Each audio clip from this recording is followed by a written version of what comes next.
Speed Gaming, and I want to show you a demonstration of the difference between vertical speed and flight level change for the autopilot. And I'll tell you what, currently we're just obviously tracking towards Asheville, North Carolina. We're somewhere in Kentucky airspace. The position itself today is not really relevant to this demonstration, but that's just where we are.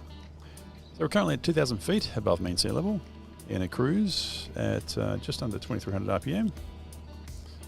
And I'll tell you what, we'll change the altitude. We'll climb up to, make it 8,000 feet, that'll be fine.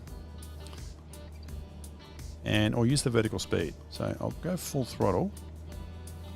Let's go vertical speed. We'll put the nose up, watching the speed here to pick your speed, the rate of climb.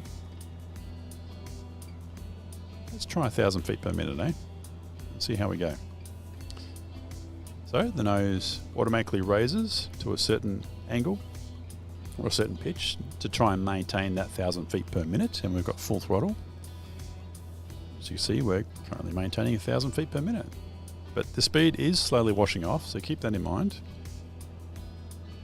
We'll see where the speed starts to ease off or starts to steady. If it does, it looks like it's starting to slow down now and maintain a certain speed, like it's starting to slow down around 92 knots. Ah. Okay. Oh, wait. 91 knots, okay. Seems pretty steady so far, that's good. That's good.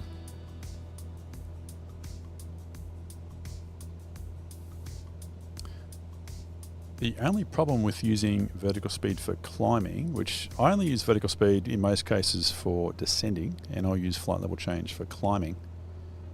The reason I wanted to demonstrate vertical speed for a climb is that when you select a specific rate of climb, the autopilot will try and maintain it as best it can. It doesn't matter what the speed's doing, it's going to say, oh, we need to raise the nose because we've got to maintain that 1,000 feet per minute.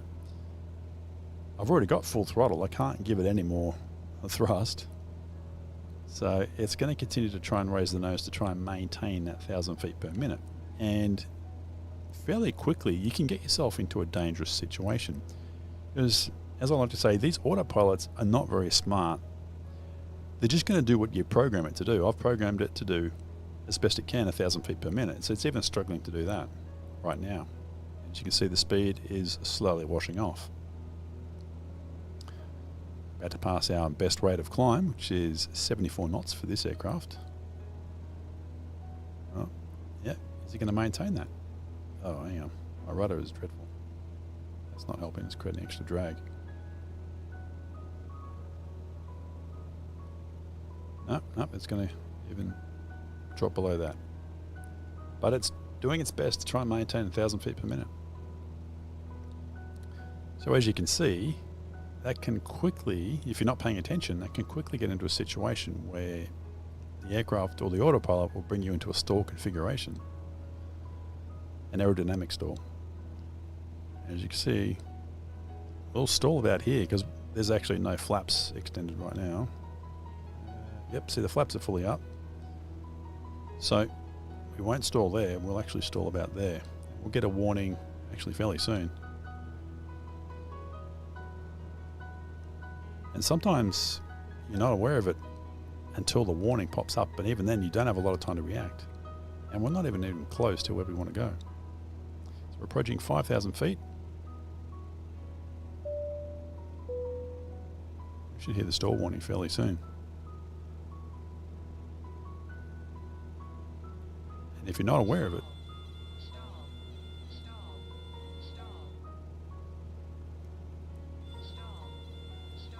we go to flight level change.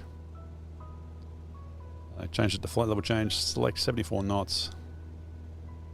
It's going to set there. And what rate of climb are we going to get? I'm not sure, we'll find out in just a sec. So using the vertical speed, it almost brought the aircraft into a stall configuration if I didn't react. And if you're busy doing something else, doing some paperwork, chatting on the radio, programming your frequencies or whatever, and not watching your speed, that vertical speed can get you into a lot of trouble if you're not careful when using it to climb. If you're descending, however, it's a lot easier. Okay, so the flight level change we've set to 74, and it's doing its best to try and maintain that. Oops. My rudder work in this thing is not very good. It'll help if I straighten it up. There we go. Yeah, that's it. So we're getting 700 feet a minute. That's still pretty good. But with flight level change, doesn't matter what altitude we climb to, it's going to maintain 74 knots, our best rate of climb. And it'll, over time, as we continue to climb where the air is there's not as much pressure, it'll continue to lower the nose in order to maintain that 74 knots. So the rate of climb will descend, or will shrink, and our rate of climb will decrease the further we climb. It'll eventually get to a point where it won't climb any higher. I've tested it in the sim before, and it was a little over 17,000 feet or something, which is not realistic. Going by memory, I think in this aircraft in real life, you probably get the best true airspeed around about 6,000 or 7,000 feet, so you wouldn't really want to climb any much higher than that anyway. What's with the pedals, man? Me and my pedals in this thing is not very good. Pretty bad on the pedals in the sim here. Alright, see? Safely maintaining 74 knots. It's not going to get into a stall configuration, but the rate of climb is going to decrease the further you climb. And that's why I recommend flight level change for climbing and vertical speed for descending. And to change the speed you want to climb for flight level change, you just pick nose up, which will reduce the numbers, as you can see, or nose down, it will increase the numbers. And vertical speed, it's the same. You can increase or decrease the rate you want to climb. And we safely are going to make it up to 8,000 feet, passing 7,000, without stalling the aircraft. And that's why I use flight level change for climbing. Pretty straightforward. Yeah. There's your thumbnail right there. I'll pick one of those frames.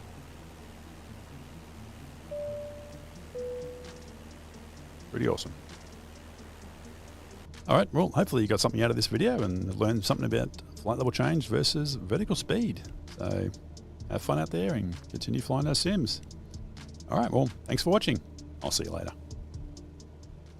G'day folks, Ashley from Ground Speed Gaming here, and I just wanted to do a quick video on the use or managing of a constant speed prop in flight.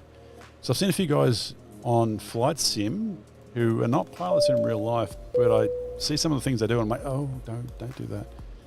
And basically all you need to keep in mind with regards to managing this engine is the manifold pressure never wants to be higher, or you never want the manifold pressure to be higher than your RPM. So currently we have, let's just squeeze up to 23. That's 23 inches of manifold pressure, and it's on 2300 RPM. So your throttle here, that's going to adjust your manifold pressure. The pitch lever, that's going to adjust your RPM. So we're currently in a cruise with 23 inches, 2300 RPM. So 23, that's our current setting. And if I want to accelerate in order to climb to a higher altitude, what you need to do is you always increase the RPM first and then the throttle. Raise the nose, climb to the altitude you want to climb to, and when you get there, lower the nose as you normally would. And then allow it to accelerate just a little bit. And then pull the throttle back. Oh, descending now. Pull the throttle back and then pull the RPM back. So that way your manifold pressure never exceeds what the RPM is. Oh, now we're climbing. It is easier in real life because you can feel the G-forces on the aircraft. So that's the basic premise behind in-flight management of a constant speed prop, or a variable pitch prop, really, is never let the manifold pressure go higher than your RPM. Now for takeoff and landing, you always have the pitch fully forward. So when you pull the throttle back, the RPM is going to drop, There it goes, it's dropping now. Push the throttle forward and the RPM is going to increase. So when it's fully forward, it's actually like flying a fixed pitch prop. And if you're coming into land and you've got your pitch fully forward, if someone pulls out on the runway or an animal runs out on the runway or something, you need to go around, you just simply go full throttle, your RPM's up, you'll climb, get out of there, go around and come back again. It's as simple as that. It's really easy. So don't let having a constant speed prop or a variable pitch propeller freak you out. There's not a lot more to it. But that's the general rule, is don't let the manifold pressure ever be higher than the RPM. That's pretty much it. And it doesn't take long to get used to it. So you've got a prop now with a variable pitch that's most efficient, not only in a climb, but it's also more efficient in a cruise. Because the fixed pitch prop is generally built at a pitch of an angle that is most effective in a cruise. So it's not as efficient in the climb. And so now you've got one that's most efficient in a climb and also in a cruise. So yeah, that's all there is to it. Anyway, I hope you got something out of this video, and I'll see you later. Alright, g'day folks, Ashley here with Ground Speed Gaming, and I've actually just jumped in the Cessna 172 over in the Moorabbin Airport area, and I just want to fly around the Melbourne area and just take a look at the scenery and see how the default scenery looks now. And so far it's looking pretty good. I had the Orbix scenery for 2020 for Melbourne, and they did a good job with that. And I just want to go take a look and see how the default scenery is now. Just takes a moment to load up. That's weird. Alright, let's just head over that way.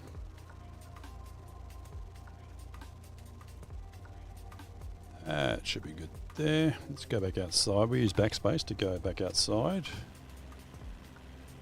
You see we've got Sandown coming up. The raceway track. And obviously the city of Melbourne. And off to the left you've got Albert Park Lake. It's where they've got the Formula 1 racing. And I'm going by memory here. I think that's the Brighton Beach Pier over there. I think. Or maybe that was it there. I don't remember. I didn't actually fly around Melbourne that much. Most of my flying in Australia was done out of Parafield and out of Adelaide. So my flying, even though I'm from Melbourne, my flying in Australia is actually quite limited in the Melbourne area. Yeah, that looks pretty good. And I like Sandown. Looks pretty good. I think that's Sandown. Pretty sure it is. I actually want to see how my high schools turned out as well, and the War Shrine and things like that. Let's see. I'm going to have to go over this way a bit more, because that'll be the Botanical Gardens there. Wow, that's really weird that it takes a while to load it up. Man, it looks good, but I was not expecting it. Bandwidth 2. Yes, thank you. Can't really do much about that right now.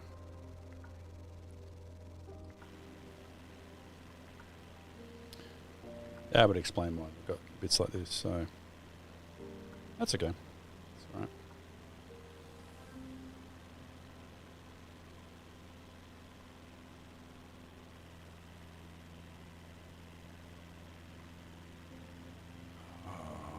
I visited that cemetery actually. I did some filming in there once. One of my videos. A few years back now. Let's see, there's the MCG. There's the soccer stadium. Obviously the Yarra River. I used to do rowing around about there. Used to go all the way to the island, which is, I think it's about here somewhere. We used to go around the island and row all the way back. Out of high school. It was a good workout, but at the time you just, with all high school stuff, commitments, you didn't have a lot of time to put into it. Alright, there's the War Shrine there.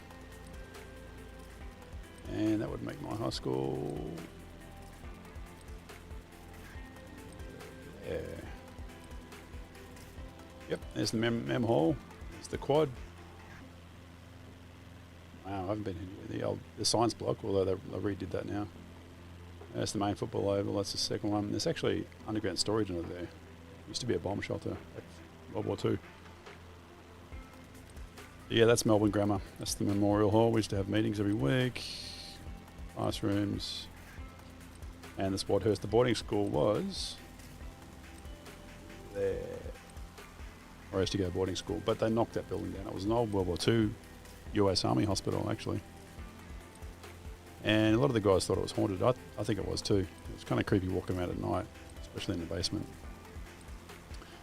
Albert Park Lake, you can see there. I think it looks really good, actually. Let's have a look at the city. Wow, that's really cool. Look at that AMP building. Yeah, that's so much better. Southern Cross Station with the warped roof. They haven't got the trains going, but that's all right. Wow, that's heaps better. I guess Orbix won't have to do this scenery again. No. Wow, that's so much better. Yeah, little bits here and there, but look at that overall, though.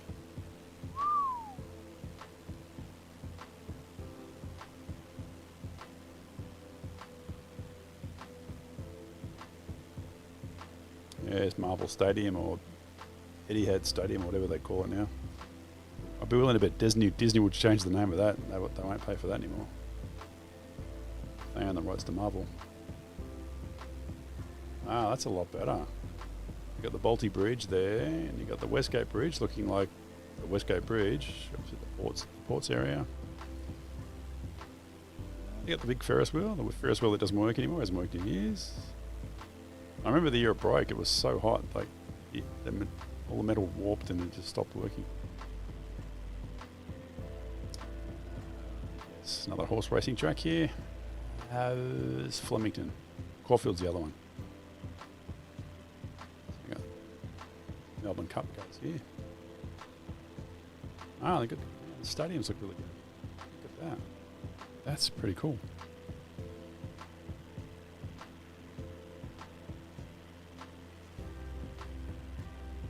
So we've got Essendon Airport just off to our right there. So let's just go over there, do a quick fly over there. A little bit turbulent, it's all good.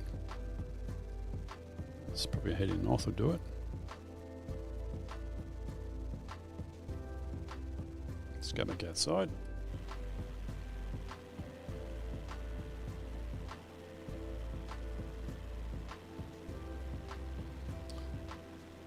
Now, if anyone has seen the movie The Castle, I don't know where the house was.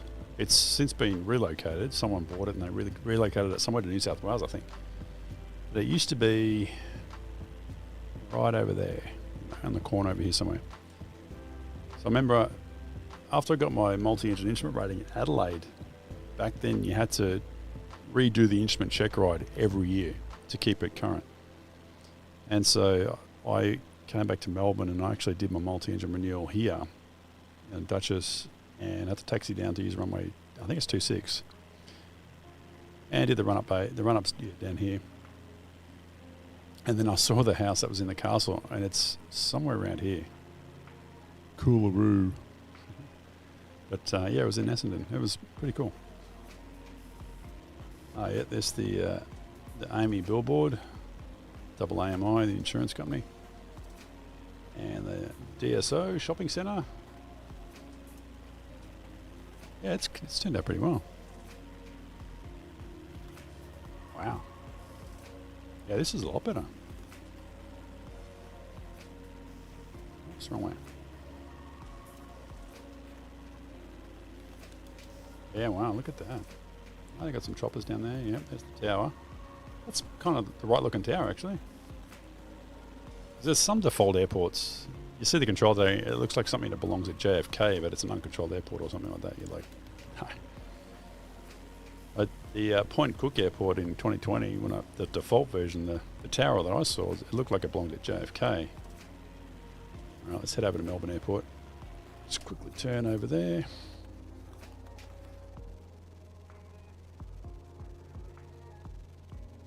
As you can see, Essendon is very close to Melbourne Airport. In the early 70s, Essendon was the primary airport before they built Melbourne Airport.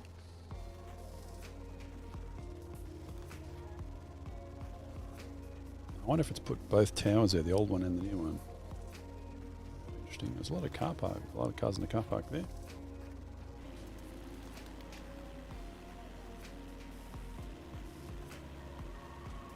Alright, the freeway's looking pretty good.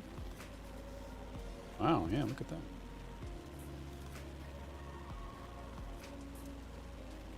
They got the big cheese stick. Doesn't look like it.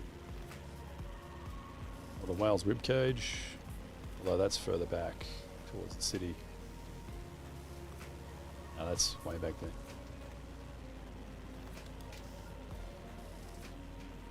Alright, let's have a look at Melbourne, eh? Got Mount Macedon in the background over there. You can tell by the shape of the terrain. Oh, yeah, there's a lot of parking here. Let's see. When I was working at Melbourne Airport, we parked somewhere over here.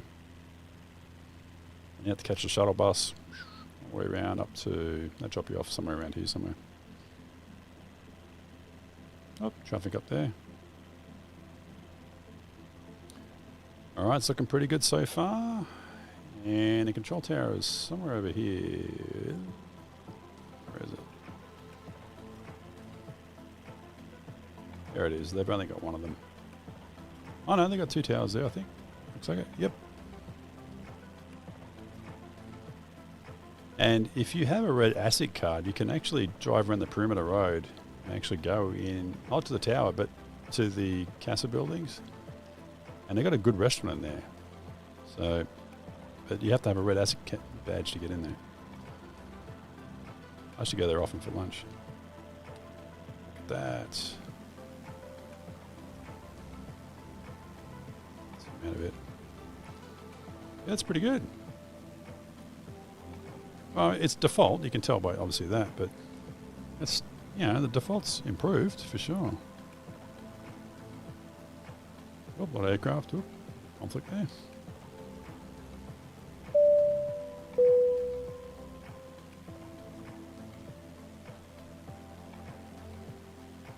There you go.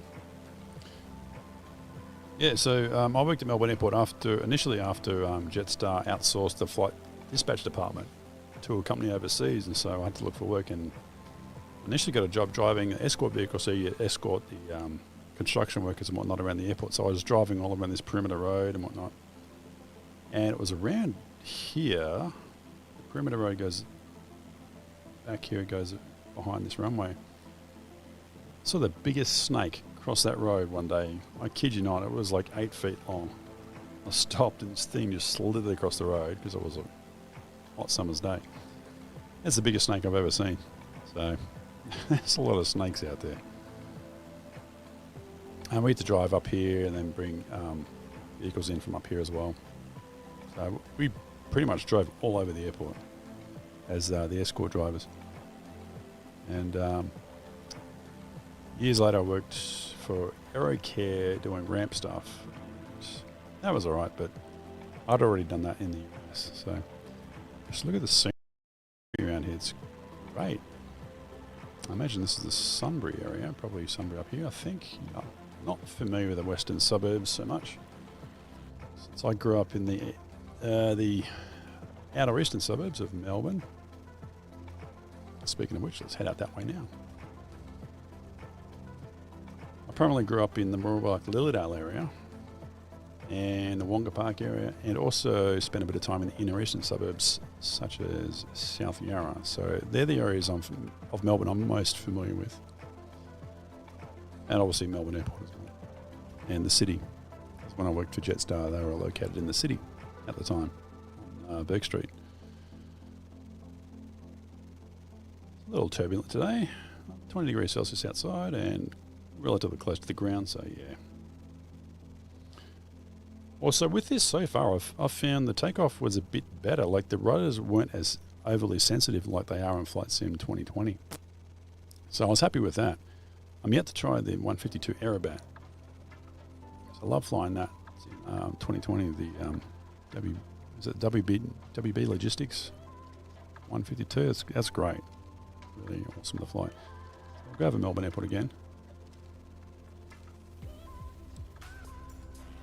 I remember it was somewhere out here, somewhere in the grass.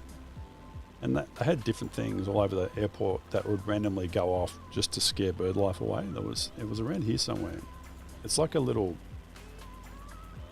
dummy or something that would flip up at random times and make a weird noise, like a party horn or something. And it's just to scare wildlife away. And it was somewhere around here.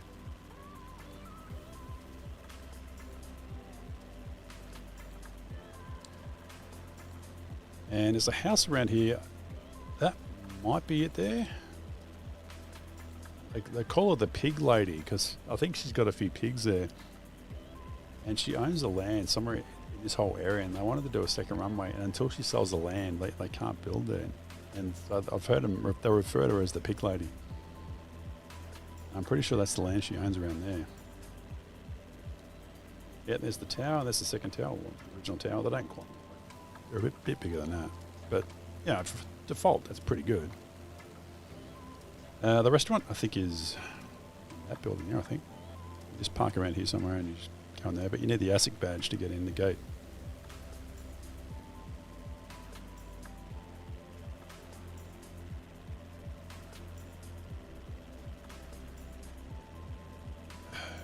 Okay.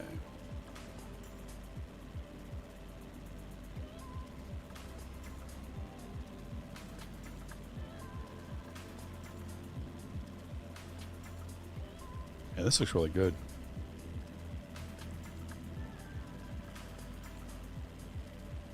Definitely looks a lot better than 2020.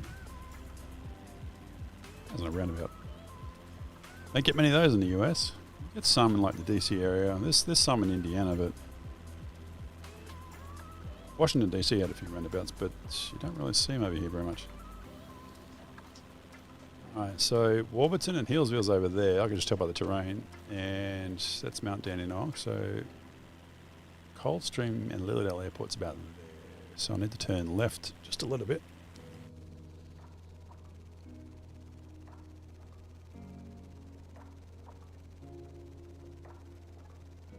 That should do it. Let's go back outside.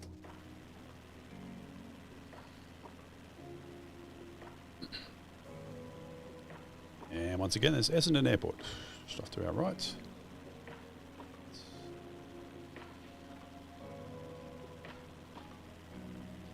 And Qantas has a small training college across the road from there. I don't remember if it's down here, if it's up here, but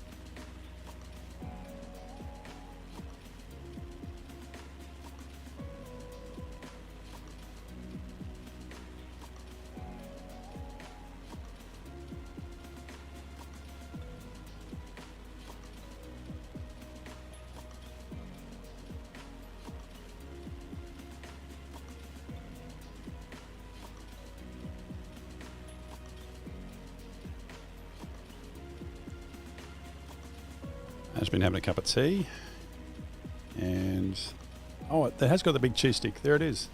Oh boy, wow, they do have it. Yep, there it is. It's an ugly thing, and that's actually a kind of a, I call it the whale's rib cage, but it didn't quite turn out like it is. But yeah, they got the ugly artwork there, and it's, I don't know why they like it, that stuff, but it looks pretty ugly. I just figured I'd head back towards the city before heading out to the eastern suburbs. And I actually wanted to try and see if I can find the Richmond train station, which is next to the Richmond football field, which should stand out. Obviously we've got the MCG, so it's in that vicinity area.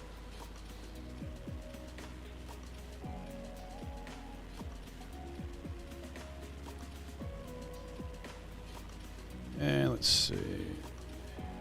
I went to RMIT as well, and Swanson Street. My advanced diploma in advertising recently. That's Dome. They got the shot tower inside there. Go down to the train station there. It's obviously Flinders Street Station. St Paul's Cathedral under the wingtip there. And let's see, so we can find. There's Richmond football field, so that's Richmond Station there. So let's follow that. Oh, come on. Let's follow the Lilydale line up to Lilydale, so we can see Ringwood and stuff like that. It's getting turbulent.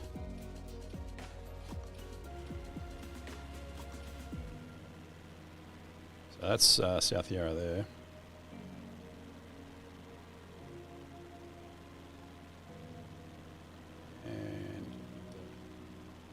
Turn coming around. So that's the train line. Actually, that goes to Glen Waverley out that way.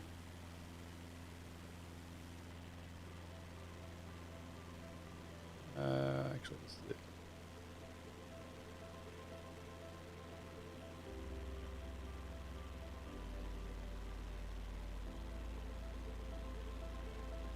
No. It's been a while. That's where we're going to go though. That'd be Box Hill. Or is that Shoppington? That might be Shoppington actually. I remember Box Hill stands out. When you go to Moorabbin, you get airborne and you head out northerly direction. Box Hill really stands out, so that might actually be Box Hill. And Shoppingtown might be that one over there, yeah.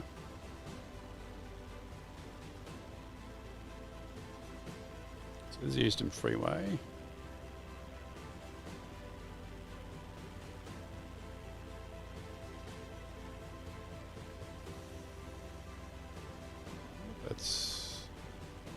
That couldn't. Surely that's not the police academy. I wouldn't stand it that much. It's hard to see in real life, even when you're up close to it.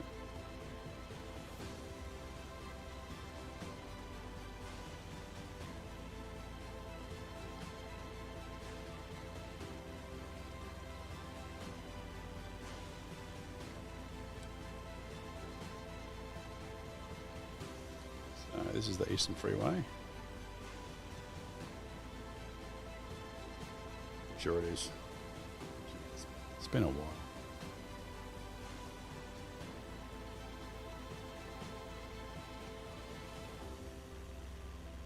Oh, I wonder if that's Chadstone.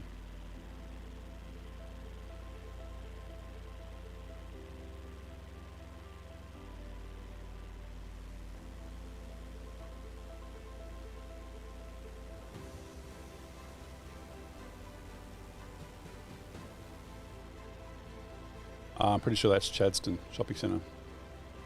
Yeah, this kind of looks like a submarine, that building, yeah. Yep. Alright, so we're going to go a bit more to the left. I'm really surprised it has to reload this every time I come back to the flight deck.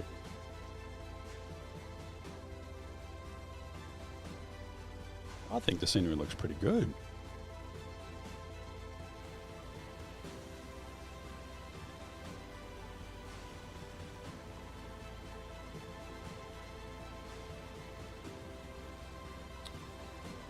Well, I lost the train line. I don't know where the train line went, but let's just keep heading over that. Bit more. Oh, we didn't have to load at that time.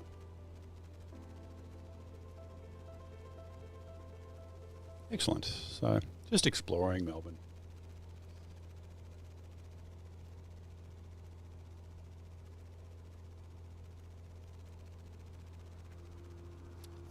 I think the population of Melbourne is about 4 million people or something like that, but I mean, it covers a physically large area, as you can see. It takes a while to drive from one side of town to the other.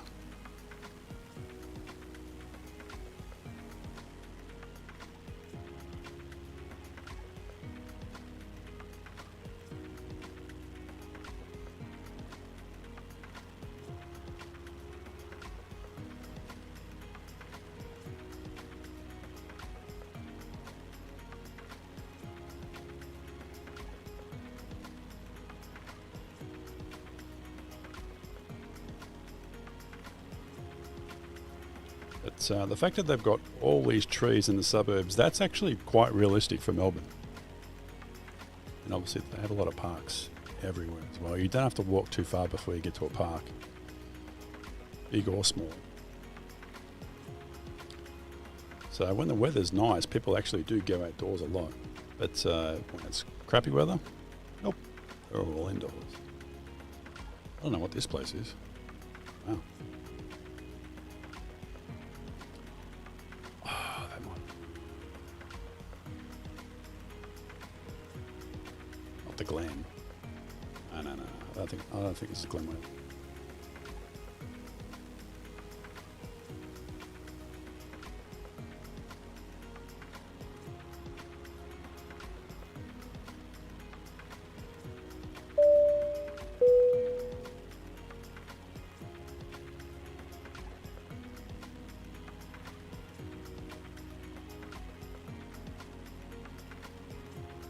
But yeah, now we're getting out closer where I grew up. Rural is kind of out this way, pretty much where the suburbs come to an end. Lilydale is the end of the train line for the Lilydale line. And it's out this way somewhere. I couldn't tell you exactly where I am right now, but I'll look for familiar landmarks, but I'm not seeing anything that's familiar.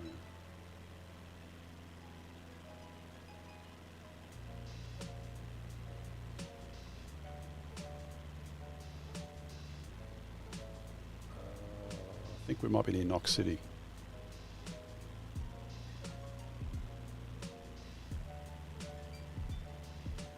I'm not sure.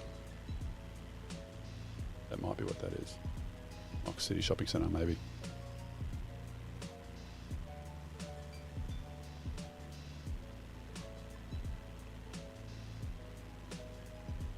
So this is Mount Dandenong. Just off to the right. Forward right. And there are TV antennas up there, but I thought they were going to put antennas and power lines in the 2024 version, but I haven't seen. I've seen a couple of poles, but like the regular power lines and TV antennas. Oh wait, there might be one. Is that one? We'll get closer, we'll see. But they got the distinctive TV antennas up there, as does Mount Lofty outside of Adelaide. And there used to be a VOR actually outside of Adelaide, Tailem Bend. That was the name of the VOR. And if you did a direct flight from Adelaide VOR to the Tailem Bend VOR, it took you right over the top of Mount Lofty, right where the TV towers were. And the Old Tobago TB10, you couldn't outclimb it. You had to manoeuvre around those TV towers.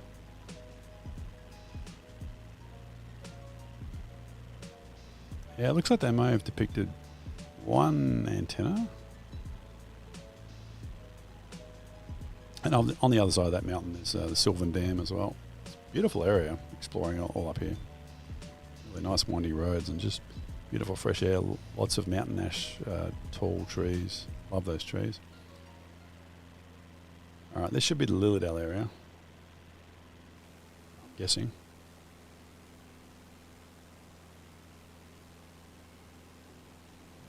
Oh, it's pretty... maybe it's Bayswater. That's a pretty built up area here. A lot of industrial. It'll be kind of Bayswater, Fenchurch Gully kind of area as well. I don't know what that is. Some sort of mine. There's a mine out near Lilydale, but I don't think it was that big. I think it was further away from the mountains too.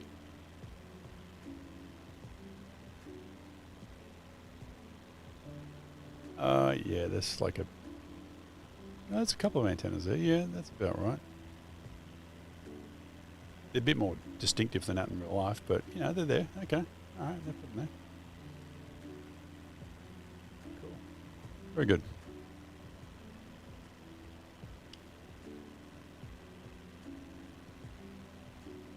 There is a mine near Lilydale we used to drive past, but that is not it because the road intersections are different, so I'm not sure what mine that one is.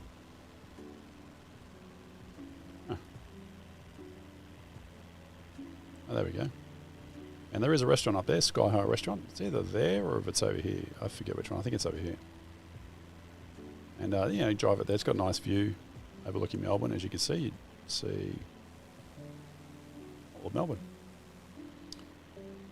I'll have to go to Mount Macedon and see if they've got the big cross up there. I doubt they've put that in there. But it's this massive cross that they had some old diggers build after World War II.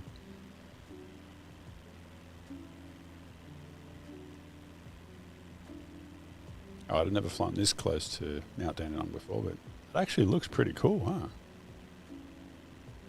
It looks a lot better. The trees make a difference. But that's what it looks like. It really is this bushy in this region.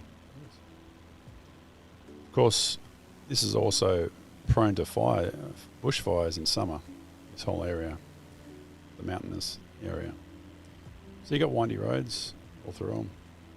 They're beautiful areas. See, there's Sylvan Dam over there. And so Healesville's over here, Warburton's further up, and Coldstream Airport is around here somewhere. I can tell by that mountain range because you kind of fly on the other side of it or near it for the pattern. And Lilydale Airport is about there somewhere. So Lilydale patterns, doesn't matter what runway you're using, north or south, your patterns are on that side. And Coldstream, the patterns or traffic, the circuits are on this side. Because they're pretty close together, they don't have circuits close to each other. They both purposely go in the opposite direction because they are close to each other. But wow, yeah, they've done a great job. This is good. We'll go past the mountain and then we'll go around the other side, over to Healesville, back past Lilydale.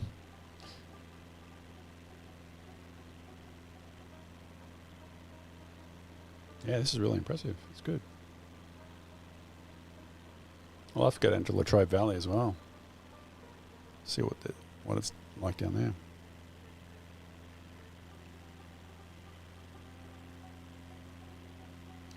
I spent a few years living in Latrobe Valley. I think I lived there about 4 years. That was a nice little area too, Traralgon and Morwell and all that. Not a lot of work out there, but still a nice little area. It's only 2 hours outside of Melbourne, so it's an easy drive down the Princes Highway.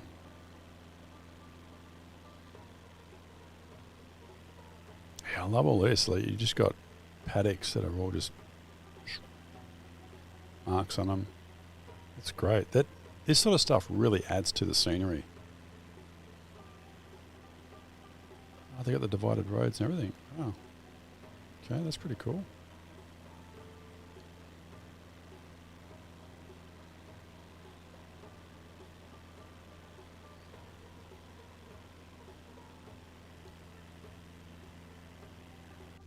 All right, let's just make a slight left turn.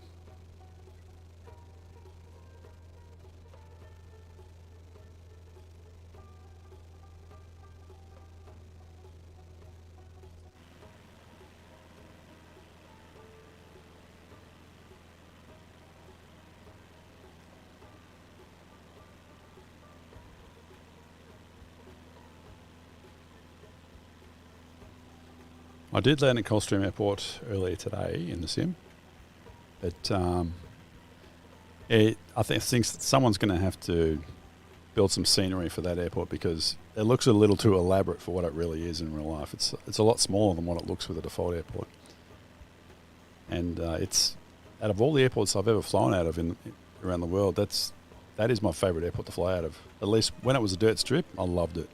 I know it's got a sealed runway now, but it's probably still the most awesome airport ever. Great atmosphere too. It's very relaxing. It's just really chill. I loved it. There's just an antenna up there. I didn't know that. And so Healesville's somewhere around here. I imagine that's probably it there. I'm pretty sure Warburton is a bit further up that valley there. Of course, I think it was 2008 or 2009. They had massive fires all throughout this whole area, and also King Lake. I think that's up this way somewhere. Up that way, I think. Massive fires. A lot of people were killed in those. It was awful. But this is the Yarra Valley. So this is where a lot of the wine comes from. So I grew up in this region and I'm not a wine drinker, even though having grown up in the valley where wine is grown.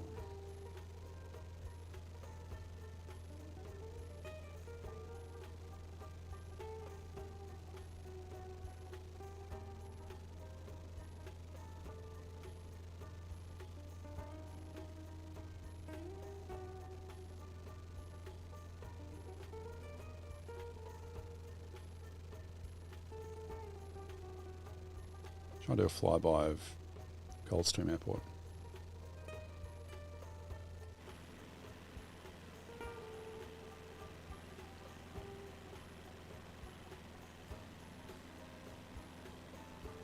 And I don't know if you can see it. I think the Maroondah Highway is somewhere up here.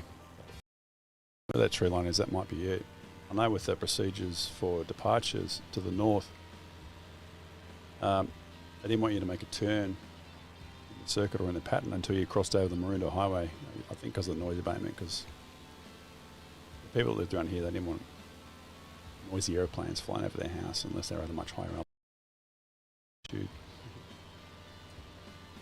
But it's a beautiful area to fly. I love flying around here. It's been quite a while since I last flew here yet. That's it there. Nope, that's not it.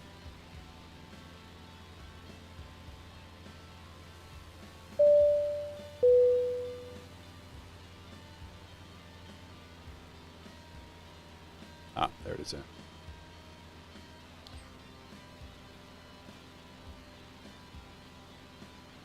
Yeah, there's definitely room for people to work on default airports and improve the scenery, that's for sure. Because, I mean, they look good, but it's not quite how it really looks. The clubhouse looks a bit better than what they look like there. The windsock's in the correct direction, correct spot over there. And there are actually power lines somewhere along here, the major power lines. And I actually used to use them as a visual cue as to when to turn to base, because you just keep to one side of the power lines and then you come in and land here on that one there. But it is sealed now. It was dirt when I flew out of there, and I loved it. I used to fly the Tecnam P92 out of there. Great little aeroplane. Climb better than the Duchess, but cruise slower than anything else ever. And the Lilydale Airport right there, it's got two parallel grass strips right there. Once again, north-south runway. And it's Mount Sugarloaf Reservoir.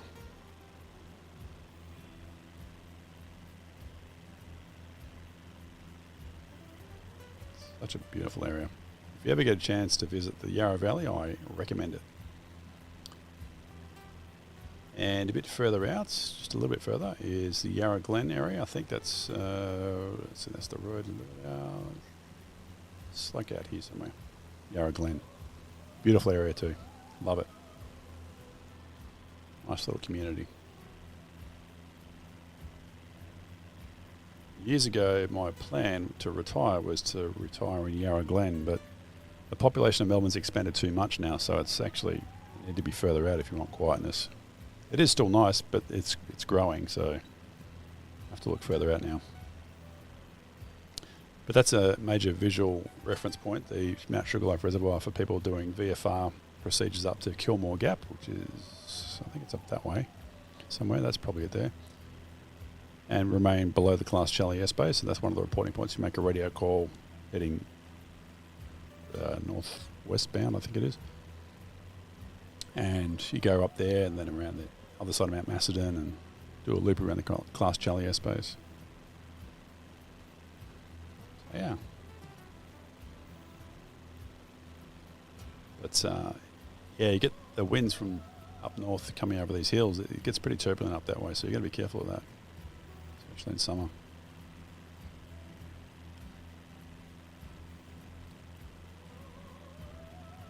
And this is the golf course owned by, it used to be St John of God, but they sold it and they built a golf course here.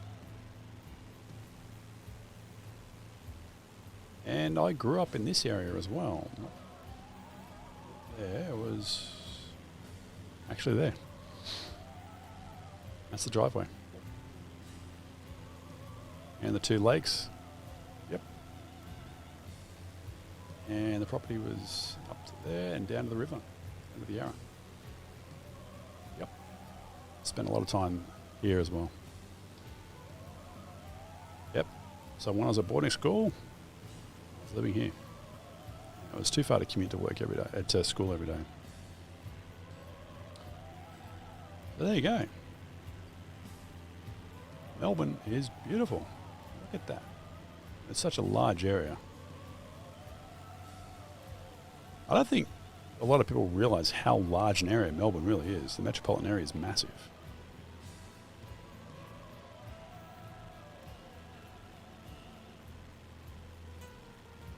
It's going to take a little bit getting used to using Flight Sim 2024. However, visually, I think it looks spectacular. It looks great. Yep, there's a few bugs. I mean, it's a minor one, but the one bug I did come across.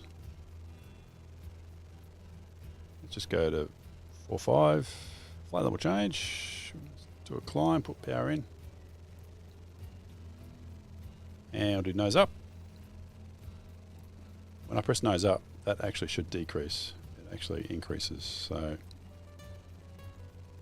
at the moment, I've got to push nose down to decrease, but it's actually backwards.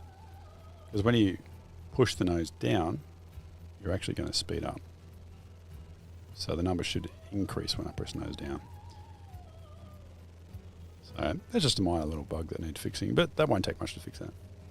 That's the only bug within the autopilot system I've come across so far. Mind you, I haven't tested much of it, but yeah, it's good. I'm happy with this. It's going to take me a little while to get used to it once again, obviously, and the key bindings are different, and I haven't programmed any keys yet, but overall, I'm happy with it. I think it's great.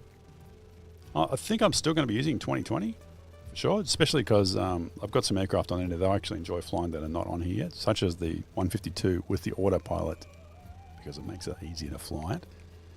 Because you don't want to do long legs without an autopilot. I'll do it in real life, but not in a sim. So, yeah, I think it's great.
Over the top of the Sydney Music Mobile, right there.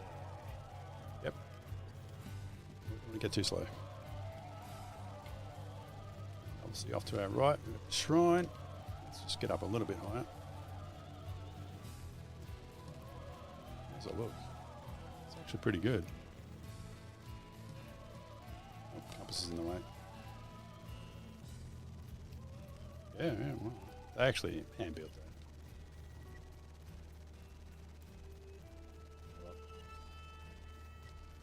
And there's Melbourne Grammar. There's the clock tower. There's the oval, the science block. Yep. Whoa.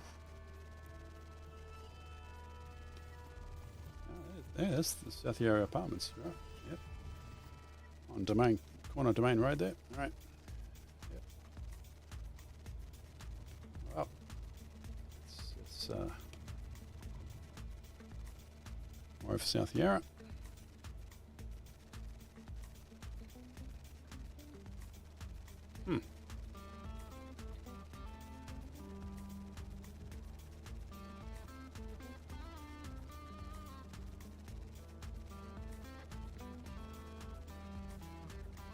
Alright, up. Looks like St Kilda Road. I'd say it is with all the high-rise buildings and the wide road.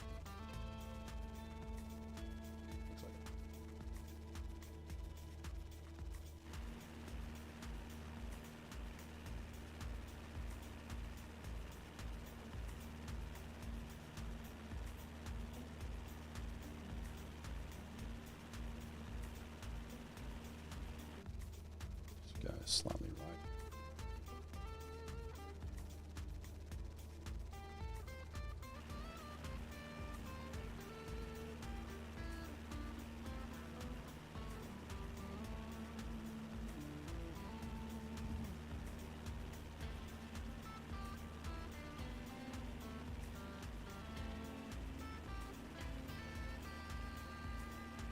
School.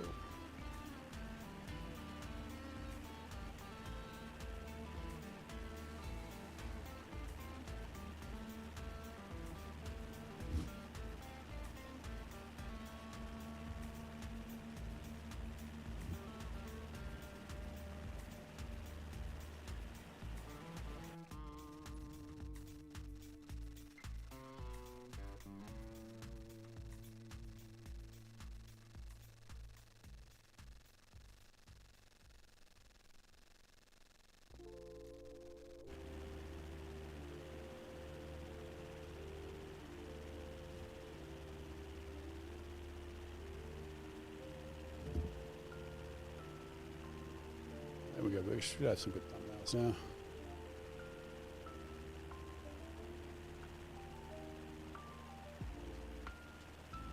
And the RMIT was, I think it was this one here. Yep.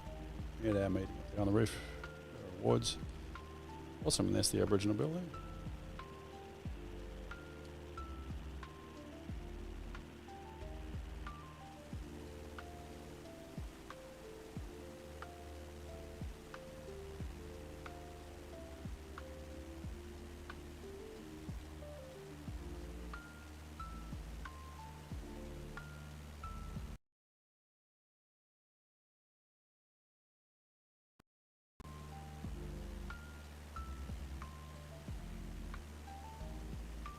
Wow, yeah.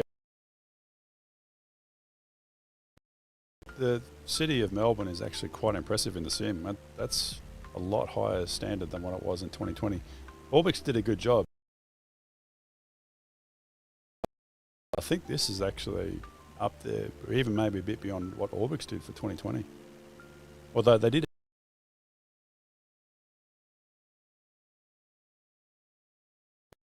trains. This hasn't got the trains in it, so there's still something for you to do there, Orbix.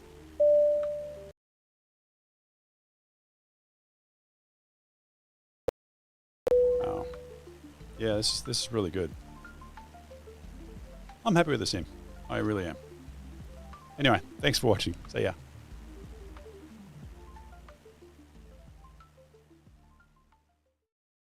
G'day folks, Ashley here from Ground Speed Gaming, and in this video I'm going to fuel an Airbus A320, and you'll see how easy it really is.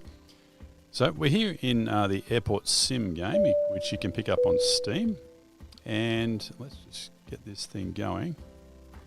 Why isn't it driving? Come on, mate. Oh, I don't think I started the engine, huh? Good one.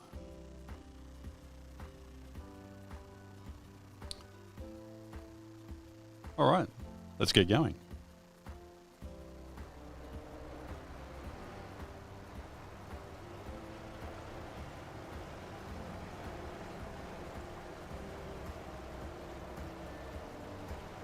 Obviously, you don't want to drive under any tail sections or wings or anything like that. That's a absolute no-no in the aviation airline world. Well, general aviation as well. Just pull up here next to the A320. Whoop, hit the brakes. There we go. Just jump out. All right, obviously we've got to keep the engine running the whole time, so it's got to power the pump to push the fuel onto the aircraft. So normally you would chock the wheels. So we'll pretend we've done that. And actually, even before we even do that, normally you would check the tail number because you get given a tab, an electronic device, much like this. So we've parked the tanker. We've got to put 47,350 pounds on board this flight. That is a lot. We are in Key West, and it is going out to the west. So I don't know how much fuel an A320 would take to get that distance from Key West, but you know, I would expect it to be up there. So we'll go with that, and that's apparently what it has on board, but we wouldn't know that until we open the panel, realistically. But that's okay. So you check the tail number, you make sure you got the correct aircraft, because you do not want to put that much fuel on the wrong aircraft, especially if it's only going an hour away, because you'll be in a lot of trouble. All right, so this is the A320 panel. Let's use that. Yep, okay. Now, the A319 panel is identical to this one. A321, identical to this one. Now, clearly there's no power to this fuel panel at this moment, so one option you have with Airbuses is they have battery power. To do that, you just get this switch and you flick it up. Now, in reality, it takes about 2 minutes for this to load up all the data on the screens here, but obviously they've eliminated that in the sim, which is good, because you don't want to have to sit there for 2 minutes just waiting for it. But as you can see, we have 5,000. Well, let's go back. Sorry, I'll go back to that.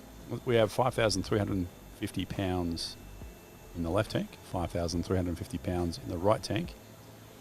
Even though it says kilos here, I've actually set it to pounds in the entire game, but for whatever reason the graphic hasn't updated to pounds. So hopefully that's one of the updates they can fix.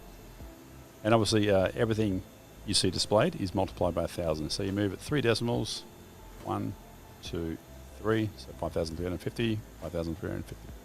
And there's nothing in the center tank. The only way you could feel this one in this simulator is in automatic mode.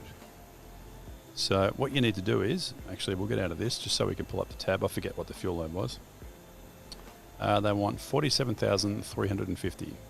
Okay, very good. 47,350. So we'll get this, the pre-selected amount, and we'll just let it go until it says 47,400. So this will take a moment. Okay, here we have 47,400, just 50 pounds more than they asked for. That's fine. If you go 50, 100, 200, maybe in 300 pounds over, that's fine. But anything beyond that, you're like, yeah. So 47,400, and that's the pre-selected amount, and obviously that's actually the total of what we have on board between these two left and right tanks. So we need to get back out and set it up so that we can fuel it. First thing we do is we've got to grab the grounding cable, connect that to the Airbus.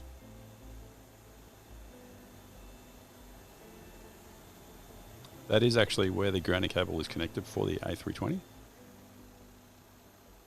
and the A319 and the A321. And we're going to connect this up here. So let's open the panel. It's actually not a panel, it's a fuel cap. You actually take the fuel cap off, so it doesn't actually swing back like that, but that's okay, you get the idea. And we don't use a handle like this on a truck. We have an electric cable with a switch on it that we constantly have to hold in for it to fuel. So if we were to let go of the trigger, it'll stop fueling right away, because if something was to go wrong and for whatever reason we needed to stop fueling right away, instead of having to run all the way back to flick that handle, we just simply let go of the trigger we're actually holding the whole time. Let's see, let's go back to that. Okay, in automatic mode, all you have to do is flick the guard here and flick this switch up, and you're good to go. There it goes. Now that is actually filling a lot quicker than what it does in real life, which is fine, because that way you don't have to sit here as long. These lights don't actually light up until you actually fill the tanks.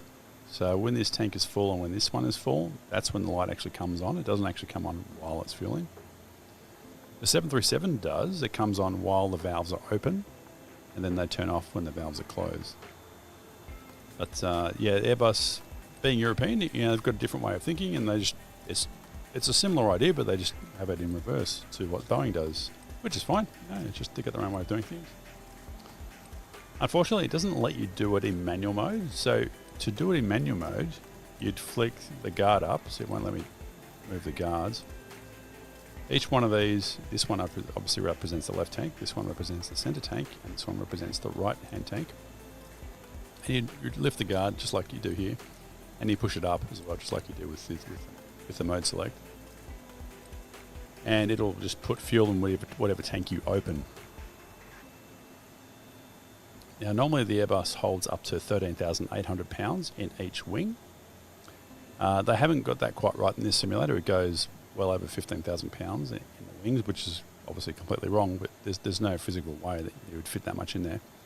The most I've ever seen in these wings is about 14,200, and that's generally on colder days. When I always would aim for 13,800, and the rest I would put in the center tank.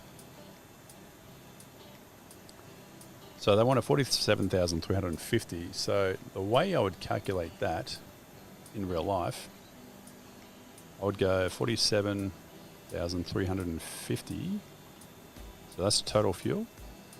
I would minus 13,800 minus 13,800. And whatever's left is what you'd actually put in the middle tank. So in reality, that's actually what you would put in the center tank. But because it's going to fill to what it is now, 15 point something or other, it's obviously not going to be right.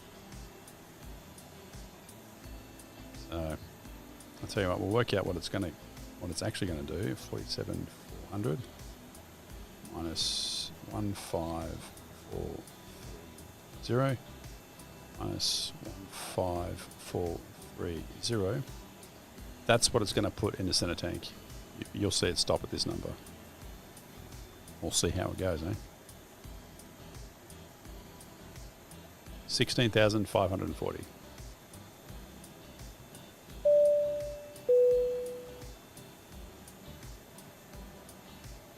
Also, the Airbus obviously has battery power, and that's actually quite a handy feature to have. The CRJs, the ERJs, and Airbuses all have the battery power.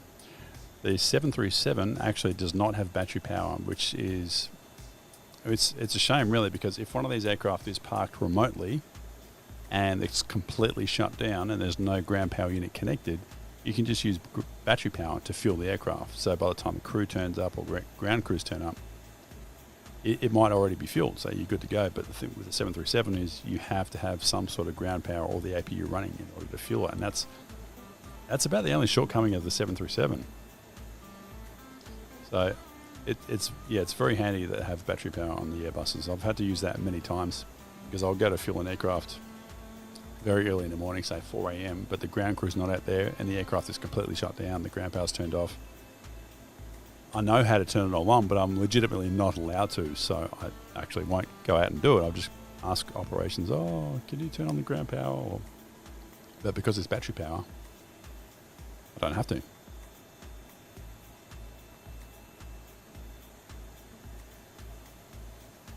There we go.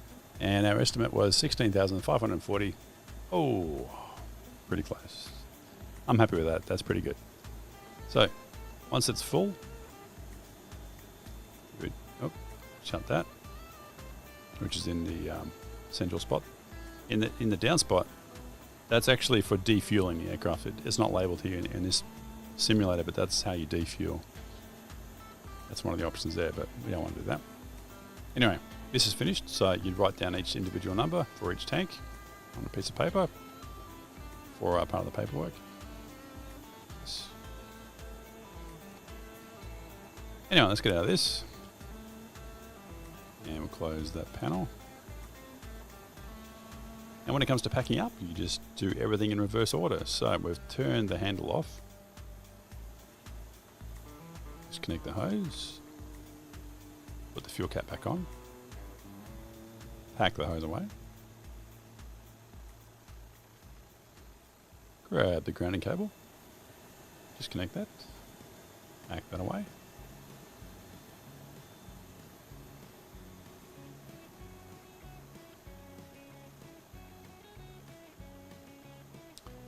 And we'll just close the panel door here. Smack myself on the head. You look back, make sure not only is the fuel cap back on, the fuel panel door is also closed.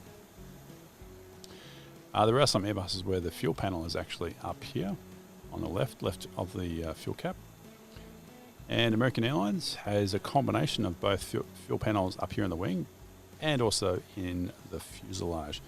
My understanding is the original owner or company or airline that ordered the aircraft, my understanding is they have the option to decide where they want the fuel panel located. And so I think it's the old America West ones are on the side, on the fuselage, and the old US Airway ones are in the wing. Because American Airlines has acquired both of those airlines over the years, you get a combination of both in their fleet of A319s. And so, yeah, it's interesting. But on the American Airlines, all the A319s, that tail numbers start with 700. The fuel panels are up here in the wing. And all of the tail numbers that start with 800 for the A319s, it's in the fuselage. There's only one aircraft of the A319 fleet that starts with in the 700s that has a fuel panel on the fuselage. I forget what the tail number is, but occasionally I'll get it and I'm like, oh, that one. Yep. But yeah. So you remove the chocks, pack the chocks away, you pull out your electronic device, and you'd send the data to be submitted, and the airline would get a copy of it. I believe, I'm not sure if all the airlines get it, but some of the airlines get a printout on their printout in the flight deck of the fuel slip. And yeah, that's it. There's not a lot to it. It's quite simple to fuel an A319, A320, and A321. So there you go. What a lovely sight. Actually, that'd be good. Now let's get the Microsoft Flight, the simulated logo in the background there. Yeah, there's your thumbnail right there. Make sure I get the beacon light on top of the truck as well. Awesome. All right. Well, hopefully you got something out of this video and learned something about fueling and how simple it actually really is. Anyway, thanks for watching, and I'll see you later. All right, g'day. How you doing? It's Ashley here with Ground Speed Gaming, and today I'm going to do a basic VFR flight from Indianapolis Metro to Richmond, and this is Richmond in Indiana. So Richmond is as far east in Indiana as you can get without crossing over into Ohio. In fact, I'll tell you what, I'll give you a brief look at what it looks like. This is the flight we're going to do today. Indianapolis Metro, that's where we are at the moment on the ground.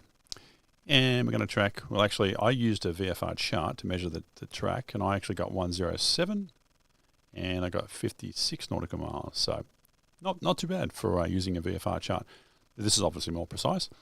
But yeah, we're going to be tracking from Indy Metro all the way to Richmond. So that's about, in this case, 57 nautical miles. So what we're going to do is we're going to take off from runway 15 in this direction. Circle around following the pattern while we continue to climb. And over the top of the field, hopefully we'll be closer to our altitude that we're going to cruise at. We're going to cruise at 5,500 feet because we're going eastbound. So it's going to be odds plus 500 feet. So I'm planning for 5,500 feet. So that should give us plenty of forward visibility.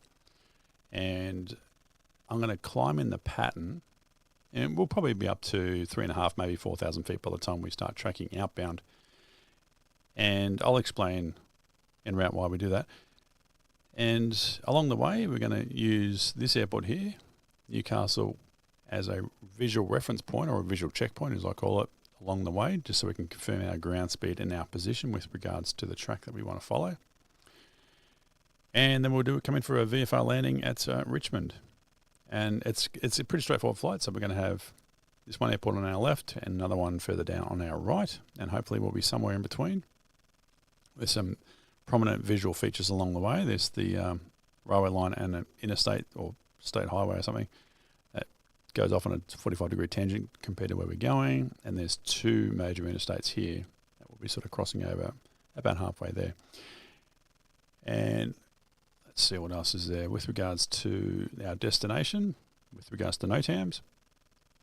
The runway end identify lights are not working, but that's okay. That's not going to affect our VFR flight.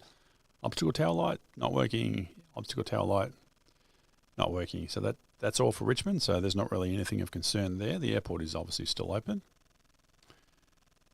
Let's see, Indy Metro has quite a few more. Clearance delivery frequency on the ground is not available. It's not going to be available for a little while. However, we're VFR, so we don't actually need that. And the rest are obstacle cranes because they're doing a bit of construction, not at the airport, but just in close proximity to the airport, and that's all there is for those NOTAMs. For the other two airports that we're passing en route, these two, if for whatever reason we need to divert there, just take this into account. There's a departure procedure for UWL, but if we do go there, we'll be landing there, so that's not an issue. And once again, obstacle tower light, unserviceable at the other airport, which is not going to affect our flight, so it's all good. Richmond at the moment is currently showing 0 wind, 10 miles visibility, 8 degrees Celsius, and 3 degrees is the dew point, and a high pressure system, so we should be good. So as far as the surface analysis chart goes, we're departing from, it's approximately here, and we're going to about here, so not a lot going on in between. As you can see, it's a high pressure system, and the isobars are quite far apart, so we're not really expecting any wind. So it's good news. So I'll get that out of the way. That's the briefing for this flight done. So I guess we'll get started. So I'm actually using a checklist from the Cessna 150, even though this is a Cessna 152. Sorry, the weather. Yep, that's fine. Weight and balance. Actually, let's just double check that. We can go full fuel, but we don't need that. There's no passengers here. Don't need that.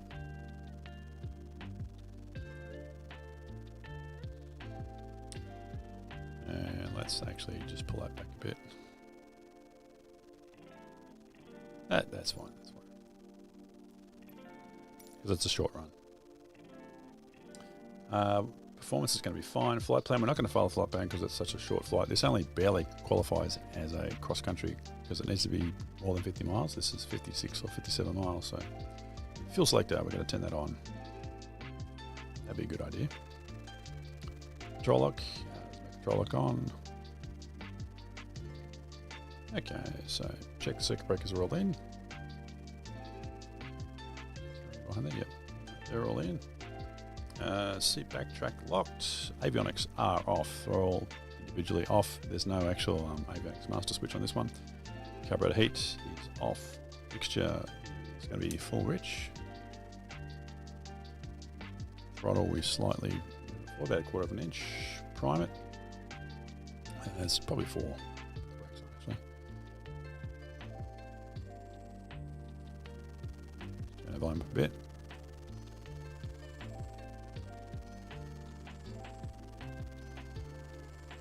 Go, brakes are on. Just make sure, yep, look outside, props clear. Put the old master on. Beacon lights.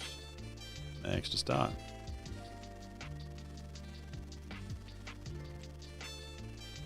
Okay. Now we got 1000 RPM and the oil pressure is up. That's excellent. Oil pressure needs to be up within, it doesn't say on my checklist here, but I think it needs to be up within 30 seconds. If not, you have to shut it down. Because the oil in the engine is kind of like the equivalent of blood in the human. You can't really last very long without it. Yep, oil pressure's up. Lights, we can turn taxi lights on, nav lights on. And it's frozen. Yeah, there we go. Loading something. And mixture we're going to leave fully rich. Flaps are up. Heat, vent, defrost, we don't need to worry about that. Avionics, we can turn them all on. They're on standby, turn that on, that on. I'll put the ADF on. Well, I'm not planning on making any reference to it. Nor are we planning on using any VORs. It'll be strictly just a couple of VHF frequencies for our weather en route, and that's about it. The AWOS, we need to get the ATIS. Oh, sorry, the AWOS, because this is uncontrolled field. 119.375. There we go. I'm going to turn it up. Wind calm. Visibility niner. Sky condition ceiling 17,500 feet broken. Temperature 15 Celsius. Dew point 13 Celsius. Altimeter 2992. Winds calm. Kilo Uniform Mike Papa 2992. automated weather observation 1300 Zulu. Excellent. Okay, with one of the procedures at this particular airport at Indianapolis Metro is if the wind is calm, the default runway is runway 15. And that's actually facing the opposite direction we're facing right now, so that's down there. So we're going to taxi off in this general direction. Alright, so we've got the ATIS, or sorry, the AWOS. Altimeter needs to be on 2992, which it is, 2992. Our elevation is 811 feet. We're at showing about 805. So that's within 75 feet, which is, it's actually just an IFR requirement. It's not a VFR requirement, but I like to do it even as a VFR pilot. I think it's a good habit to do anyway. And we are within 75 feet of that. Transponder is currently on standby. We are going to be squawking 1200 because this is a VFR flight. ADS-B, this thing, no, it doesn't have that. Radio test, well, we actually just monitored, so that was good. Taxi light is on. Okay, brake test, altitude indicator test, turn coordinate test, and heading indicator check. So we'll do that now. All right, so brakes are released, and we'll just power forward a little bit. Check my brakes. They're working. And if you're flying with an instructor, you hand it over to the instructor, he'd check his brakes, and then he'd hand it back to you. She's also meant to be looking around to make sure this clear on the left and the right. So clear, so we're good. So let's keep going.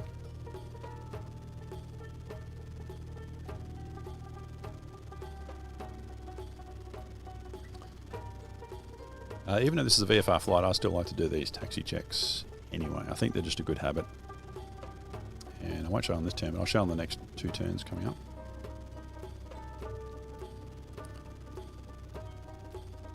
And you don't want to taxi too fast either. Sorry. Increase the volume a little bit there. I'll be able to hear the engines a little bit.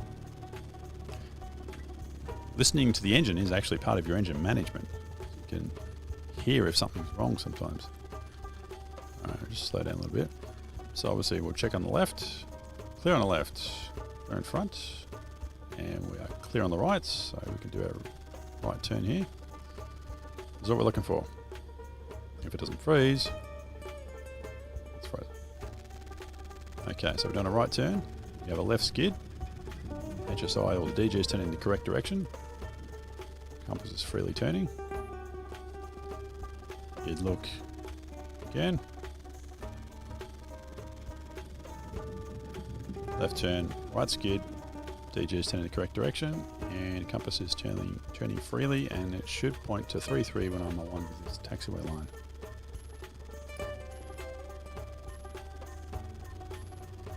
There we go. Compass is looking good. Excellent. So that's the taxi check, and also this artificial horizon. Make sure it stays level, because the actual aircraft is level as well. It's just easier.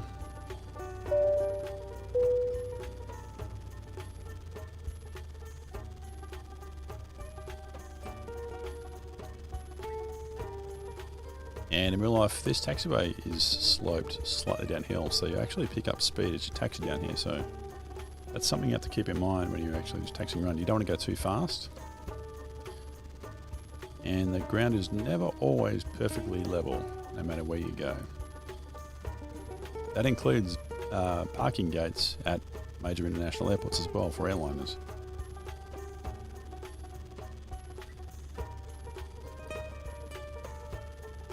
Alright, so we're just parking the run-up bay in the far corner over here.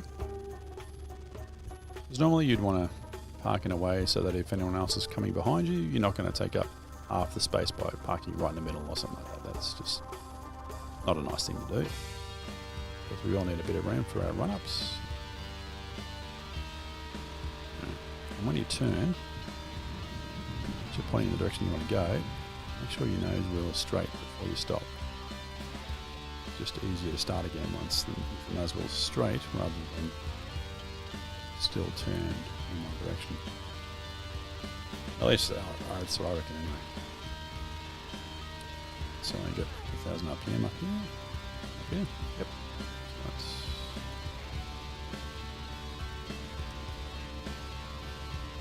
for the run up. Got the brakes set. Fuel selector. Just keep freezing. Fuel is on. Trim. It's set for takeoff. Yeah, that's good. Set for takeoff. Flight controls. Should have a look at them.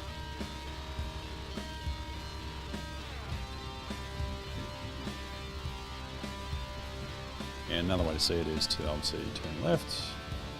And this is freezing a lot now. Right.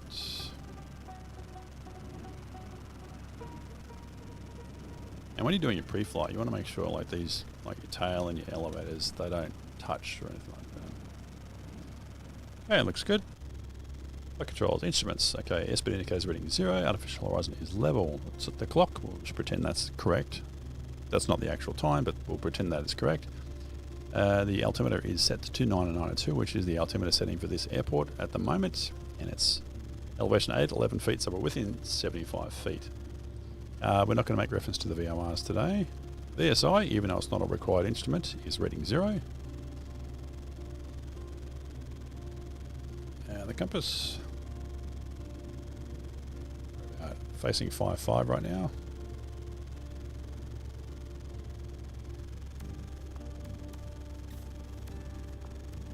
There we go, that's pretty good. And vacuums are good. Okay, very good. Instruments are good. Mixture is fully rich. Primer is, well, we'll assume that's locked. Can't physically touch it. Right, let's bring this up to 1700 RPM. Brakes are on. Normally you keep your feet on the brakes as well. If you have to set the brakes, keep your feet on the brakes anyway, because you cannot rely on the brakes of these aircraft alone. 1700 RPM. Mags, we'll test these. Go left mag. Acceptable drop. Back to both. Change to 1700. Right mag. Acceptable drop. Back to both. Carburetor heat. So we're going to put heat through the carburetor and the RPM should drop. Yep, it's a slight drop. That's a good sign. Carburetor heat off. RPM increases. Excellent. If there was ice in there, you get a bit of rough running and the RPM would increase because of the ice removal. But see, there is no ice because the RPM dropped. Vacuum gauge is in the green, and if you're not familiar with the vacuum gauge, that is to power the artificial horizon and the directional gyro. That's what the vacuum does, it powers those two instruments here. This turn coordinator is also a gyro, however it's electric, as it states right there. For obvious reasons, it's a redundant system, so with the vacuum fails you're still going to have that, provided you still have it. System. Okay, the ammeter is just over here, showing slight positive. It's probably on 0 because of where I'm sitting. Oil pressure is good. Oil temperature is also good. Idle, just check idle by pulling it all the way back just to make sure that the engine doesn't stop. That's the last thing you want when you're descending, is for your engine to stop. Back to 1000. Throttle friction, well, we're in the simulator, so that's okay, but that's what that is there. That knob, you just tighten it by turning it one way or another. Vibration of the engine. If it's not tight, the throttle will slightly move. And obviously change the RPM. Pre-takeoff flaps. We're not going to use any flaps. The only time you use flaps in the 152 or the 150 is if you have an obstacle, or if you want a short field. Actually, no, it's only short field, I think, not even an obstacle, I think. Mixture is rich. Carburetor heat is off. Pedo heat, we're not going to use. Visible moisture with VFR. Transponder, we can put on altitude now. So recording altitude. Heading bug is initial runway heading, 15. Doors and windows. My door is closed. You'd normally just push on it just to make sure it doesn't open.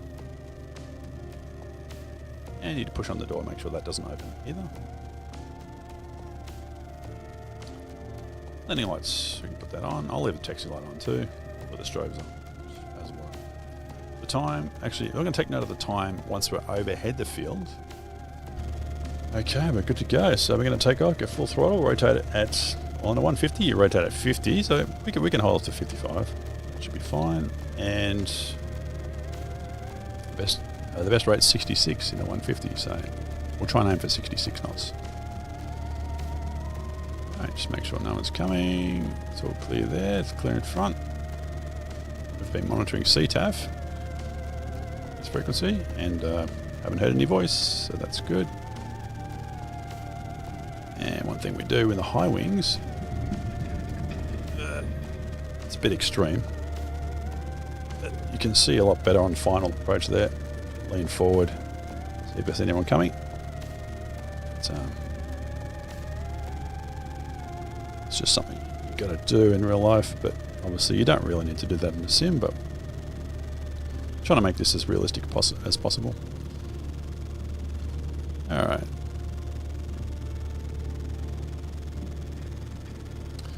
So obviously we'd make a radio call. Indy Metro traffic, Cessna 152 Alpha Sierra Hotel is entering on 115 for a departure. Actually we'll be following the traffic pattern, climbing overhead the field initially. Indy Metro traffic. Oh, it's a lot easier to taxi in real life. These things are too sensitive. Hopefully Flight Simulator 2024 will be a bit better there. Alright, RPM's up.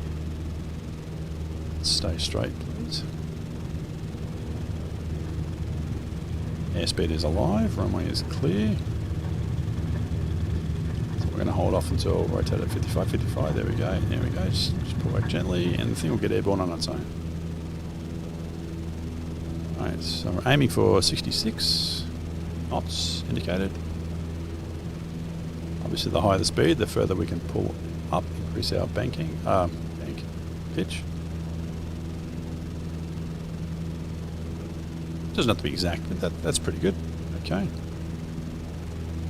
And I've used the altimeter, the autopilot as a reminder, and we'll climb into 5,500 feet.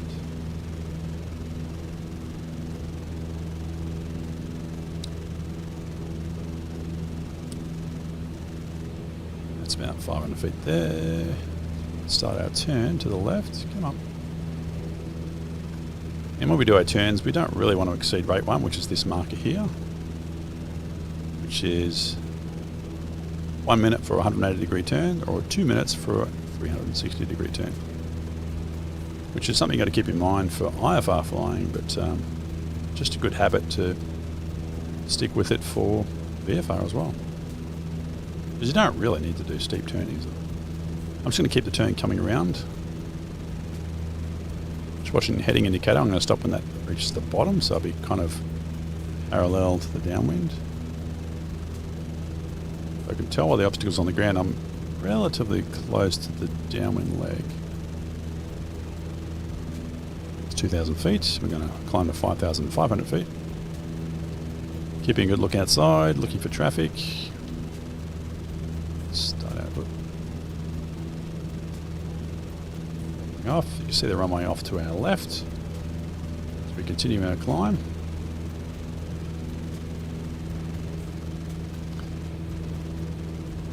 Now, even reality, with full tanks of fuel and just me on board in a 150, I can assure you that I'm not going to get this good rate of climb. As much as I love flying the 150 and the 152, they're so underpowered because of their limitations of their potential weight that they can hold. You actually have to have a good grasp and understanding of weight and balance. So it's actually a good trainer for that in that. And they're very simple aircraft, as you can see. There's not a lot to them. That's why I love flying them, I think, is they're so simple.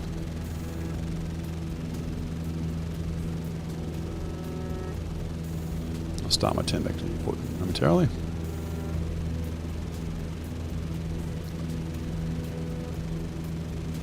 Alright, we can start our turn back now. Rudder pedal there, there we go.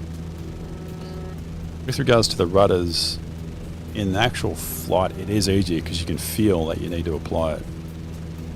But in here, because there's no feel in the sim, you gotta actually look at it. I mean, you gotta glance at it every now and then, but just keep this turn coming around.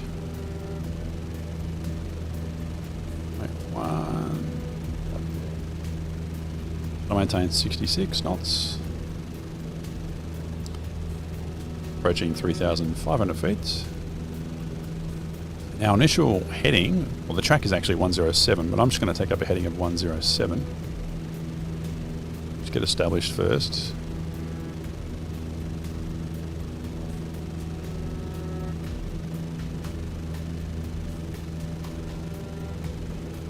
Just that. Put this on heading, vertical speed. Okay, there we go. That's the vertical speed set out. And it's pretty unrealistic, but that's okay. You know, it's fine. All right, so we're essentially overhead the field. We're going to take up a heading of 107.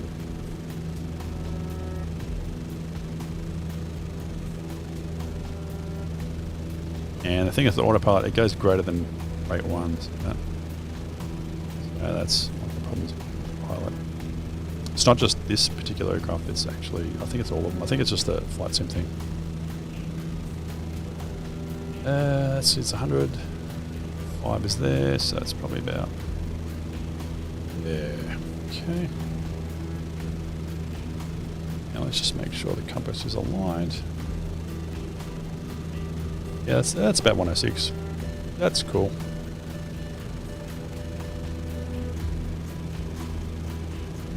That's about how I see things.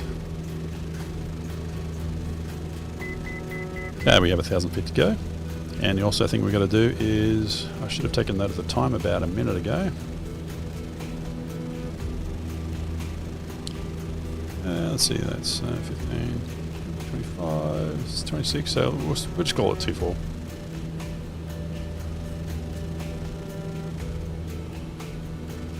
Yeah. No, call it 2-5, 2-5.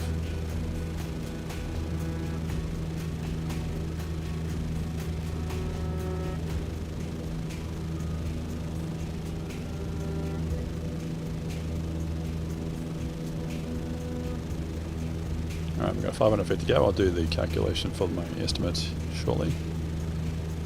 Climb, we've got the power set to mixture. We're going to leave rich for the time being. I'll let Landon out once we get it level out. Instruments, could probably reduce that a bit. So we are slowing down a bit.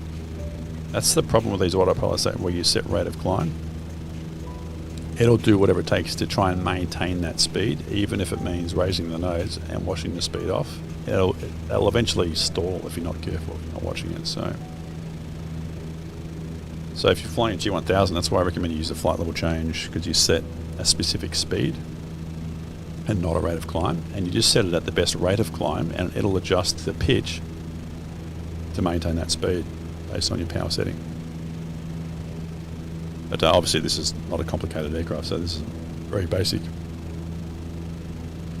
Actually, most 150s and 152s don't even have autopilots. You just got to trim it out nicely. Climb. Taxi lights and the landing lights we can turn off. There we go. Just leveling off. Horizontal accelerating, because we've got the same engine setting. And we're going to set 2300 RPM. Here.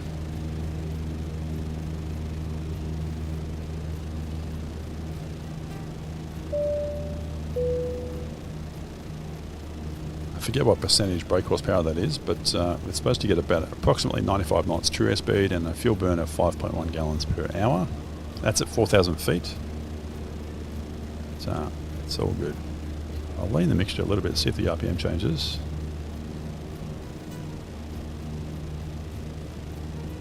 Oh, it's too much. There we go. Because I don't actually have a EGT. You have the option of an EGT or a clock. Since we're doing a navigation flight, I needed a clock, so I use that for my leaning instead. And it's not a lot. And the fuel burn is so low on these things, it's more just about sort of trying to prevent build up on the spark plugs.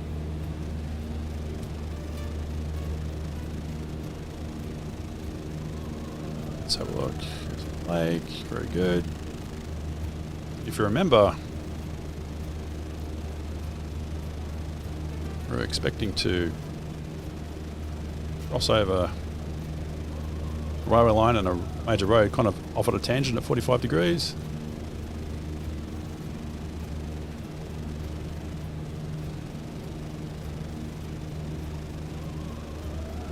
Looks pretty good. I think that's it. So far, so good. Alright, let's just do a quick estimate here of my... I wrote in the logbook the wrong spot. Hang on 1 second. I realize you can't see it.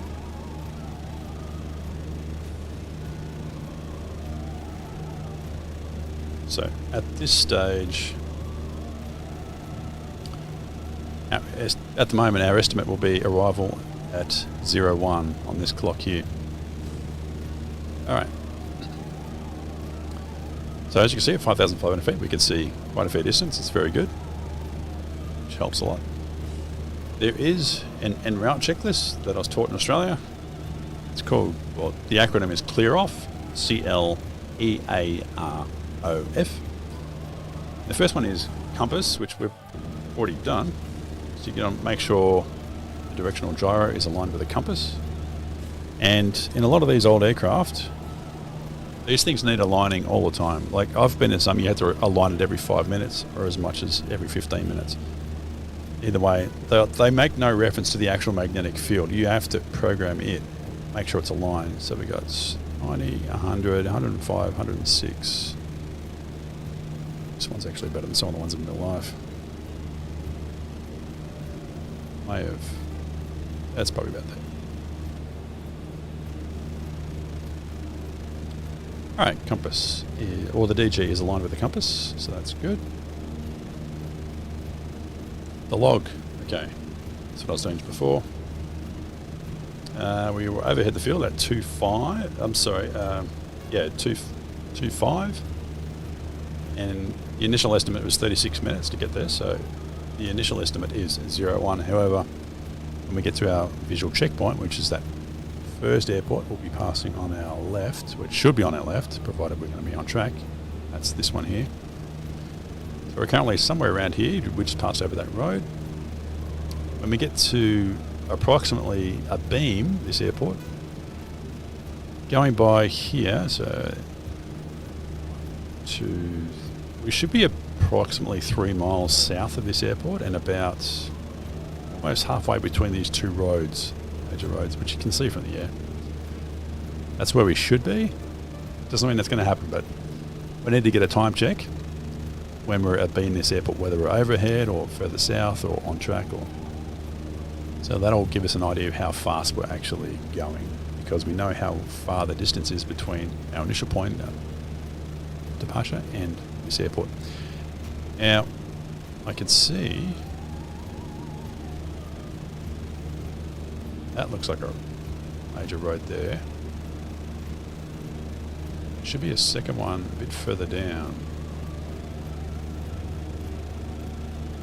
Oh, well, we'll see. Oh, that might be it there. Wait. Yep, I think that's it there. That's the other one. It's the first one. Good. So far it's looking good. So the compass is done, the log is done, engine, we've got that set at 2300 RPM, we've leaned the mixture, and temperature's looking good, and the oil pressure's also looking good. So engine's good. Altimeter, currently set to 29902. We need to be set to an altimeter setting within 100 miles of our position at all times. So that reminds me, we're going to have to get the AWOS for our destination, which is 121,225 at Richmond.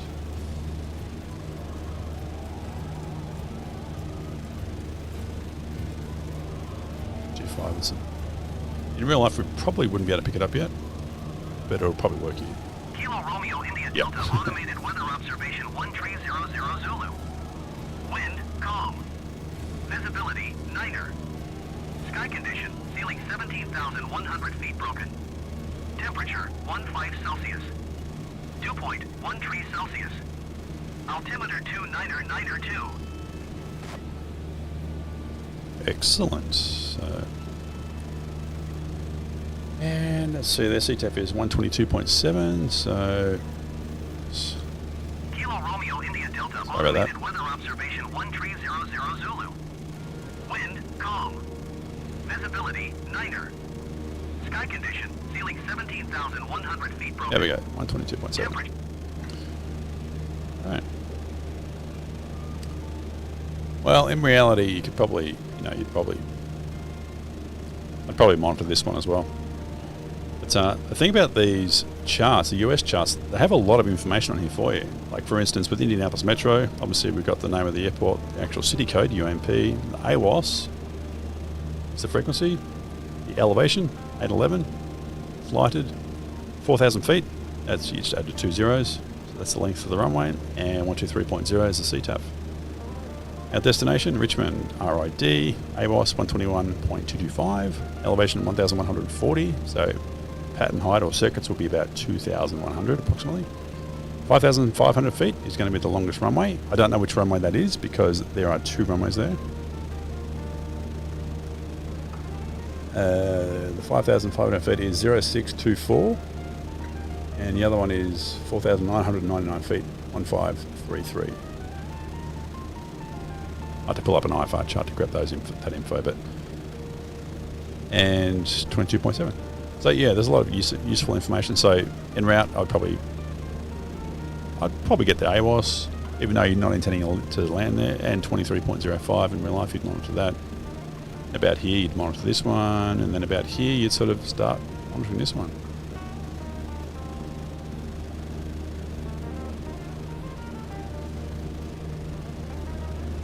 All right.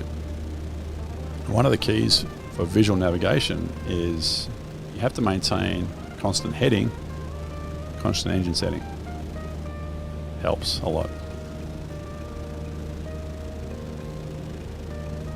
Let's have a look from outside. Just an option would be nice in real life, but that's the first road. And I'd say that's the second road there, yeah. Excellent. It's looking good. Good.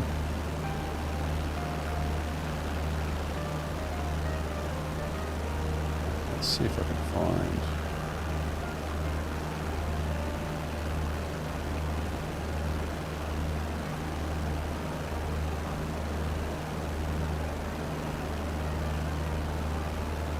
And with regards to this first checkpoint airport, as you can see,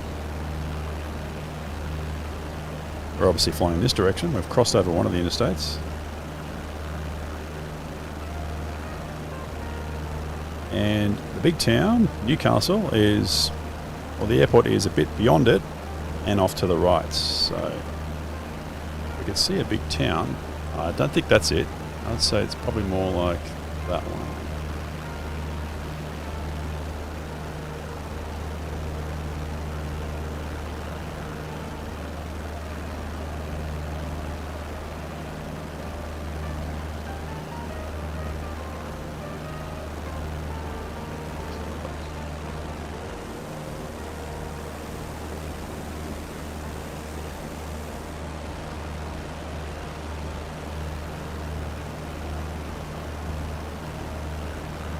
I would guess that's it there, the town of Newcastle, so it's probably a bit beyond it and to the right, so I'd look around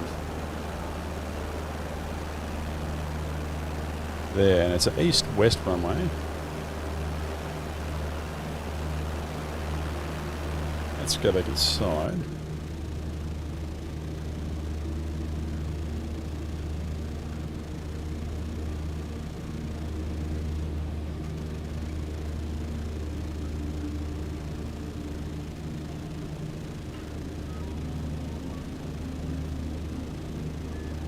It's the second interstate.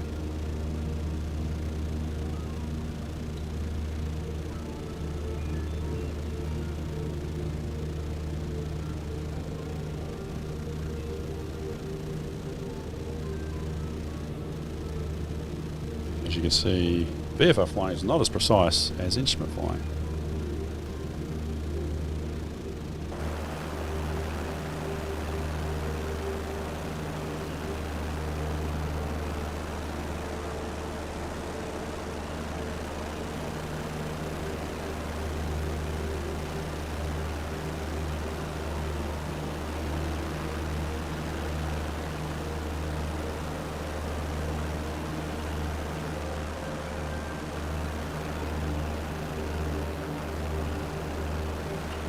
It's a rather noticeable kink in the road, isn't it?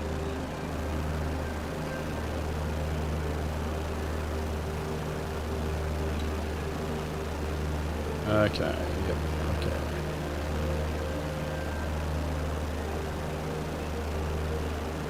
So this kink in the road that's coming up here, I'm thinking it's this one here. So the airport should be further up to the left of the interstate. There's a town there, so it's probably beyond it to the right. So it's probably around here somewhere, that airport. See how we go.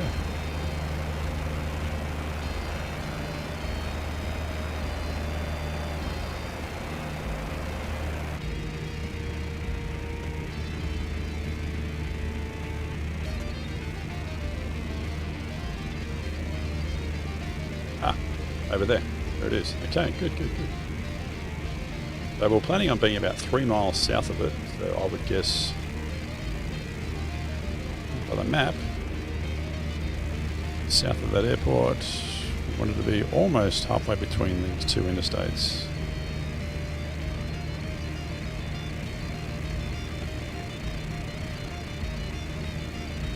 So, yeah, that's good. That's good. So far, we're pretty close to on track.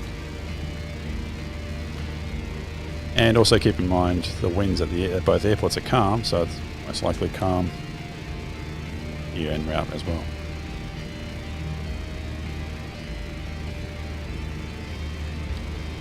And just briefly before we get there, obviously that's the leg we want to fly. If you're off track, like if we were to fly overhead, just through maintaining constant heading, or south of it, or anywhere off track, what you do is you turn it into a triangle, a right angle triangle, 2 right angle triangles, and you have to calculate the angle that you're off. First angle, once you calculate that, if you maintain that, if you make the heading correction, you'll parallel the track. Work out this angle, and you make that correction on top of this correction, it'll bring you back on track time you get to your destination. So you're just doing, it's called the 1 in 60 rule. So you have to calculate heading corrections based on how far off you're off track. But it looks like we're pretty much on track, so this is going to be an easy one.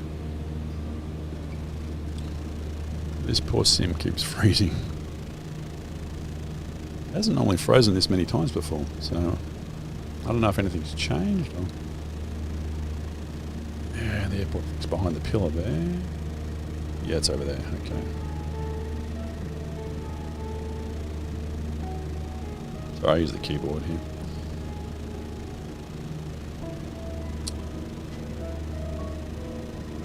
I haven't even finished the clear-off check. So the engine's set, altimeters are set. The radios, we've got the comms, the CTAF, and the AWOS.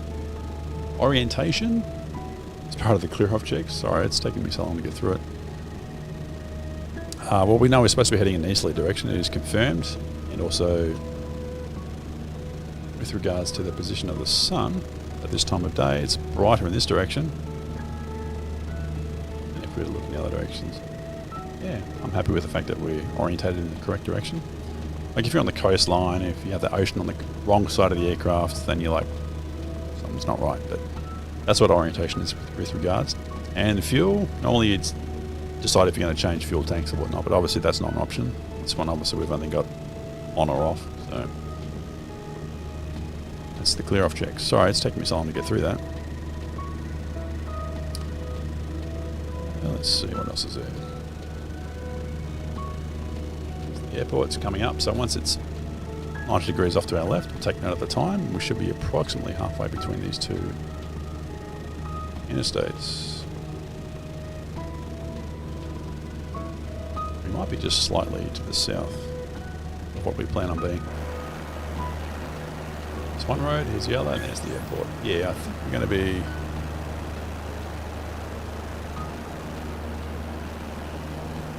maybe it's slightly closer to this one.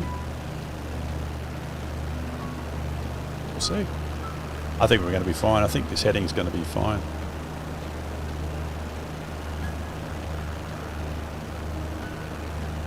looking good so far.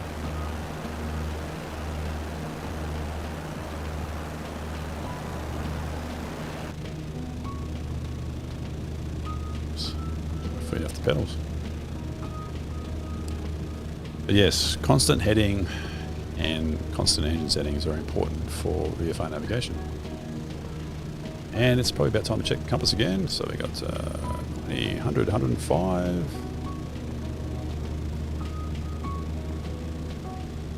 105 is probably about. What's wrong way?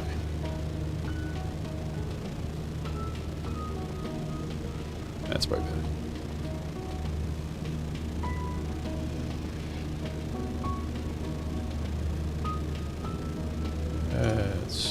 Let's see. Yeah, 152. That's the airport. We're almost at 90 degrees.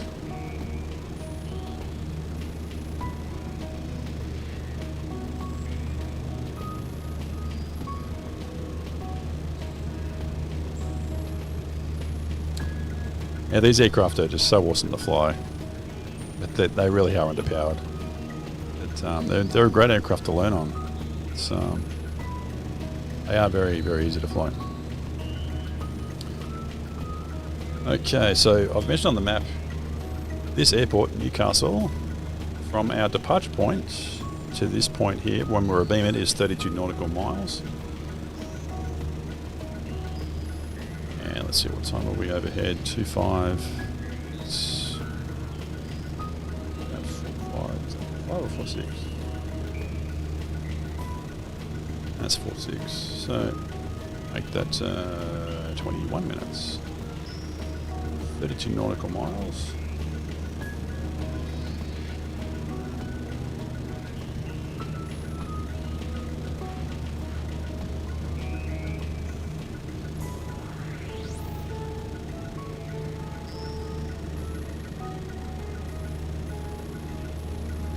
Alright, so just using an E6B whiz wheel. Okay, we can take another time. Ow. Make it 27, it's closer to the top. Alright, call it 27. 12 minutes.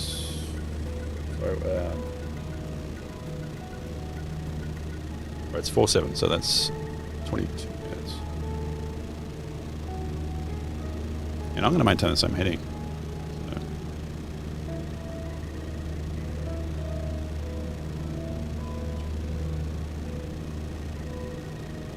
It's 32 miles. So if we've gone 32 miles in 22 minutes, our ground speed's about 87 knots, and we have 24 miles to go at that same speed. 24 miles is 17 minutes.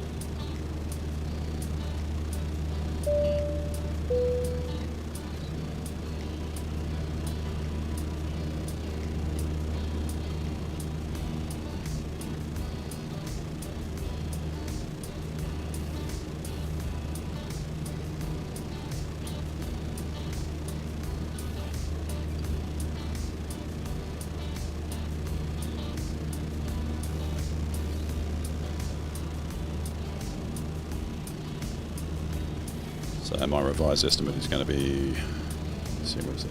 Let's see, 04 on this clock. It was originally 01. So yeah. So looking outside.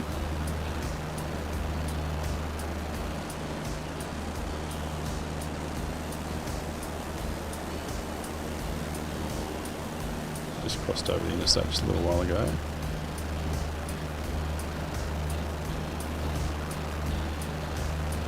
Yeah, we're pretty much on track, so crossing over just past the airport. So yeah, I think we're fine. Should be there at 04. Excellent.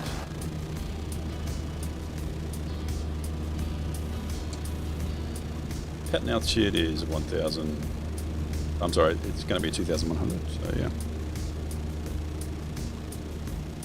So we'll just call it 2,000, so that's 3,500, 6, 7 minutes prior, make it 8 minutes prior. So at 5.6, we'll start our descent.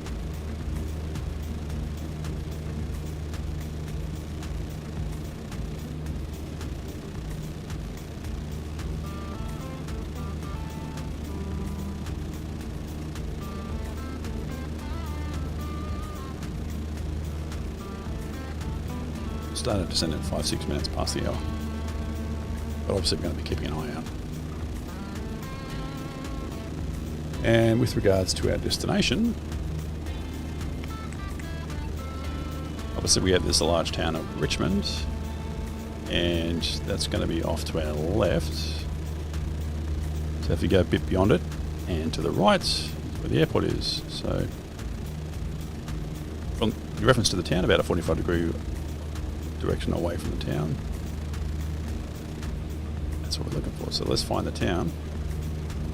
And that road we just crossed over goes straight to it. So this interstate here goes straight to it.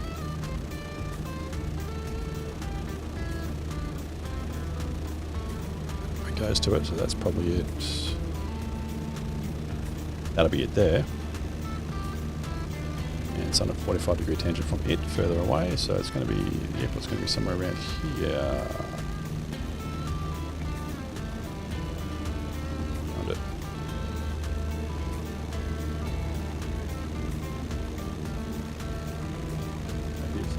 Around here somewhere.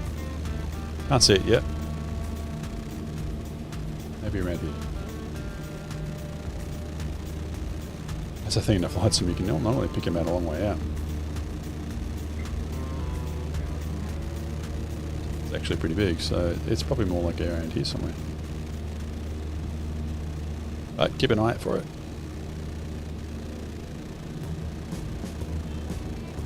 That looks like Richmond over there. That road's going directly to it, so I think we're going to get pretty close to it. Pretty cool.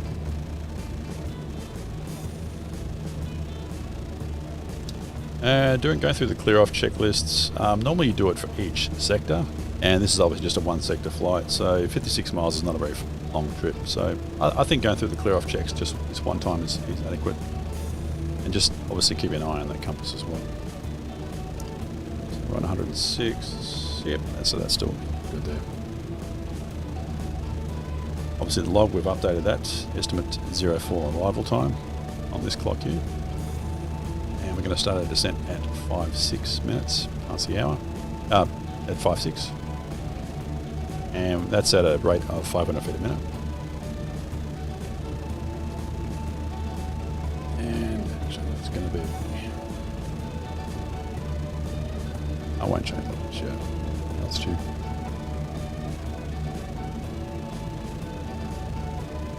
And obviously you're listening to the engine. Just modifying the sound intakes for the export here. The engine sounds themselves I actually do have turned off or turned down low in the simulator itself, but I should probably crank them up a bit and just control it through the mixing board. That's okay. Yeah, I'm still experimenting through all these this filmmaking here. That shouldn't be going off because we're not flying over any ILSs or anything like that, as far as I'm aware of. Oh, that airport down there might have one.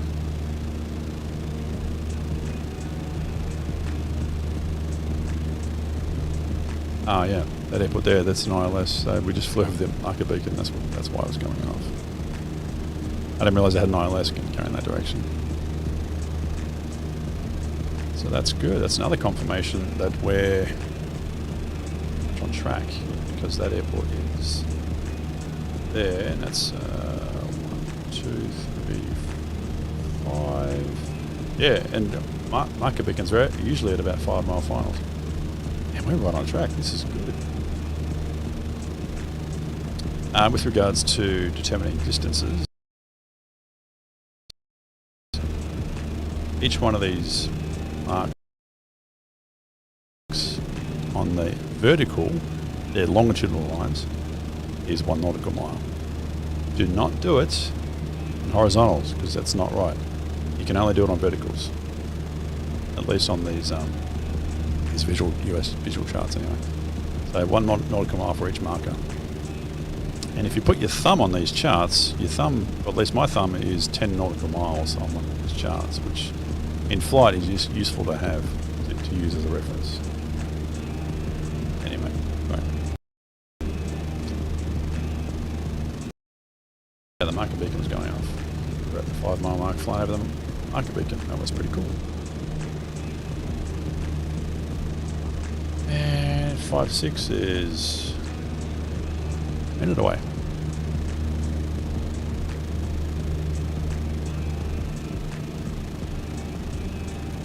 It was 2001, was a pattern altitude. Yep.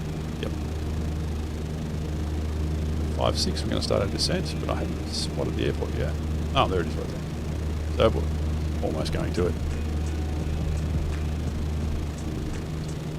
Alright, so the airport's runways. Let's have a look here.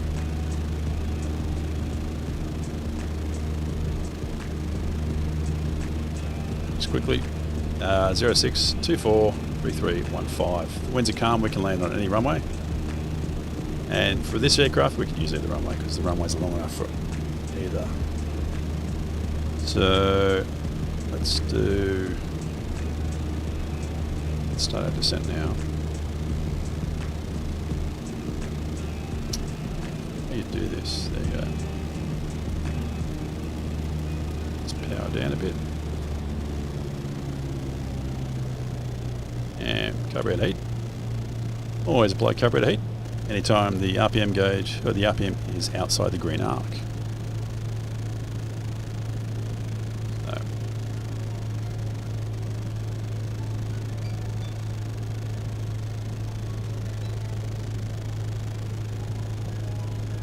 And I should have actually done my pre-descent checklist.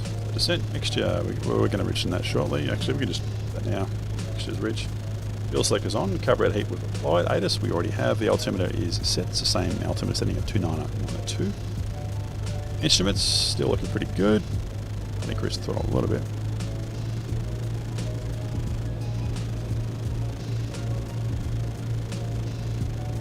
And we're descending 2,100 feet. It's looking good. Do a pre-landing checklist now. Just going to switch these lights on.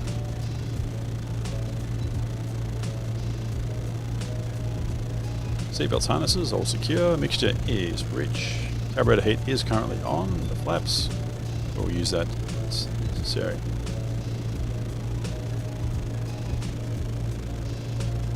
Alright, there's the airport. We're going to land on runway 06, which is in that general direction there. So we'll just land on this runway here, that way. Is the shorter runway, but for this aircraft, plenty. 4,995 feet is plenty for this aircraft. I love it. And we're about... The town is...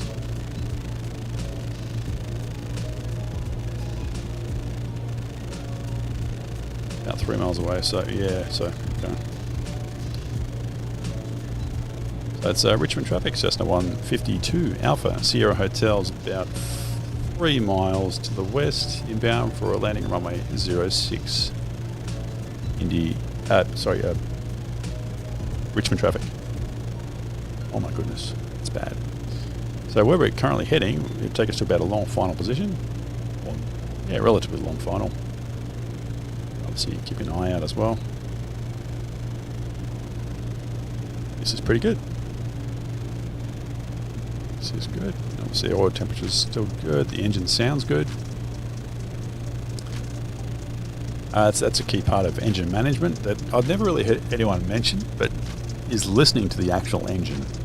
And that's actually the reason I don't use noise cancelling headsets, is for that reason. As much as I love noise cancelling headsets, that's actually why I don't use them, because I can hear the engine a lot better. Because the noise cancelling is actually very effective. It's lovely. It's nice and quiet when you're flying. But you want to be able to hear that engine relatively well. So that's why I use my David Clarks. Alright. Okay, speed is in the wide arc. We can put stage of flaps out here. Might just increase that just a little bit.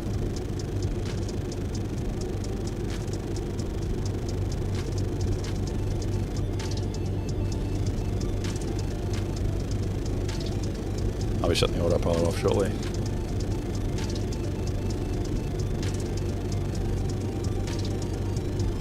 It's kind of a wide base. And you can also see the pappies, and we're obviously high at the moment. I don't think you can see them this wide out from the centre line. I'm not sure.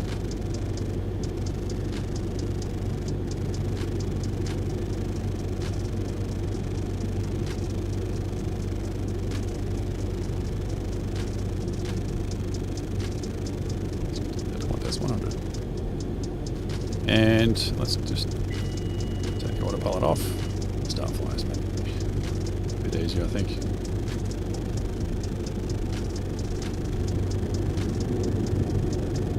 All flaps out, but it wants to climb. Like, no, don't climb, don't climb. Sorry, folks, that rate of descent is probably making you sick as a dog. Apologies for that.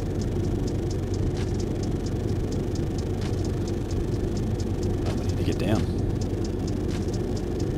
Okay, Richmond traffic system 152 Alpha Sierra Hotels on about 2 mile final for runway 06, full stop, Richmond traffic. It's good to go for the elevation, approximately, and that's why it's showing 4 whites.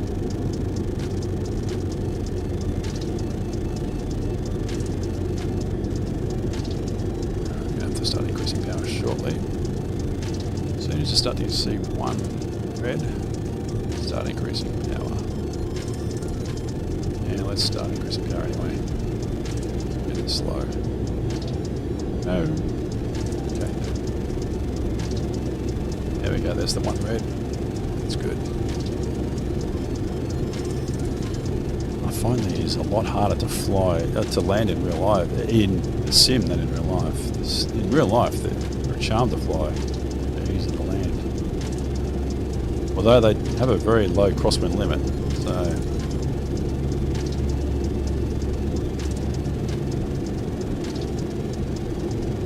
it's aim for the numbers.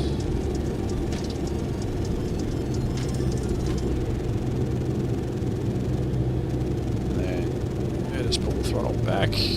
Ease back, and then you should touch down around about the touchdown markers if you.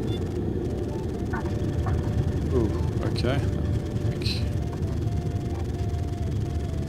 That's alright. Track the flaps. Apparently it increases braking efficiency by removing the lift, putting more weight on the wheels. Still going pretty fast.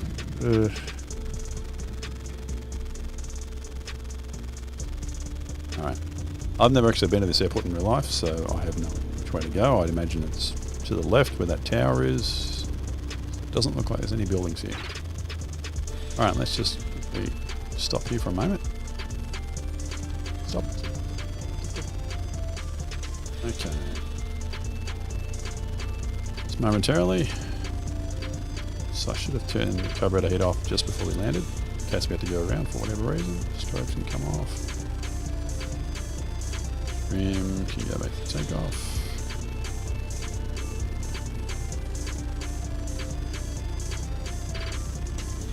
Alright, after landing checks, flaps are up, carburetor heat is off, strobes are off, landing lights off, taxi light, actually we'll turn that back on, sorry. My mistake. Better heat, it was never on, mixture is fully rich, trim, set for takeoff, transponder is on standby. Let's keep going. Oh, Richmond traffic, Cessna 152, Alpha Sierra Hotel is clear of runway 06. Richmond traffic. Sorry, got to do that. Look at that.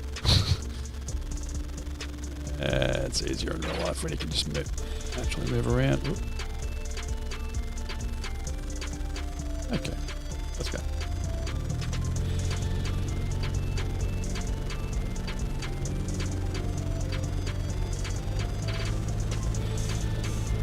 Did I somehow set the brakes? Oh, I have my foot on the brake. Man, these things are sensitive. What the? No, the brake's not on. Feet off the brakes. Come on.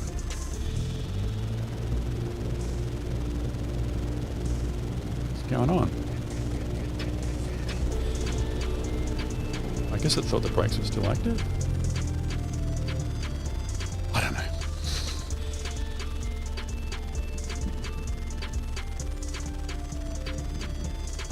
And lovely taxi lights.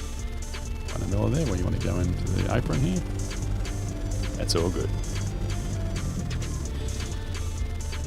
I think this looks like a pretty good place to shut down. This looks like a place where a building would be, I guess. I don't know. Alright. Feet on the brakes. Back to 1000 RPM.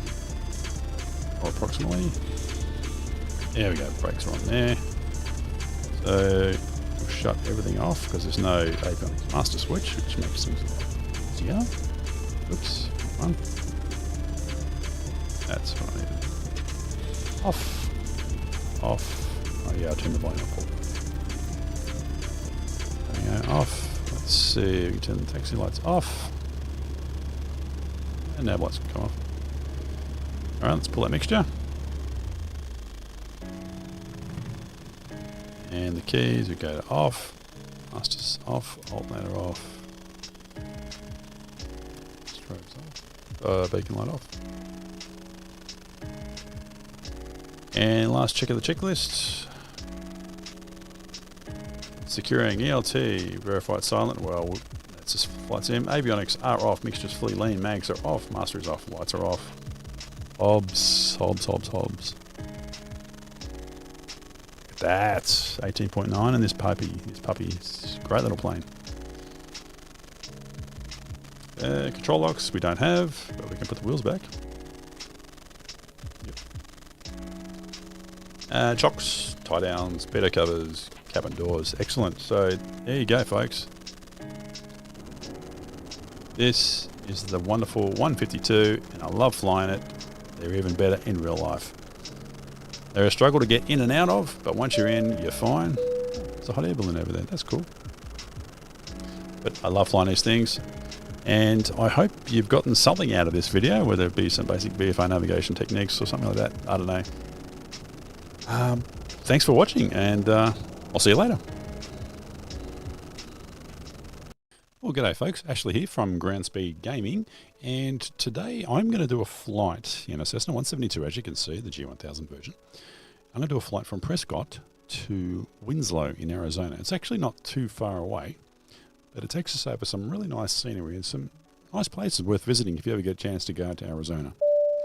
So we'll just get started here. Well, actually, even before we start the engine, there is a couple of things I want to go over. And first of all, just having a quick look at the weather here. Prescott, this is where we are right now. And obviously, I've switched the time to early in the morning, so we're going to get better performance for this aircraft, because you're going to need as much performance as we can get. However, this is the real weather at this moment. So it's light winds, 10 miles visibility clear, etc., etc. It's looking good, so we're fine there. This is Prescott, and Winslow is even better. I'll just refresh just to make sure. Yep. As you can see, there's not really any issue with potential fog or anything like that, even though the winds are light. Temperature is 1 degree Celsius. The dew point is minus 17, so we're good. Forecast variable winds, unlimited visibility, sky's clear, awesome. So we're really good there. Weather is not an issue. Prescott does have a few NOTAMs, however, they're not really going to be affecting us, especially being in a sim. But you've got to be aware of them, you know, if you're going to go true flying realistically. We're going to plan on takeoff from 2-1 left because that's the longer runway. Instrument approach procedures, we're not really worried about that because we're actually departing. But in real life, you would sort of keep it in mind if you had to return to the field. So I'm not going to worry about that. The optical departure clearance is something we are doing. I'm not going to be doing radar vectors. However, we are going 2-1 left. It's a minimum required climb gradient is 448 feet per nautical mile. And instrument departures, SIDS and all that stuff are based on 200 feet per minute. So you do need a decent rate of climb. 2-1 right, no, that's 2-1 right. We're going 2-1 left. 2-1 right has obstacles normally, just the light poles in the way it's built, but that's okay. Obstacle departure clearance, one of them would actually affect us in real life. This one would actually affect us in real life. Departure procedure is not available except for aircraft equipped with suitable RNAV systems or GPS, because the Drake VOR, which is what we're going to be using today, is actually in op as of actually today, 10 a.m. East Coast time this morning until the 17th of December 2024. So yeah, so actually in real life you have to have GPS, but being in the sim, we're actually going to use the Drake VOR. That's all that would really affect us here in Prescott. And Winslow, there are actually 2 NOTAMs, but the obstacle light, I'm not worried about that. The VOR GPS approach, runway 11, which is what we're planning on doing. I'll be doing a VOR, not GPS, but it's the same actual route. It affects helicopters' visibility, so we're not a helicopter, so that does not affect us, but this actually is something we need to keep in mind. The MSA, or the VORTAC, 25 nautical miles. The MSA in one sector is 8,100 feet instead of 7,800 feet, so there's probably some obstacle. But besides that, no NOTAMs are going to affect us. So this is the route we're going to take. We're going to go from Prescott, follow the departure clearance, obstacle departure procedure, which takes us out this way a bit. And then we'll circle around to Drake. Our MSA, because this is an IFR flight, however, we will be visual the whole time. The MSA is 10,100 feet. So I'm planning on climbing to 11,000 feet, traveling eastbound on Victor 12, Victor 12, or Victor 264. Go by either one. And obviously the MSA after Oates is increased to 10,800 feet. So that's why I'm going to go to 11,000 feet, and it's hemispherical. And from the VOR here at Winslow, we're going to make an approach into Winslow Airport. And somewhere around here, near the Winslow Airport, is the meteor crater. And it is freaking awesome. It looks really good in the sim. And it looks even better, obviously, in real life. But the flight's also going to take us directly over the Sedona Airport. So that'll be something worth seeing as well. All right, so obviously I've started up, done the test and arm switch, and that's brought up the pre-FD. The beacon light is on, nav lights are on. Engine indicating systems, we've got to check that. Zoom in a little bit so we can see it a bit better. And we go discharge, that's fine, that's okay. Brakes, just make sure the brakes are set. The brakes are on. Normally you keep your foot on the pedals, but I use the handbrake in the sim only. The prop is clear. Master on. Master battery, I'll put the alternator on as well. Beacon light is on. The fuel pump we're going to put on just momentarily. And mixture's reached already. I left that there by mistake. Fuel pump's on. You should get fuel flow. Hang on. Well, there should be fuel flow, but that's okay. And mixture lean. I should have actually had it lean before I did that. Okay, so we've got to do the start the mags. And then as soon as it kicks in, then we richen the mixture. So you yell out the window, clear prop.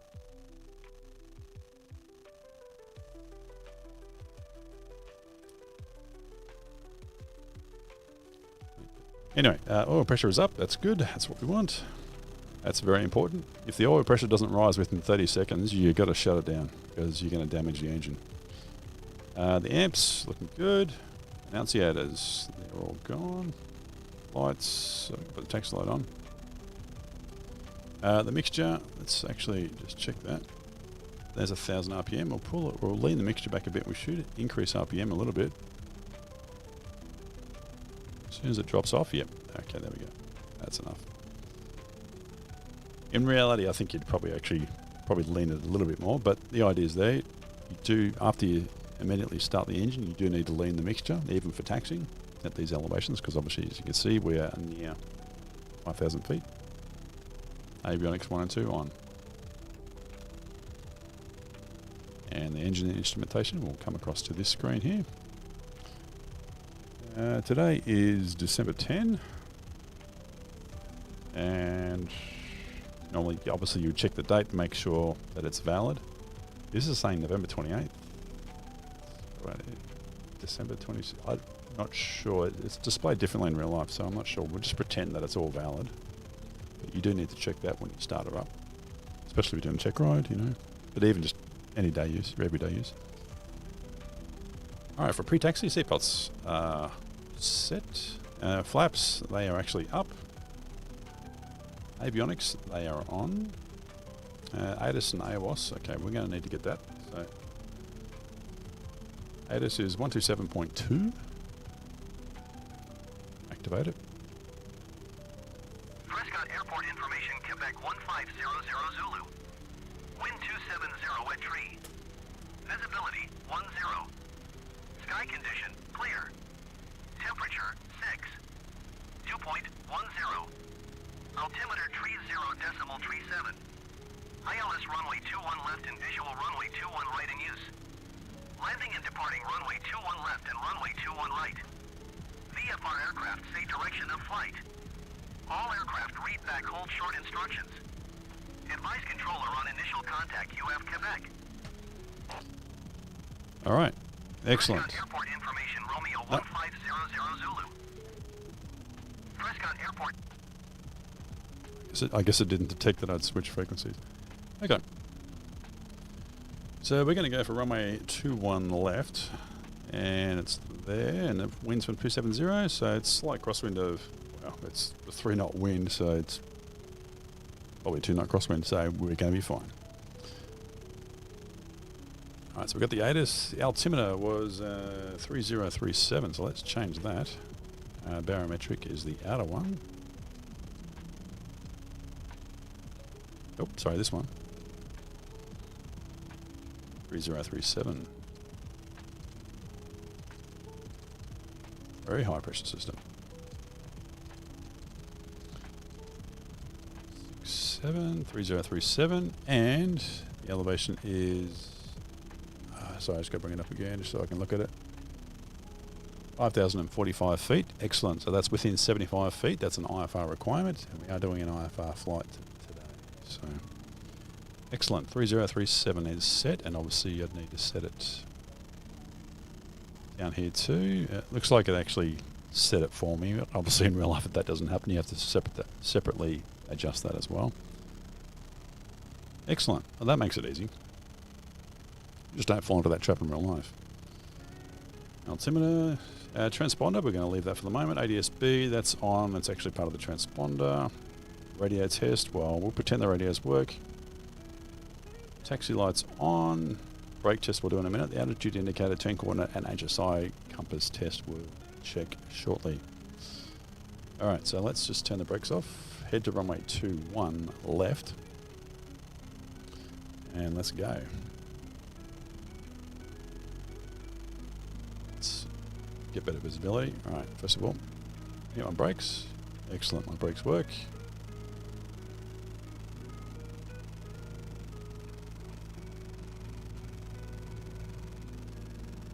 Whoop. I still don't taxi this thing as well as I do in real life. Mind you, my seat's got wheels on it, so that doesn't help, so my seat swivels around. Alright, so we're doing a right turn, left skid, HSI is turning in the correct direction, and compass is freely rotating and the HSI remains level. Left turn, right skid, HSI is turning the correct direction. Compass is freely swinging, and the HSI remained level. Of course, I should be checking the standby one as well. It looks like it's staying level. Excellent.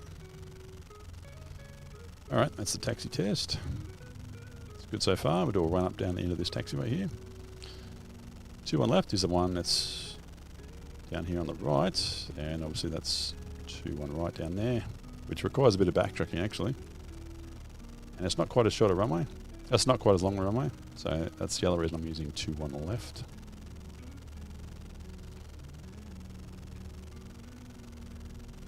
And also with regards to 2 on right, when you take off, you actually fly over the parking area where all the aircraft are parked, and they have light poles. And in the middle of summer when you're climbing out, you don't get a very high climb rate, and you kind of have to be aware of that and sort of turn to avoid them. Yeah, it's not a good design, especially for these elevations. Believe me, I flew the Piper Warrior out of here, and in the fuel tanks they have a tab, and whenever you got fuel, you always told me only fill it up to the tab. If you went with full fuel with one other person on board, like your check examiner, there's no way you're going to get off the ground in the middle of summer. The elevation is 5,000 feet, but in the middle of summer here, the density altitude, it was kind of like flying out of an airport at 8,000 feet. So the performance was really bad in summer. Alright, let's just do a run up here. Guess I'll do. The winds are so light, doesn't matter which direction we're facing. Yeah, it would be blocking someone, potentially, but it's okay. It won't be long. Alright, for the run-up, brakes are set. Fuel selectors, we're going to put those on. They're on both. Trim, that's set for takeoff. And flight controls, we'll just bring those back just momentarily. Make sure we've got full controls here. Left and right pedals. We know the pedals work because we've been using them. And they look free and correct. And you're also making sure, because you'll have your knee board and stuff, you want to make sure that the control column doesn't hit your knee or things like that. So you might have to lower the seat maybe. Okay, let's see. Trim, controls, instruments. Instruments, there's no red X's or anything like that, so that's good. Altimeter is set to 3037, both the primary and the standby, and they're both within 75 feet. Fantastic. Standby altimeter is, yep, that's set. The cap 140, okay, the autopilot, we're going to quickly test that. So just push the button in for the heading bug, and that'll bring it straight to your current heading. Put the autopilot on and put on heading. Turning heading indicator to the left. Oh yeah, I'm going to show you that it's working. Yep. Okay, see if it turns to the right. Which it is, and you make sure you can turn it off. Yep. Excellent. Oh, yep, turn it off, that's it. Awesome, that works. And obviously the other thing is, I don't know if it's depicted in this.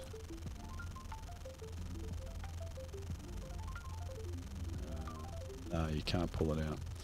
But normally you would, if for whatever reason you couldn't shut it down, you just pull the circuit breaker on the autopilot. I've not had to do that in real life, but that's why it's actually highlighted, so it's a quick, easy find for the pilot. If for whatever reason this button doesn't work to autopilot disconnect, or this one, that's why that's highlighted, and it's easy to pull it out. Because you might get into a situation where you have runaway trim or something like that, so that's what that's about. Anyway, let's see what else is there. Standby instruments are good. Mixture is leaned, and we'll lean again once we get up to cruise level. Manual electric trim. So that's actually these ones here. Gotta make sure this is working. Yep. See, they both work. They have to both be used. If you only use one or the other, it doesn't work. It's purposely done that way so that you have to use both buttons to set it. And without electric trim, you cannot have altitude hold, so that's very important. And once we're going to go to 11,000 feet.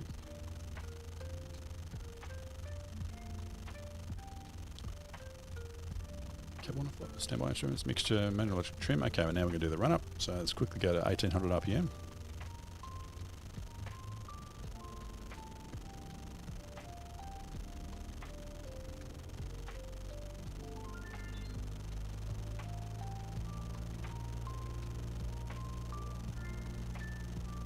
Almost there. There we go. Alright, it's a little bit over that, but that's okay. So we're going to go to the left magneto. That's fine, it's pretty stable. Go back to both. That's not too much of a drop. Let's go to right. Yeah, that's okay. And they're both within 50 of each other. Back to both. Vacuum indicator. The vacuum indicator is there, and that's in the green, and that actually powers this standby artificial horizon. This artificial horizon is powered by something else. I believe it's laser gyros, not a traditional vacuum system, but that is a vacuum operated one. The engine indicators, the fuel flow is good, oil pressure is good, oil temperature is good, vacuum's good, fuel is fine for what we're doing today, and electrical looks good. Amps and volts are okay. Annunciators, we don't have any annunciators at the moment. Go back to idle. Make sure the engine doesn't stop upon idling. It is good, so let's go back to 1000 RPM.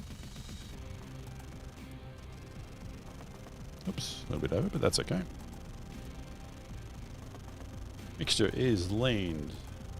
Throttle friction, this is the sim, we don't need to worry about that, but that is actually this knob around the throttle there, just to make sure through engine vibration the RPM does not change. FMS, GPS. Alright, so what we're going to do is I'll quickly plug this in. This is the actual route we're doing.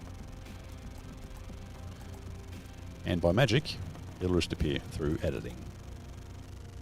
Okay, run-up checks are done. For the pre-takeoff, flaps. We're not going to use any flaps. The mixture is set. Pitot heat, not required. Transponder we can put onto, we'll put on altitude. We're going to leave it on 1200.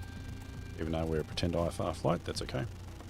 Heading bug is actually set to 205. That's part of our departure procedure. I'll brief that in just a moment. The doors and windows are closed. Landing light is on. Strobes can come on.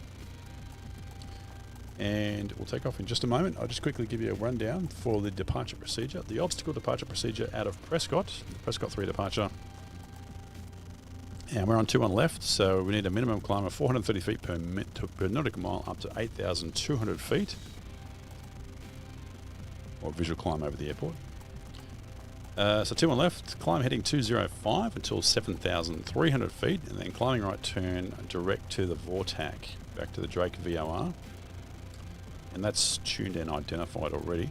And once we get to the Vortac, we're going to track 305 outbound to 9,000 feet. Then continuing climbing on course. Other aircraft climbing right turn, direct back to the Vortac, and then the assigned course. So we're going to get airborne. Take up a heading of 205 until we get to 7,300 feet. Track direct to the nav aid. Go outbound on 305 and then track back to the Vortac and track 061 outbound. Whew. Yes, that's what we're going to do. Yep, there's a lot to it, but that's okay. That's what we're going to do. So here we go. Put that there. Oh, actually, I'll need that. That. I'll put that back. So here we go.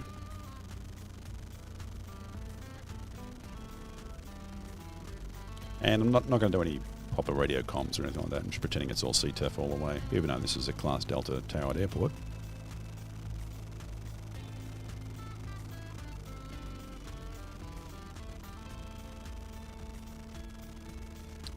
But you'll notice here how slow this thing is to accelerate at this elevation. I can assure you the performance difference is very noticeable in real life. It's 2 on left, excellent, that's what we have. Compass is reading good, so let's go.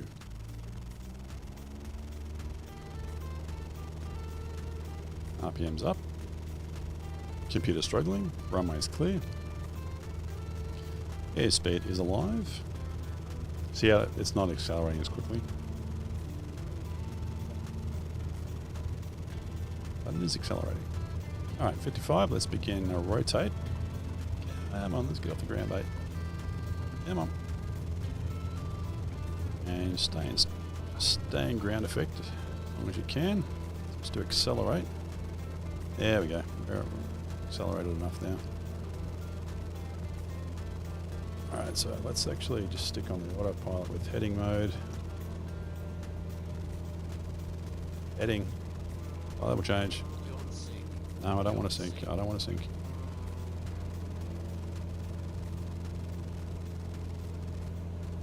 And we need our best rate of climb, which is 74 knots. Should have reset this.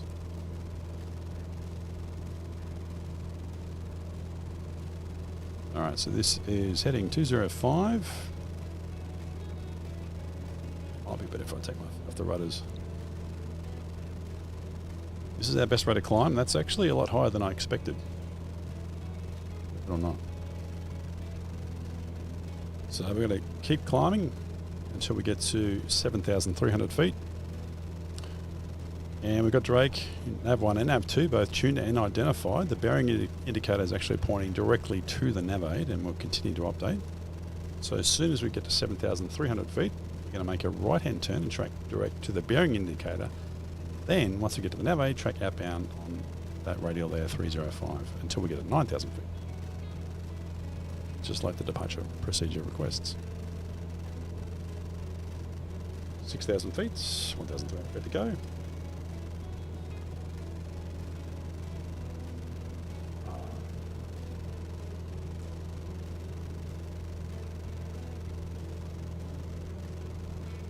And flying right over the Imperial campus, I can tell by the driveway there.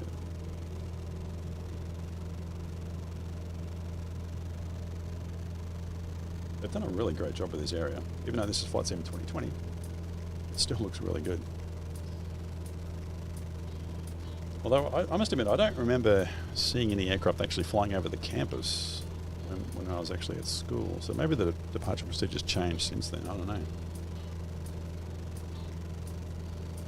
I actually used to live up here, this area up here.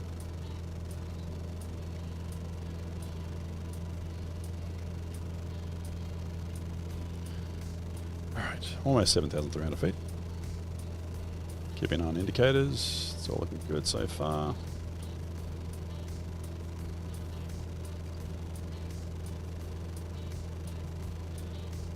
And Thumb Butte will be somewhere up in front of us up there. There's some great hiking up there, and obviously we've got Granite Mountain, which is just behind the pillar there. It's off to our right. You'll see that better shortly.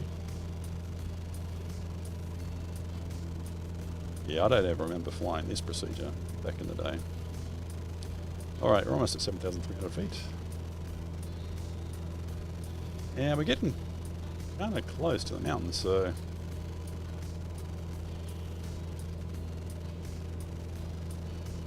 Climb gradient. The rate we're climbing is actually a lot better than I expected. Alright. 7,300. Okay, let's start our right turn.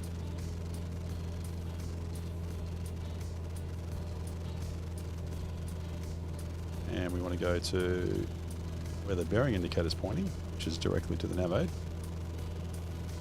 The rudder pedals on this thing are a bit oversensitive. Alright. And it's turning quicker than rate 1 on the autopilot. That's the other thing I don't like about this autopilot, is it goes much faster than rate 1. Okay, we're tracking directly to the nav aid. Once we get to the nav aid, which is 6.8 nautical miles away, we need to track outbound on that track until we get to 9,000 feet. Then make a right turn, direct back to the nav aid, then track outbound 061. Hopefully we can get the 9,000 before we even get there. That'll be good.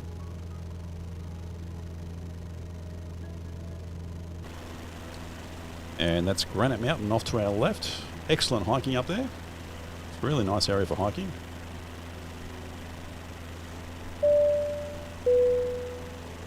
And there was a film made, it would have been in the late 80s. It was called Creepshow 2, which is a series of short films.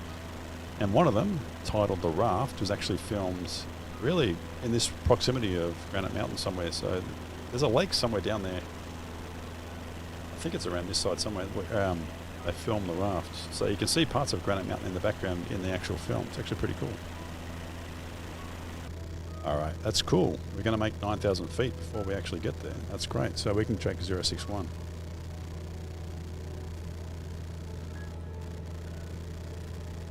Instead of having to go outbound on 305.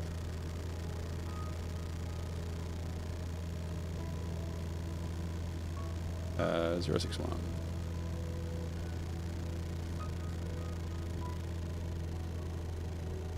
There we go. So that's our intended course.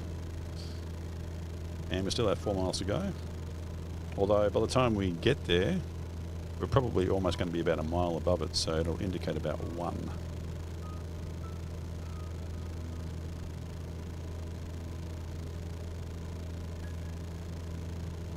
As DME is actually slant range versus GPS distance is actually range along the ground. You'll see these numbers actually differ fairly soon. See, they're already differing, and the gap between the two will actually increase the closer we get. As DME has a transmitter on board the aircraft, and it sends a signal from the aircraft to the receiver on the ground, and then sends a signal back.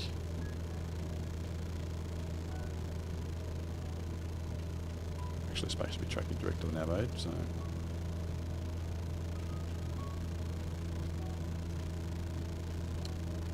So DME actually measures the distance between the aircraft and the actual nav aid on the ground, as opposed to GPS, which is actually distance along the ground. So that's why it's going to slightly differ. I know I've mentioned that in many other videos, but pretty sure you don't watch all of them.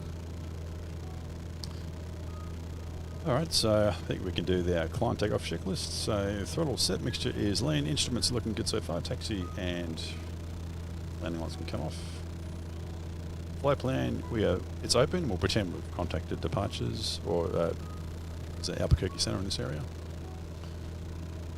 Yep, very good.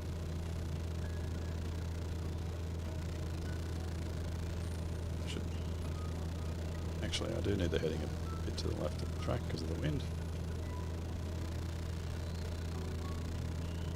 Still got a pretty good rate of climb, 500 feet. That's good. And also the moving map is showing the track 061 once we get overhead the nav aid, so it's looking good there.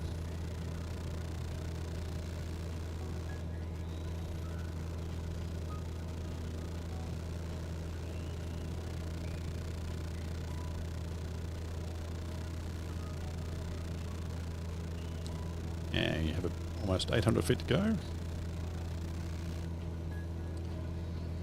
Obviously, we've just passed our MEA for the first sector, but the second part of the sector is 10,800 feet. So we are safe to go on the first sector.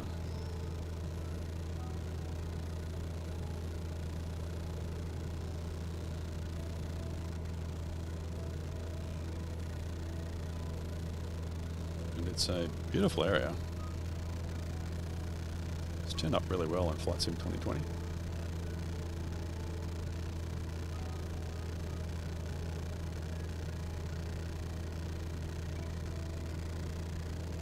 This is pretty much what it looks like.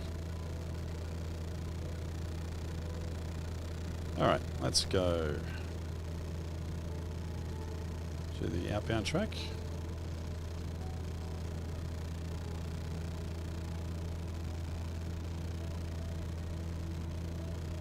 Just wait for that. Pick up the needle, the HSI, we'll pick it up again in a minute. We're in a cone of confusion, so there's not really any signal directly above it. It radiates in all directions around it, but not directly above it. There we go. So, tail of the needle is to the left of track that we want, so we want to go to the right of that track. And also the needle's indicating that as well.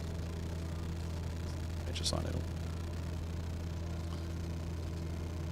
And I don't want to do too big an intercept because we are very, very close to the nav aid. As you can see, it's just behind us. As you can see with the heading indicator, where it's heading, it's actually not going to be long before we intercept. And there it is, right there. And I overshot it.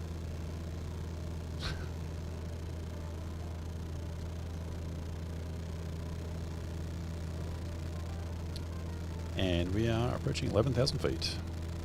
Now I don't want to chase the HSI needle with the nav mode because it violently chases it. Autopilot's not very smart in this thing. Alright, so we're accelerating now. It's lower the nose. It's excellent. Ah, it's a few clouds. Okay. Outside temperature is 0, so we will pick up icing.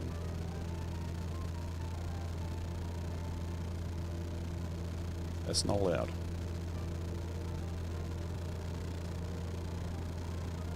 Alright, just pull that throttle back to 25.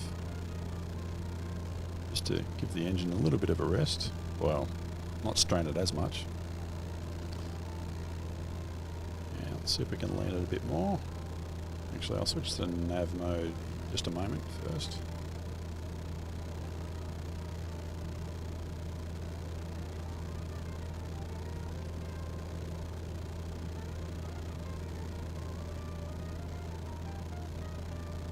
Alright, switch to VOR nav mode now.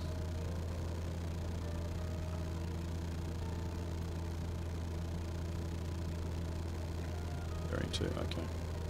That's right, that's right. Alright, let's lean the mixture further.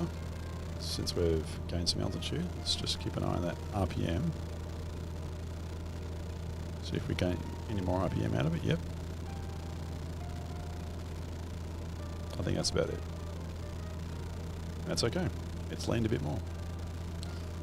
Cruise checklist power set mixture is lean. Instruments are looking good. So what I'll do is actually see if we can go to nav 2. Activate nav 2.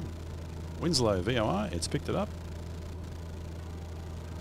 And okay, so let's see. Bearing 2, I want nav 2. There we go.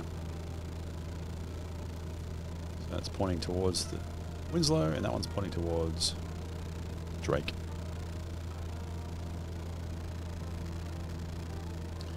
And going by GPS, we're expecting to be at Winslow in 43 minutes. Excellent. Very good.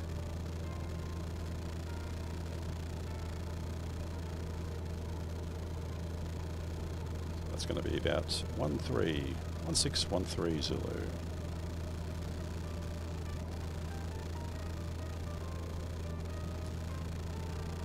Yeah, these clouds are not looking good, so that was something I did not anticipate.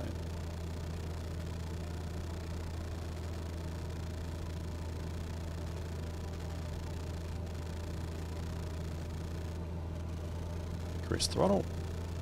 See if we can climb above these clouds, because at these temperatures it is actually going to cause ice on the aircraft, and we are legally not allowed to fly in icing conditions. I don't want to slow down too much, so we have a positive rate, so 86 is fine. I don't need to go to 74 for best rate. I will if I have to. Yeah, maybe I should.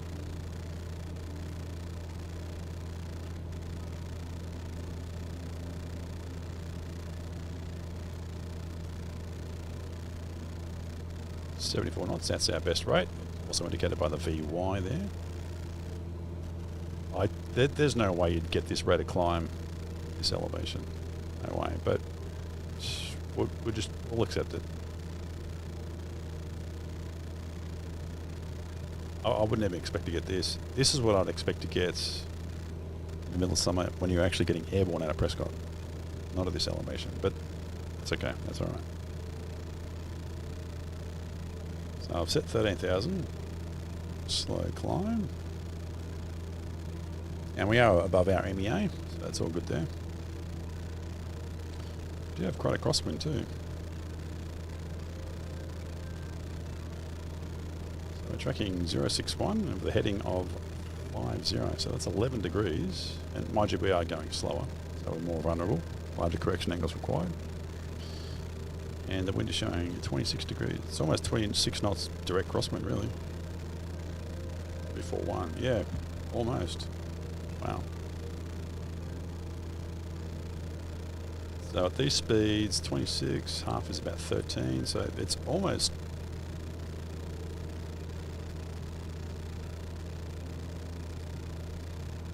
almost a half degree for every knot of crosswind.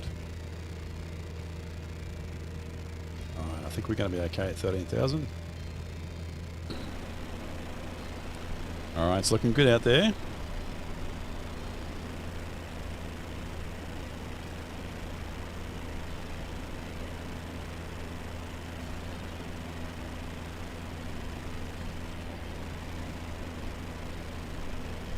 I'm not sure what the name of these mountains are just here, but Jerome, the small mining town of Jerome, sits on the other side of this hill, halfway down the hill. It's a great place to visit if you're ever in Arizona. Absolutely love going there. It's a very old Western, old school tourist attraction. And I love going to the Haunted Hamburger restaurant, and they've got a haunted hotel on top of the hill up at Jerome. I've never actually stayed there, but I'll have to give it a go one day. As you'll see when we get on the other side of the hill. Just turn the volume down a little bit. There's sound. It's pretty loud. Alright, we're going to be just skimming the tops of these clouds. I think we're going to be alright. Excellent. I actually didn't anticipate any clouds. See, we're -3 Celsius, so yeah, we can't find those clouds. We'll have to find a gap in the clouds to descend though.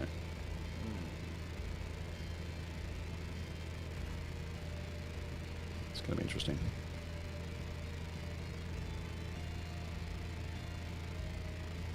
And approaching the fix dirty, which is at 15 DME. Yep, there we go, we just passed it.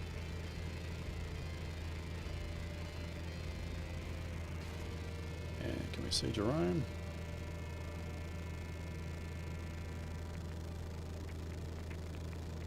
Just level off first. Go, leveling off, allow it to accelerate. And you'll see the wind correction angle will probably change because we're picking up speed. It won't have to be as big as an angle, so it'll probably go to the right as a guess.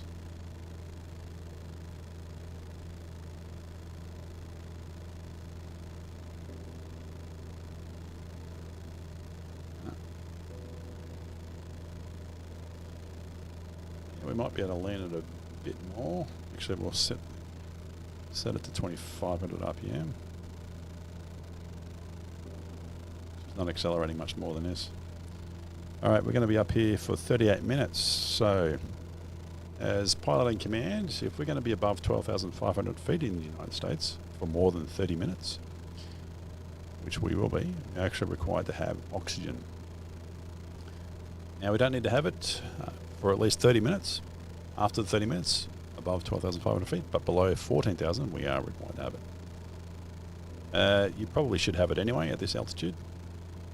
So we'll just pretend we've put oxygen on. Looks like we are going to skim top of those clouds. This thing is not going to climb.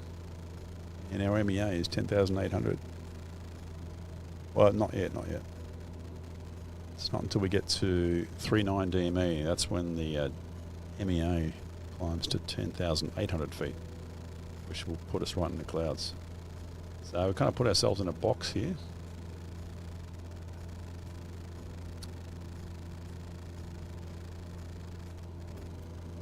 And let's see if we can climb.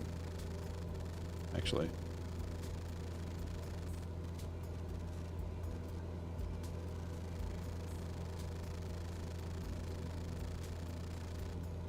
we are visual.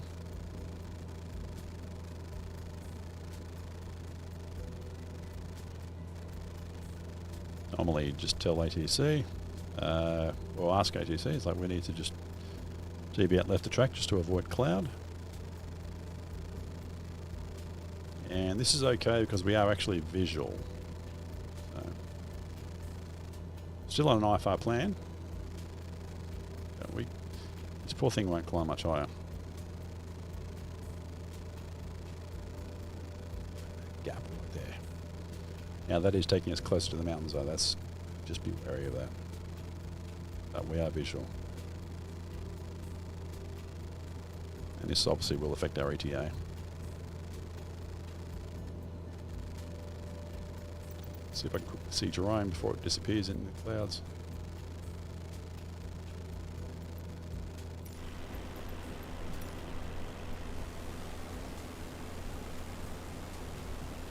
There's Jerome there. Great town. If you ever get a chance, definitely go visit Jerome. Halfway up that mountain. You take 89A, and that'll take you winding all over this hill. I think that's probably it there. It really winds down the hill.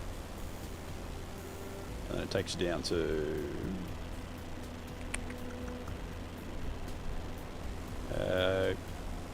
Clarkdale, and then Cottonwood's just around about here somewhere. Another airport there.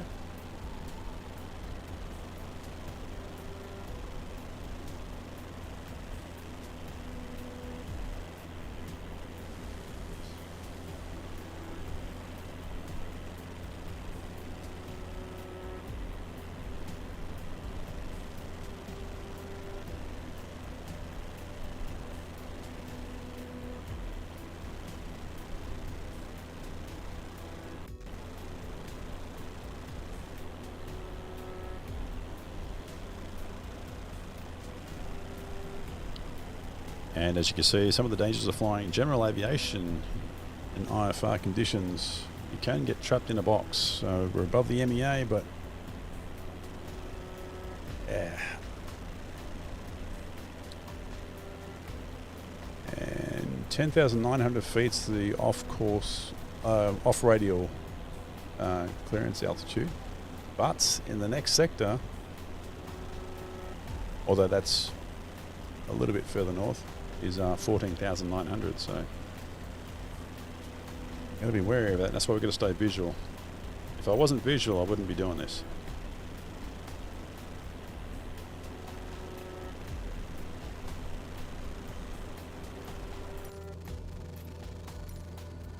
Alright, so we might be able to just go that way.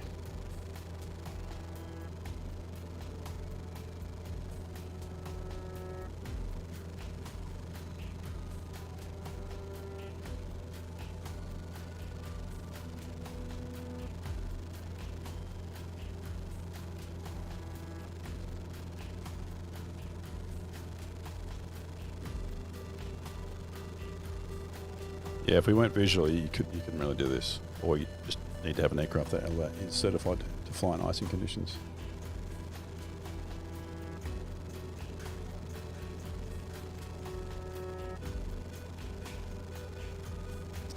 Yeah, this is actually something I did not anticipate today.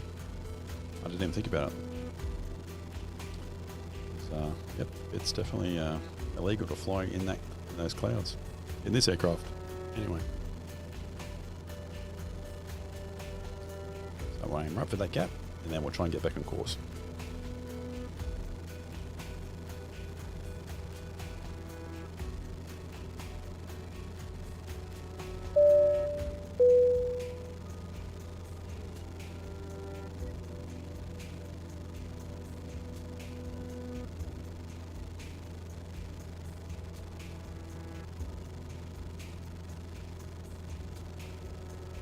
Hopefully we'll get back on course before we get to Sedona, because I wanted to overfly Sedona. It's a lovely area to see from the air.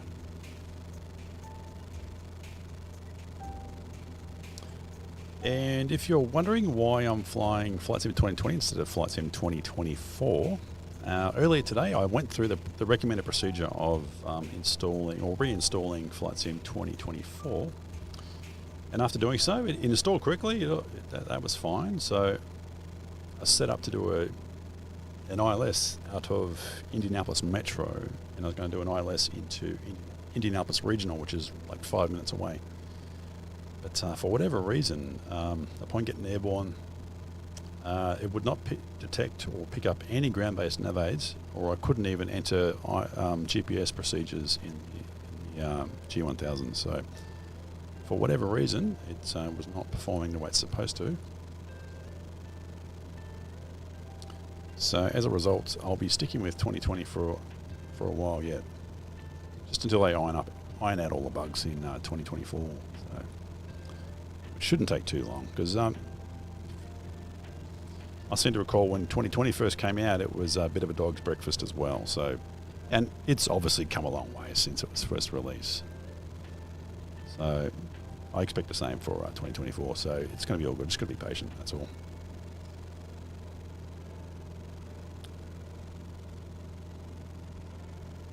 let's see. I can actually descend now. Go back to 11,000. Let's do that.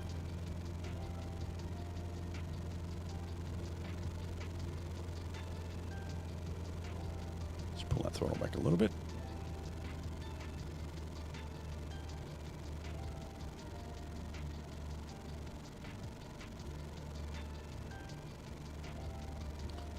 Maybe we can stay out of these little fluffy clouds too. Once you get past this little line of clouds, I'll get back on track. Sedona's actually just over here. I can tell by the rock formation. So we're not going to fly over the airport. Sorry, guys.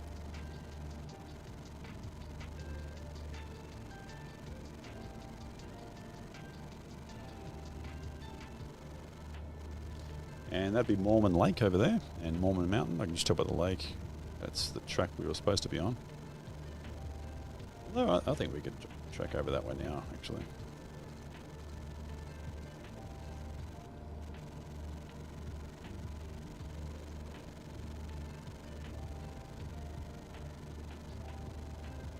Yeah, let's go over this way a bit more. Just to get back on track. Get the views we intended on getting.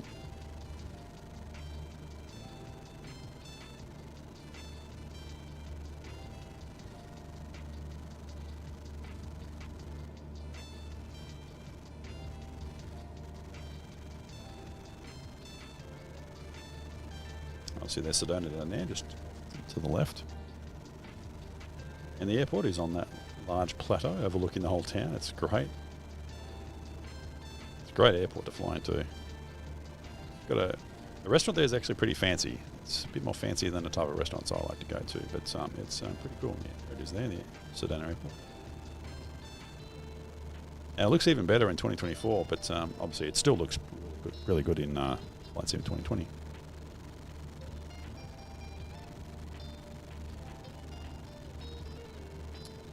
Yeah, that should be good there to maintain that until we get on track. This wind is going to blow us right back on the track really quickly. We actually don't need that big an intercept angle.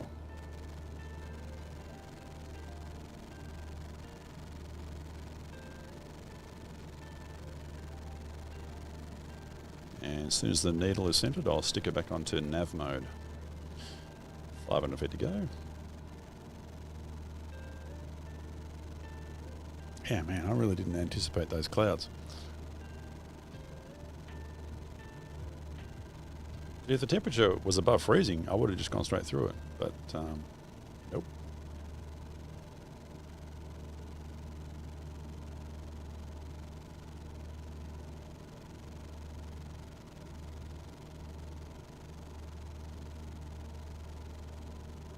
All right, 200 feet to go.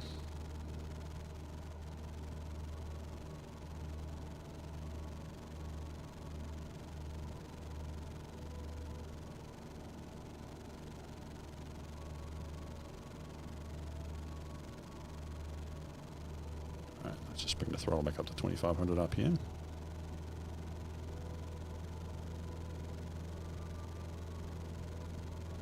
There we go, 25. And switch back to nav mode. It might violently chase it momentarily, which is why I waited for it to be centered before I activated the nav mode, because autopilots are not very smart. They just do what you tell them to do. Alright, we're about 26 minutes away, so what I could do is start setting up for the approach.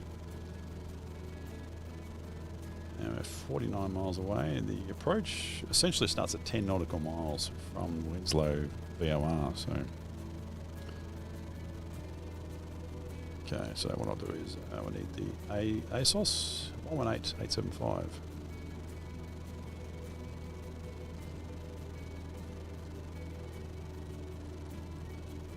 .875.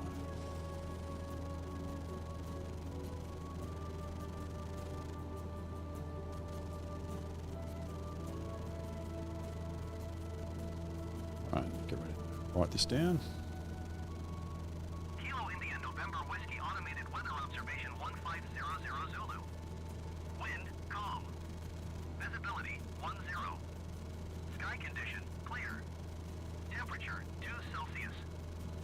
point 10 Celsius.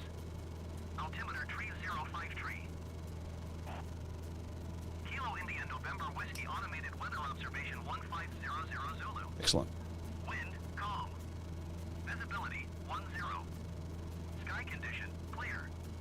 Temperature 2 Celsius. 053. 2.10 Celsius. Altimeter 305 tree. 053.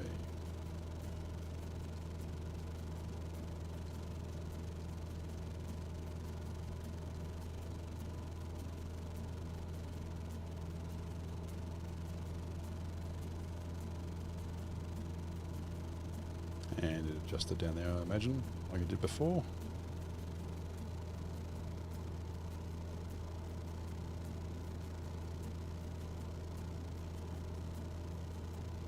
Looks like it. If only did that in real life. That's bringing heading indicator back to our actual heading. Okay.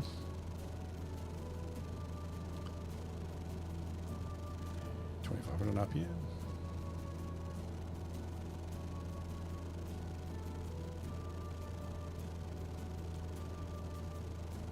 Okay, so the 6. Okay. The entire route between Drake and Winslow is 86 nautical miles, and there's no designated changeover point on this route, so automatically that means you switch over to the nav aid primarily to Winslow at the halfway point, or the direction you're going, you switch over to halfway point. So that'd be 43 nautical miles. And we're almost there, so we're almost at the halfway point.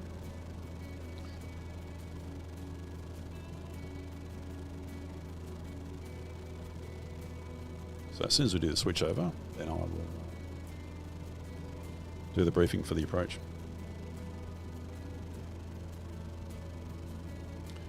So I'll just momentarily go back to heading mode. Okay, we're back on heading mode, just so I can switch over momentarily.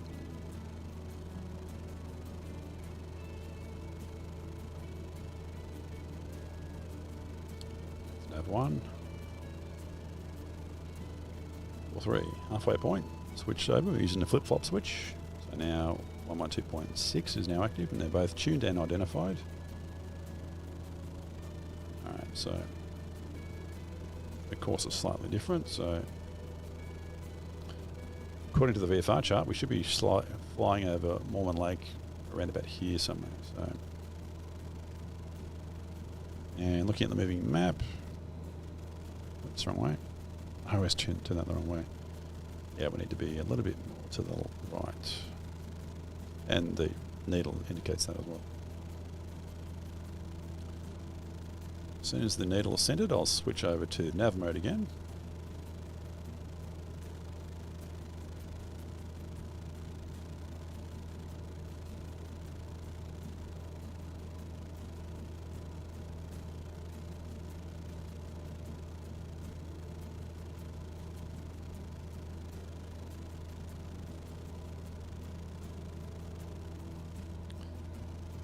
According to this GPS, we are right of track now. However, we're actually tracking on the VOR, so I'm primarily following this, just using GPS as a guide more than anything else. Zoom out to about 10. 10 miles is actually quite a handy distance, because actually when the nav aid's at 10 miles, we're going to be pretty much starting the approach on the DME arc. So that's actually a good setting to have. Alright, the needle's almost centered. Very, very close. Alright, I'll just stick on nav mode now. It's going to violently chase it.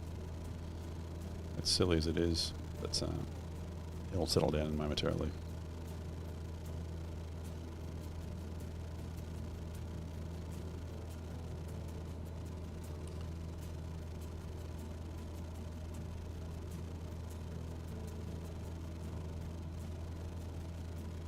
There we go. It's settled down now.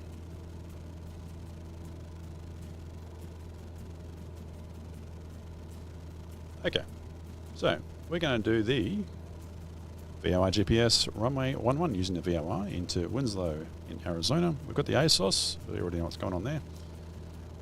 And we're going to be tracking to intercept somewhere along here the DME arc. So we're currently tracking on the 242 radial to Winslow.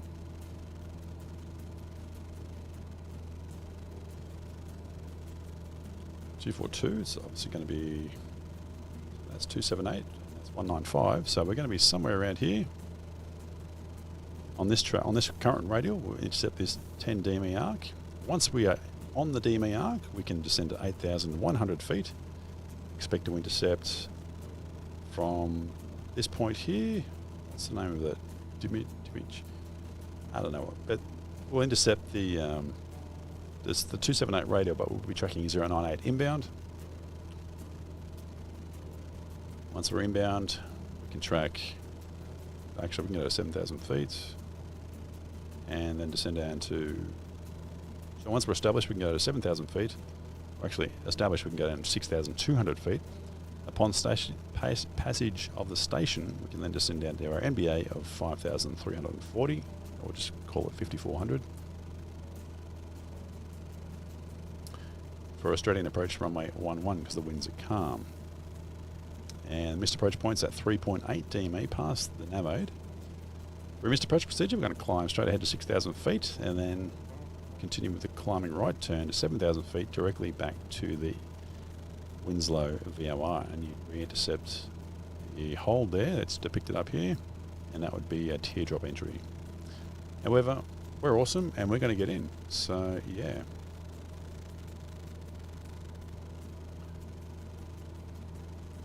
Let's put that aside.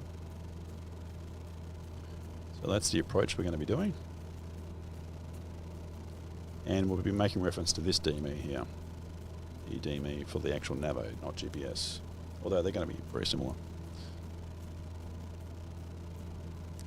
So we can actually load the procedure, select approach, VOR DME runway 11. We'll just call it vectors because we're going to be intercepting partway through it. Turn them in on a barometric and 5340. Oh, this takes a while, this.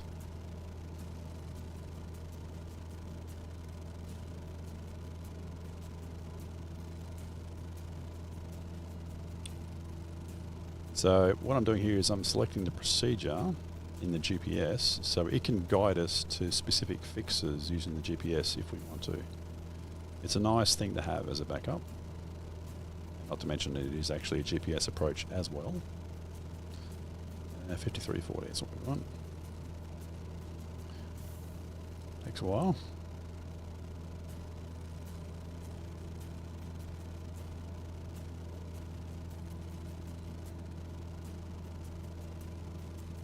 I want to make sure I get it correct. Look at that. 5340.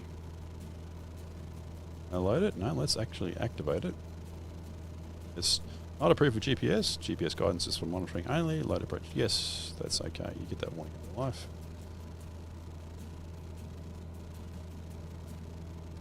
So the final approach fix is actually the navode. Overhead the navode. So we're going to be tracking to the 10 DME arc. So if you want to picture it on here, the course is 098 inbound, so that's 09, that's 100, so 098 is about there. So picture that's the navode there, that's the direction we're going to track. But before we get to the navode, we're going to be, say that's the 10 DME arc. We're going to intercept 10 DME arc, your left turn, track it 098 to the navode, and then continue on 098. If that's 10 DME, it's only going to be out there. So yeah. Back before we had moving maps, this was your moving map. You just had to visualize it in your head. It's pretty easy. So yeah, just imagine the VOR is actually the center there. This is the actual radial we're on right now. We're down here. Get to the 10 DME arc. Intercept it. Track 098 inbound to the station, and then 098 from land at the airport. Pretty straightforward. So we've got a little bit of time yet, so let's just enjoy some of the views, eh? And you can see the meteor crater is actually right about there.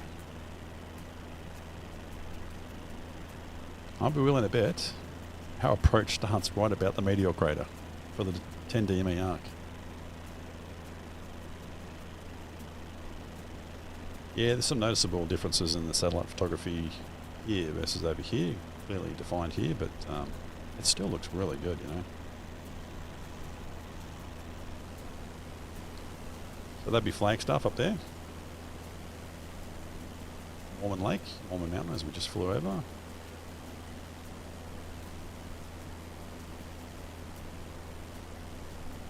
And Jerome's all back there, Sedona.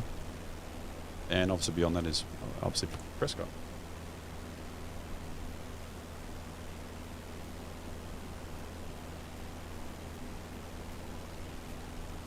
It's a pretty amazing sim. It's really cool.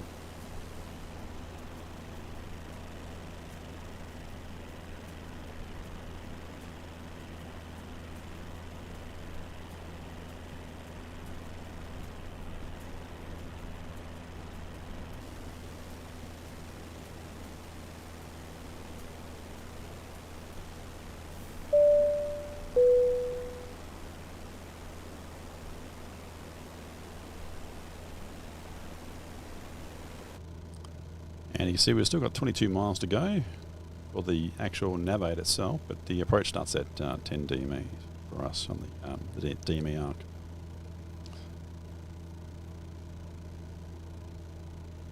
So with regards to this, to initiate getting onto the DME arc, we're going to be doing a left-hand turn, 90 degrees at 11 DME, and then we'll just follow the DME arc around to the 098 to the station, and then outbound 098 to the airport.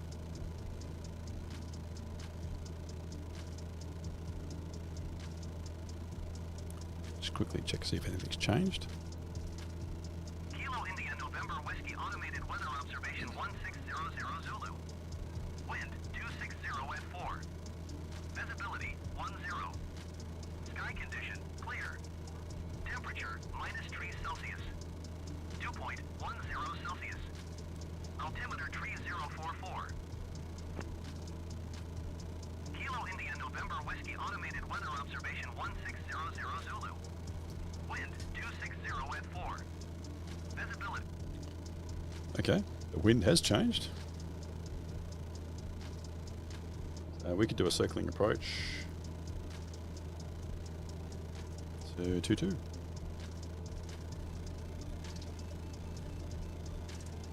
Or actually just circle the runway 29er. Yeah, we'll do runway 29er. So we'll do a circling approach. So that's 5420. So what we do is here. I'm not going to enter that again. It didn't save it. That's all right. We just have to remember what the mins are. Didn't save it. Ah, crap. So whatever your barometric settings are for the your limit, your MDA, it'll actually save it there. But for whatever reason, when I set it, it didn't save it. Oh well. So we'll do a landing approach for runway 29er. And the new altimeter is 3044. So barometric is the outer one, so that's this one. It's a big change actually. 3044. And we check that. Yeah, it updated automatically. Thanks. If only I did that in real life. And I fly the approaches at 80 knots. So when we start our descent, we'll actually have to pull the throttle back just to keep the speed at 80. Even at 90 knots, it's okay in the arc and whatnot. But just within a mile or so of the final approach fix, you want to bring it down to 80. And so we're showing 16 DME. So at 11, we'll make our left-hand turn, 90 degrees.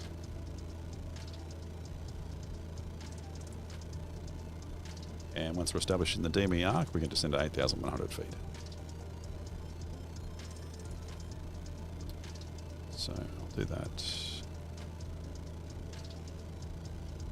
8,100. We're not going to descend yet, not until we're in the arc. It's going to maintain this 11,000 for the time being. There's the meteor crater. I was thinking it was at 10 DME, but obviously it's not. Doesn't that look awesome?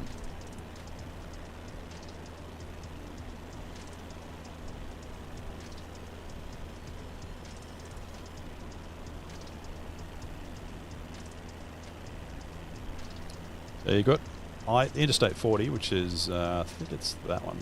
I know it's up here, but I think that's it there depicted there. Interstate 40, which I took from Arizona all the way to Virginia when I moved to Virginia from Arizona.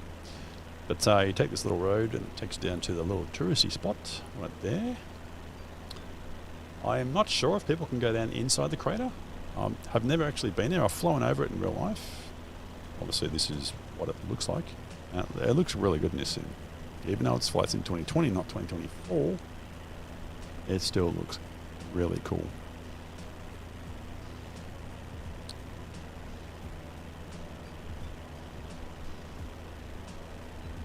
Alright, I better check to see the approach.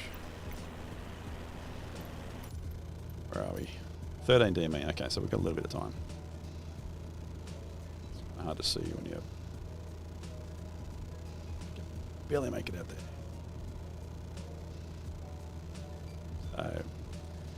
Sorry folks, we've got to stay inside now because we've got to do this approach. It looks really cool.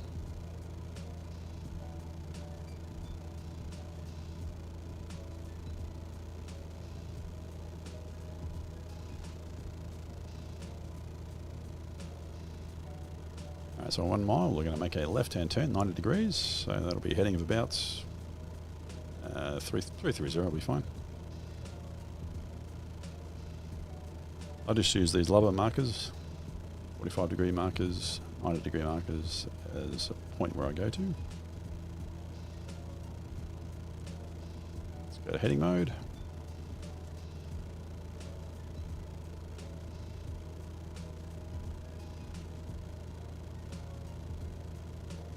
And there's 11 DME, so okay, let's go. Do that.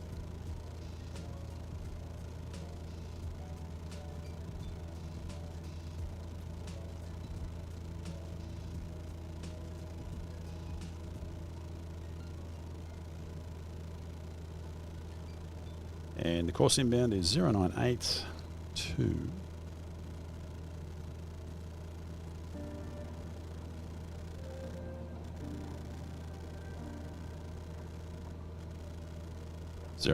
That's what we want. So think of that as the navade. That's the track we want to fly. That's the track we want to fly. It's just think of that little marker as where the airport is at the moment. And the tail of the needle is the bearing indicator showing where we are in relation to this track. And we're at 10.5 DME, 10.6, so we are increasing, so let's turn the heading in a bit more.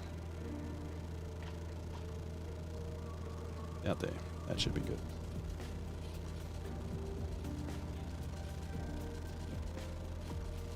And obviously the moving map's also depicting the actual track we want to fly as well. But I actually fairly rarely make reference to that. So we just keep an eye on this DME.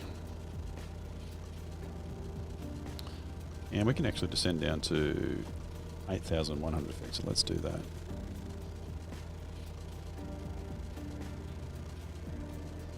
And I'll pull that throttle back.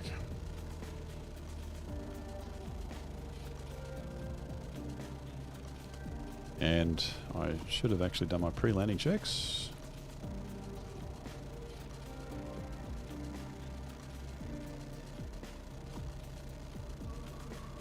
.7. We've only got 1 mile as a tolerance, so this is actually not a very good DME arc. Descent power set mixture. We're not going to fully reach it. Fuel selectors on both. We have the ATIS. FD's set. Standby and altimeter is also set. Autopilot we're currently using.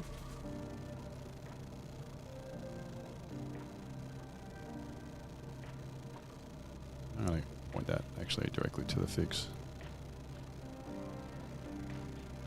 Numbers slowly coming back. And when the bearing indicator actually matches up with this, that's when you know we're on track. So when it's 10 degrees away from that, you'll know the needle will start moving. That's why I love bearing indicators. It actually gives you a good heads up. We're all set for the time being. Pre-landing checks, we could probably do those now. Brakes are set off. Let's just put the taxi lights and landing lights on.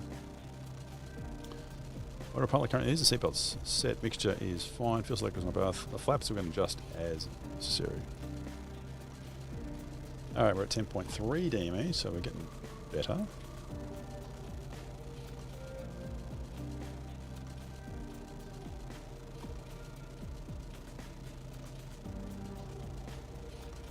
And once we are established, actual inbound track, we can then descend down to 6,200. But I couldn't start that descent until we were established in the actual arc as well. So 10.1 DME, so much better now. As you can see, we are getting close to the actual track. And the bearing indicator and needle, yep, starting to get movement. All right. Start the turn, just reduce the intercept angle.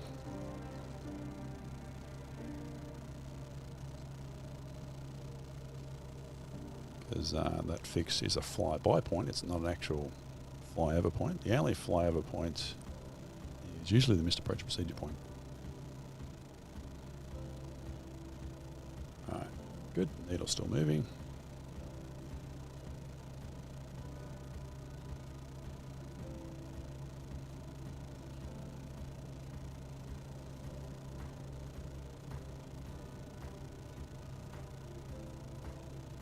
Okay, we can descend to 6,200.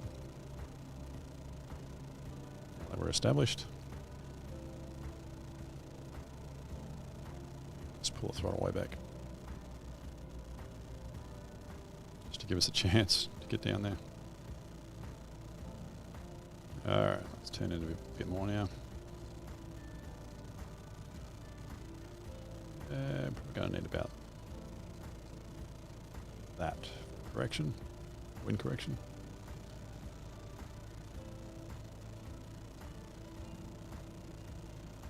That little purple diamond is actually indicating the actual track that you're flying. So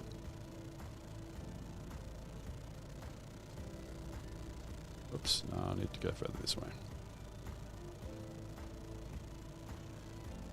Nope, I get it backwards. So that's why I don't like using it. Just stick with the needles.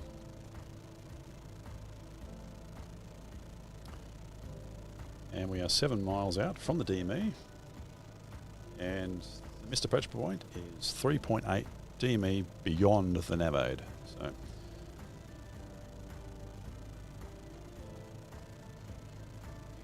alright, so the wind is from our left, is currently blowing us back on track. You see the diamond is purple diamond's just to the right of track, so it's indicating we're going to catch up to the track we want. 6 miles to the nav aid. Can't see the airport yet, but it's out there. We know it is. Alright, the wind is greatly reducing, so that's good. And we're planning on runway 29er. Just check the winds haven't changed. Kilo India November Whiskey Automated Weather Observation 1600 Zulu. Wind 260 at 4. Yep, it's the same. Visibility 10. Sky condition clear. Temperature -3 Celsius. 2.10 Celsius. Altimeter 3044. Yep. Kilo India November. That's all the same. Excellent.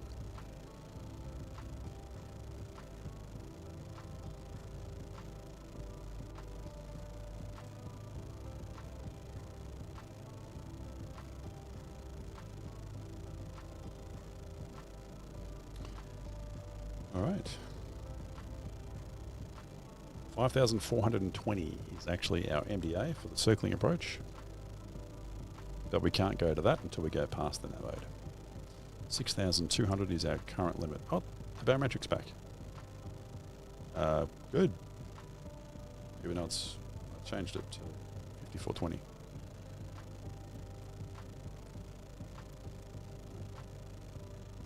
Alright, it's 5420 now because we're doing a circling approach. Because when I set that, it was we were going to do a straight in because the winds were calm.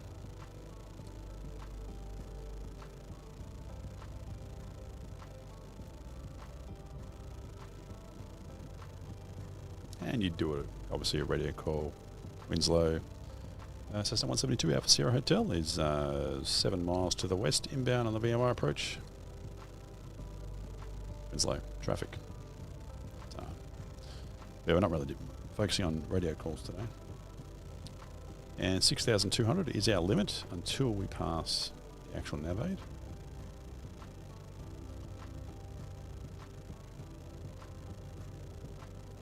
And we cannot go below it. The check rides, the MDAs and circling approaches and DAs, it's plus 100 minus 0. Anything else besides those altitudes, it's plus or minus 100 feet. So we still don't want to go below it. So 6,200 feet. So we've got 400 feet to lose in 2 miles.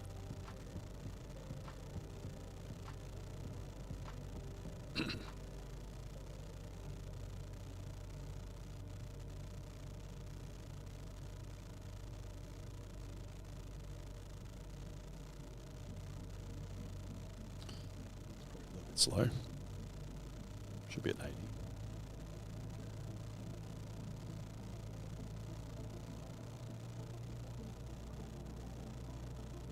$150 to go. There we go. So we've got another mile and a bit to go. Oh, don't want to go too much faster.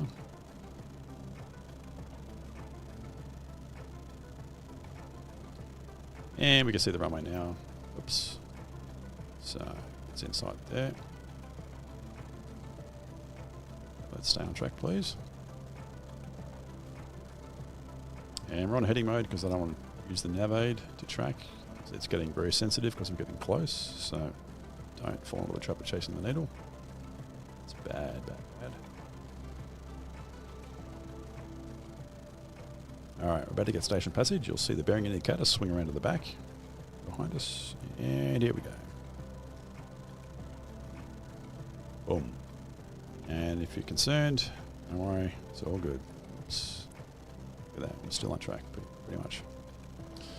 Tail is to the left of the track we want, so therefore we need to go to the right, do the opposite of what the tail is. And you follow the head of the needle, but do the opposite of the tail. And we can descend down to 5,420.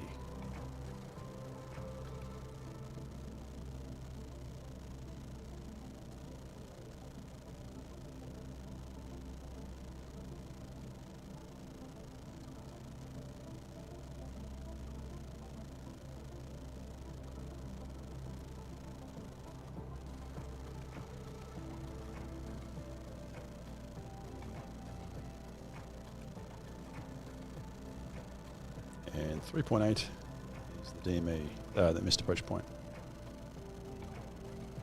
You can see it doesn't get you exactly lined up with the runway, but it's close.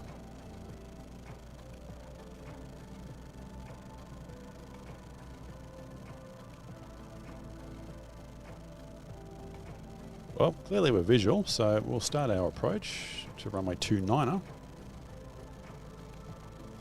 Which is obviously, oh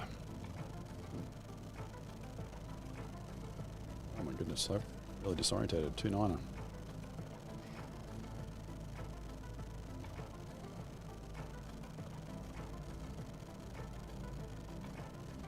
Wow, okay.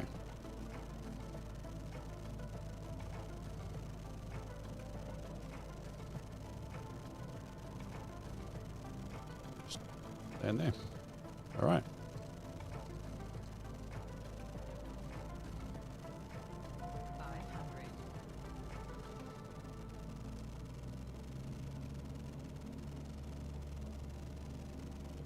Don't climb though.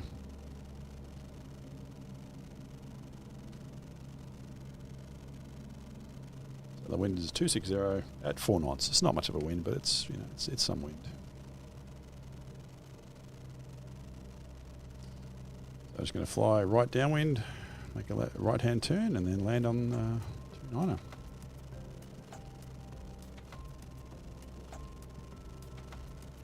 For some reason, I was thinking it was the cross runway, not the opposite end. I don't know why I was thinking that. That's why I was a bit disorientated momentarily.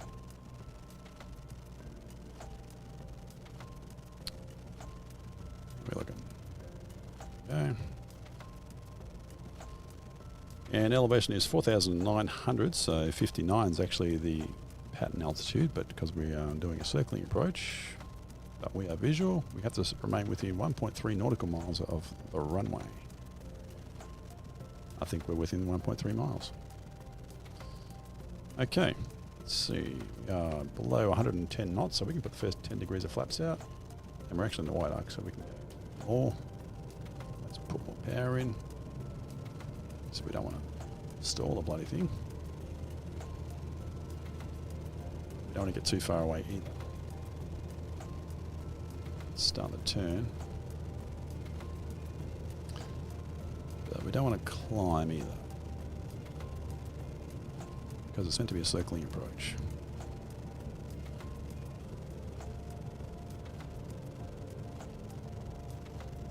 That's the runway. Oh, there it is there.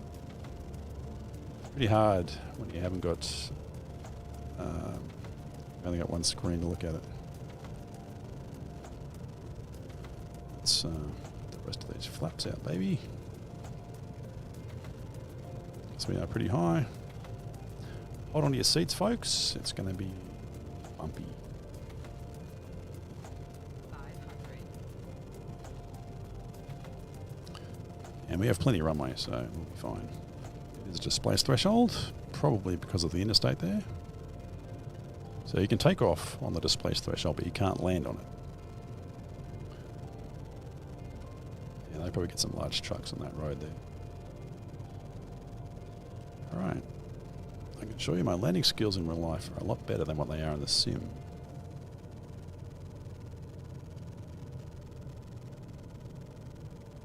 There. Come on.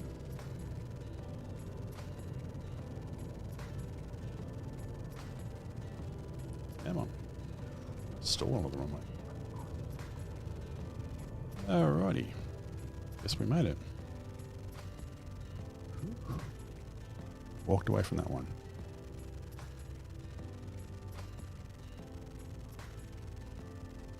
So, welcome to Winslow, Arizona.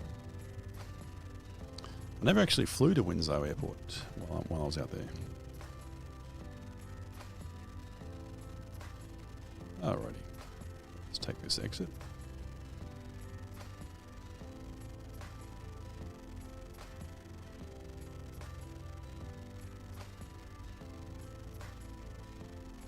I think we'll just park in front there. First of all, I'll just hit the brakes. We'll just stop the aircraft momentarily. Okay. Strobes can come off. Landing lights can come off. Transponder, it's on altitude. Actually, it actually normally automatically goes back to standby or on ground because it bases it on ground speed. Gets to the GPS. Trim set for takeoff. And flaps can come up. After landing, flaps are up, strobes are off, landing lights off, taxi lights on, Peter heats off, mixture is fine, trim set for takeoff, transponder is around or on standby. Let's go, we'll just park in front here. Looks like a lovely default airport. I can show you, it looks a lot better than X-Plane 11.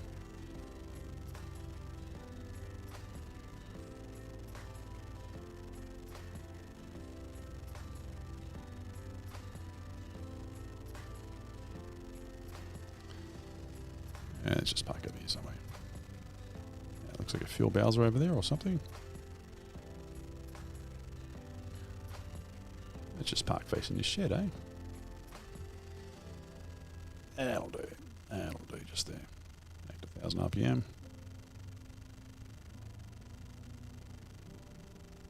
Excellent. Alright, let's put the brakes on. Not that I use those brakes in my life. And taxi lights can come off. Alright, avionics off. Boom, boom. Pour the mixture. Switches off. Batteries off. And put the rest of the switches off. Awesome.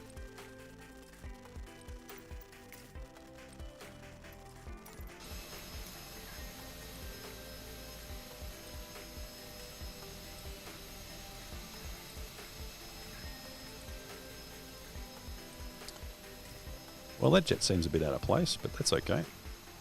He'll go in a minute. Let's leave it there, like so. That looks like a good spot. So we've got the two towers. Why there's two towers, I don't know, but that's cool. With a large building and a jet leaving. Looks like a CRJ 900. It's quite a long one. And obviously the securing checklist. ELT, verify that it's off. Avionics are off. Yep. Mixtures fully lean. Mags are off. Musters off. Hobs. Check time. Standby batteries off. Yep. Fuel selector left or right. Oh, I forgot to do that. Control locks. You put those in. Put the chocks in. You tie it down. Bit of covers on. Baggage doors closed. Lock the airplane up. And you put it to bed. That's it. Yeah, so that was a quick flight from Prescott to Winslow. And as obviously you saw the obstacle departure clearance, or procedure I should say, ODP, out of Prescott. And it's, yeah, it can be quite challenging flying over those areas with the limited performance in these aircraft. But it's a good experience for sure. So yeah, obviously in real life the Drake VOR is in op, so you'd have to use GPS for that whole flight today, but obviously in the sim that's all good. And yeah, I hope you got something out of this sim and learned something. I don't know, maybe you didn't, maybe you didn't watch it this far, I don't know. Either way, yeah, thanks for watching, and I'll see you later. Alright, g'day folks, Ashley here with Ground Speed Gaming, and I've got a little quick video for you with regards to my IFR training. And it's a required equipment on board any aircraft doing day VFR flying. And there's an acronym for it, and it is A Tomato Flames. So the first letter, A, is represented by airspeed indicator, so that is actually required. So we have one on our left here on the PFD, primary flight display. We also have a standby one here lower underneath in the center here. Tachometer, that's for each engine that's air cooled. So we have a tachometer here. And obviously this is a single engine aircraft, so we only have one gauge for the tachometer. An oil pressure gauge is also required. Once again, that's for each engine. A manifold pressure gauge, and this is not a variable pitch aircraft. This is a fixed pitch, so we don't actually have a manifold pressure gauge on this aircraft. The altimeter, that's a required instrument. It needs to be adjustable as well, so it can be adjusted. And also, once again, we have a standby altimeter also in the center here. We have a temperature gauge. I'm sorry, temperature gauge is liquid cooled engine only. This one requires an oil temperature gauge, which we have, oil temperature gauge, so that is required. You also require a fuel gauge for every fuel tank, and this aircraft has 2 fuel tanks, so we have 2 fuel gauges here, right and a left, and fuel level's looking pretty good. A landing gear position indicator. Now that's only required for aircraft that actually have a retractable gear, but if this was to have a retractable gear, it would be probably located around about here. But not a lot of Cessnas have retractable gears. There are some, but not a lot. An anti-collision lights system, and that's required for aircraft certified after March 11, 1996. Now that would be strobe lights. And we need a magnetic compass as well, so that is a required instrument. We also need an ELT, emergency locator transmitter. Now there is one here, and it's in the arm position at the moment, so you can actually turn on and hear what it sounds like. That's what it sounds like, but obviously you do that. Let's see, I think to arm it, you just hold it down for 1 second. Yep, so that's what the ELT sounds like on the radio waves. 121.5 it will broadcast on. And I think also on 243 hertz. Does it actually say there? I don't think it does. No, but at 121.5 you'll pick it up. And the last requirement is S for seatbelts. So this one does have seatbelts. So we can have a seatbelt there, and in the 172, the newer versions, the seatbelts are actually in the middle here, and it's just like car seatbelts. Yep, and that's all the requirements we have. A tomato flames, airspeed, tachometer, oil pressure gauge, manifold pressure, altimeter, temperature gauge, oil temperature gauge, fuel gauge, landing gear, position indicator, anti-collision lights, magnetic compass, emergency locator transmitter, and seatbelts. I hope you got something out of this video, and thanks for watching. I'll see you later. G'day folks, Ashley here from Ground Speed Gaming, and I just wanted to show you how I do a normal pre-flight for a Cessna 172 in real life. Now it's probably going to differ a little bit compared to what they suggest in Microsoft Flight Sim, or even what they might suggest in the flight manual. It's pretty simple, and I keep it pretty simple, at least I think I do. So I always start from this position here, so next to the pilot's door, and I always move in a clockwise direction around the aircraft. So the first thing I do is, well, normally the aircraft I fly don't have static port covers. The first thing is I'll check the static port, make sure that it's clear.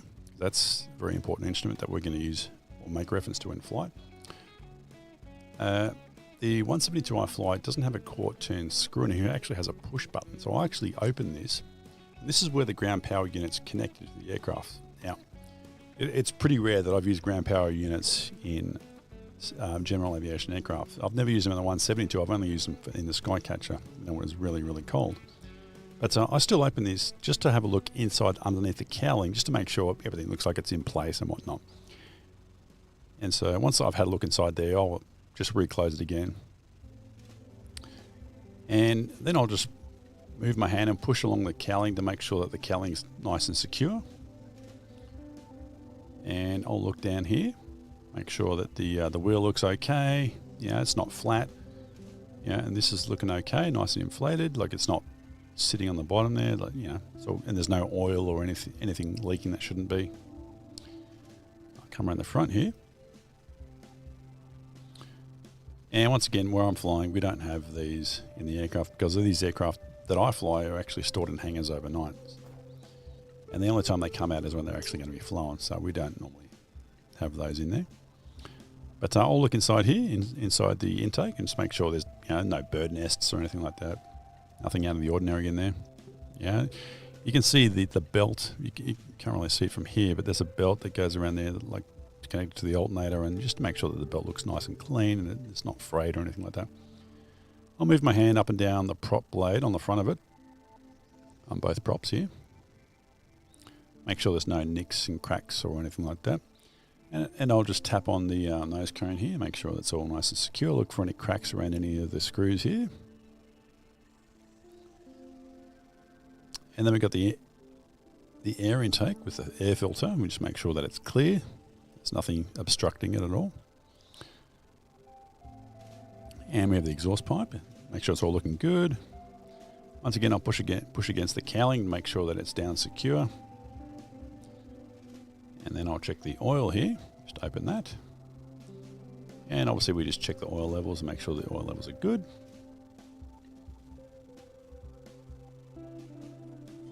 I'm not sure how to return the oil. Oh, there we go. Okay, excellent. And then I'll just put my hand on this handle here and then my left on this handle here, and I'll pull myself up and actually look at the fuel tank on top. I'll take the fuel cap off, visually inspect to see how much fuel is on board. It's usually full. I'll need to visually check that anyway. And then once I've seen that, I'll put the fuel cap back on and make sure the fuel cap's aligned with the airflow, which I'll show you from an overhead view later because I don't think you can climb up here during the pre-flight. Once I get back down, I'll inspect these two air intakes here, and these are for ventilation in the aircraft. So these sort of vents that you can see in there, there's one about here somewhere, and this is where they all come through, the air. And I'll make sure it's not tied down. If it's tied down, I'll undo the tie there. If there's chocks, I'll get to that shortly. And also I'll rub my hand along the side of the leading edge here just to make sure there's no dents or bumps or anything like that. It's usually covered in a lot of bugs. And then I'll just rub my hand around the side here. Make sure it's all nice and smooth. And I move that up, the aileron. Inside here, there are actually 3 counterweights. I'm pretty sure it's 3 or 4. I think it's 3. There's 3 counterweights built inside here, and I'll actually make sure that they're all in there. Also, I'll just make sure that the hinges are all secure properly. This one as well. And I'll hold that up with my one hand, and I'll put my fingers on this. I'll just turn it left and right to make sure that it's secure. And also make sure those hinges are secure. Not only that, when I move this aileron, make sure the other one, see if we can see it, make sure the other one does the opposite. And we'll stand in a position where you can see the control column. Can you see the control column in the flight deck there? Not really. Hang on, let's see if you can see it. I'll look at the control column as well to make sure that it's going in the right direction. Even though we can't see it, just assume that we have. Also, the static wicks on the end, just sort of put my fingers either side of it, just make sure they're kind of secure. And I'd push against the flaps to make sure they're secure. You just sort of move back and forth a bit. Check to make sure that the tracks are all clear. Make sure that's secure. You can't really see it here, but you can see if there's a screw through it with a piece of metal through it just holding it in place, so make sure that it's all there. And fuel drain. There are 5 spots on this wing. There's that one, 2, 3, 4, 5. So you drain a little bit of fuel into the fuel drainer to make sure there's no dirty bits or water or anything in the fuel tank.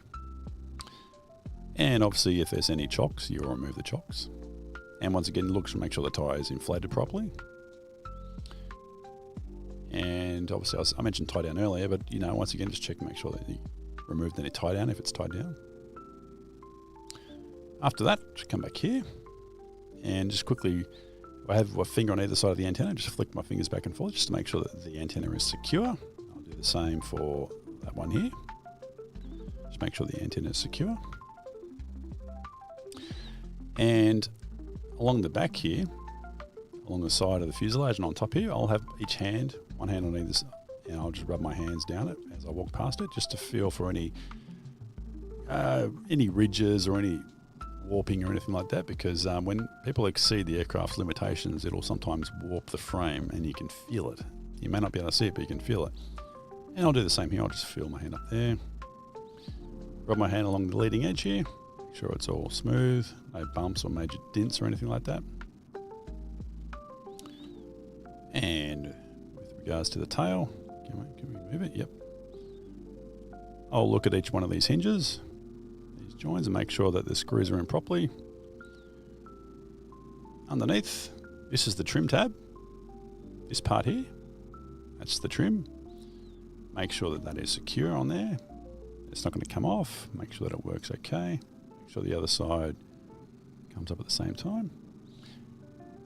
And I haven't heard anyone else mention this, but I'll make sure that when you move the tail, if you can move it, you should be able to move it. You should be able to move it. Make sure the tail doesn't actually make contact with the elevator here. Also, I'll go and check. When you move the tail, you can actually see the joins where the hinges are, and I'd make sure that those hinges are there. Once again, put my fingers either side of the antenna, just sort of flick my fingers just to make sure that the antenna is secure. That side as well. And also the static wick. Make sure that they're on there secure. Check the hinges on this side as well. Make sure they're all intact. Rub my hand along the leading edge of the elevator. And again, I'll rub my hands along the side of the top and the side as I move forward. Check to make the door that is actually secure. Make sure it's not going to pop open in flight. Even though, because of the direction it opens, even if it was to unlock while you're in flight, it'll keep closed. So it's not too big an issue, but obviously you want it to be closed. The antenna, just move fingers either side of it just to make sure that the antenna is secure. can see the fuel cap. And the fuel cap is facing towards the airflow. Same with the other one. And you just check the flaps. Have a look on top here. Make sure you can see that they're secure. You sort of move it back and forth. There should be a little bit of movement, but not a lot. And we'll get to the chocks when we get to the other side. Once again, ailerons. Let's just try and go underneath it. Can we go underneath it?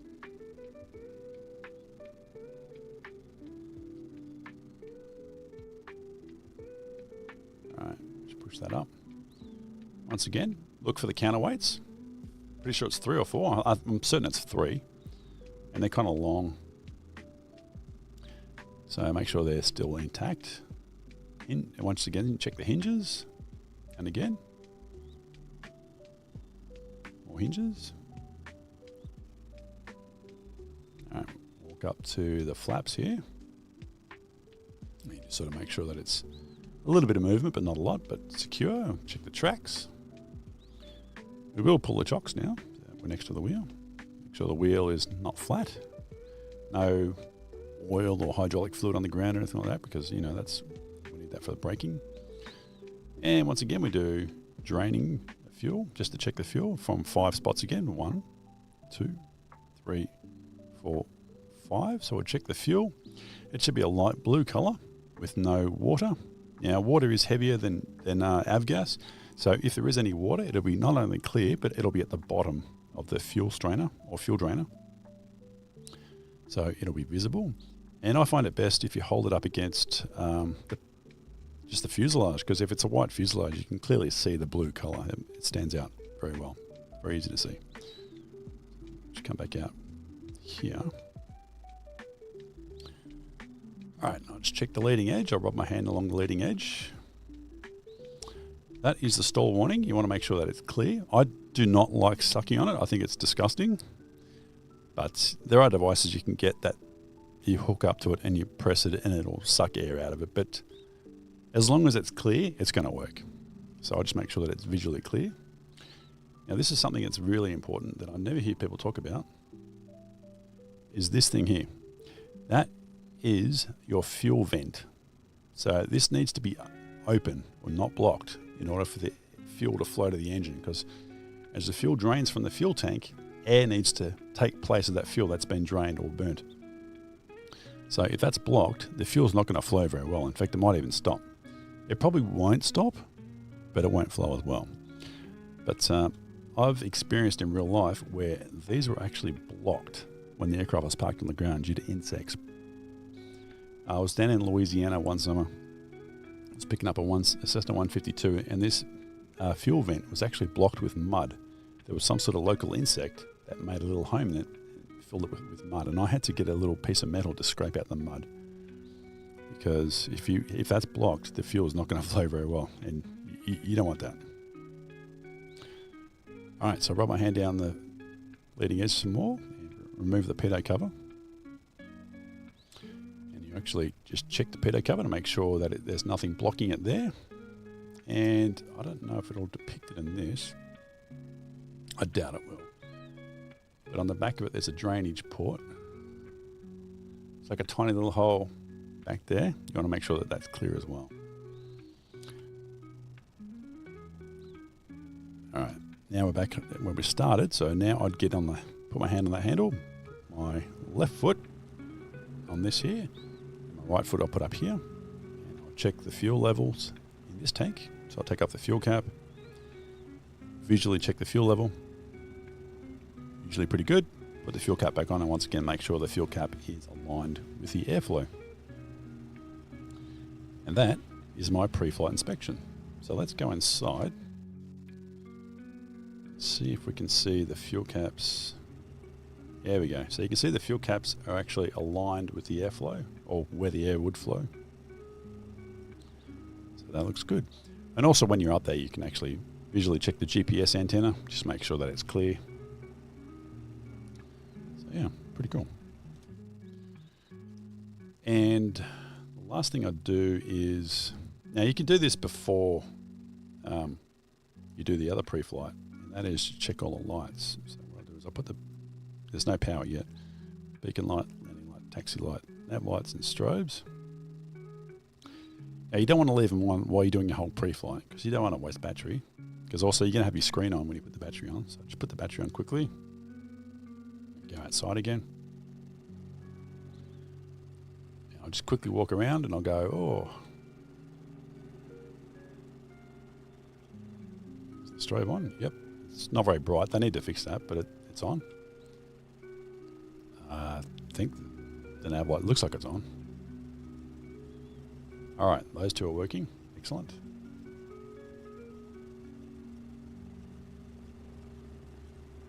Oop, on. Okay, I think that's meant to be on. Yep, the strobe's on there.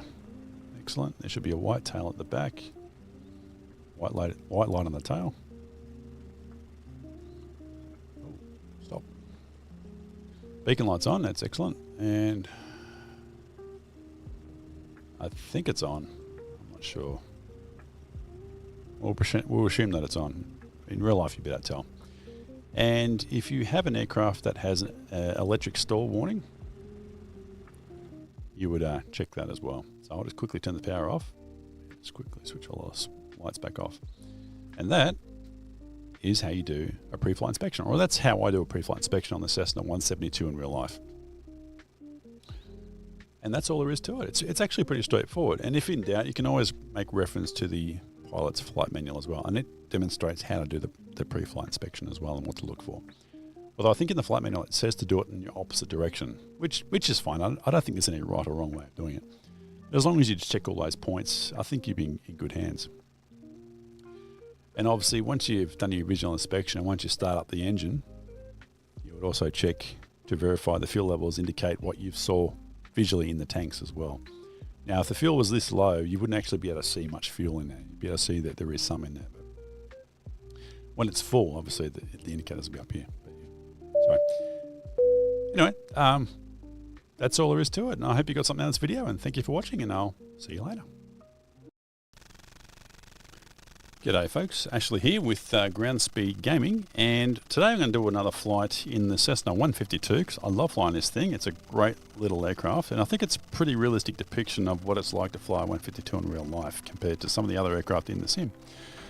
And yeah, granted it's slow, it's a simple aircraft, but I love it. So today I'm going to do a flight from, let's have a look here, just do a quick briefing with you. Oh, that's the IFR chart version. Okay, so we're at Indianapolis Metro on the ground right now, and we're going to travel southbound to the Shelbyville VOR, and then down to the Bloomington, or Hoosier VOR, which is in Bloomington at Monroe County Airport.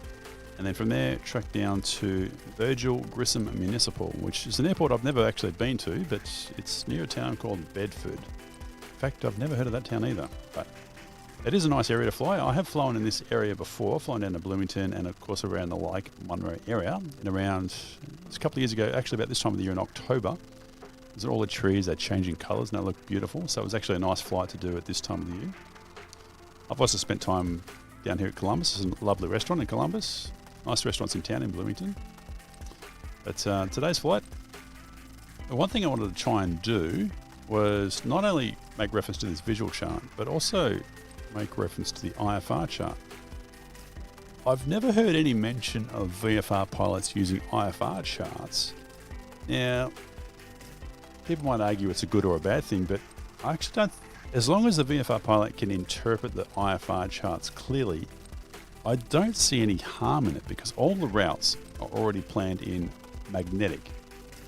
All these Victor routes, Victor 128, Victor 221. So we'll be on Victor 221 partially between Shelbyville and Hoosier VOR. And they've got various altitudes here that you need to be aware of. And as long as you're aware of what they all are and you have a copy of the visual charts with you, I don't see any harm in it for planning purposes. And of course we'll be switching between the VFR chart and the IFR chart. But the altitude we're going to pick today is going to be, it's going to be 6,500 feet. And the reason being, the MEA between the longest leg is 6,000.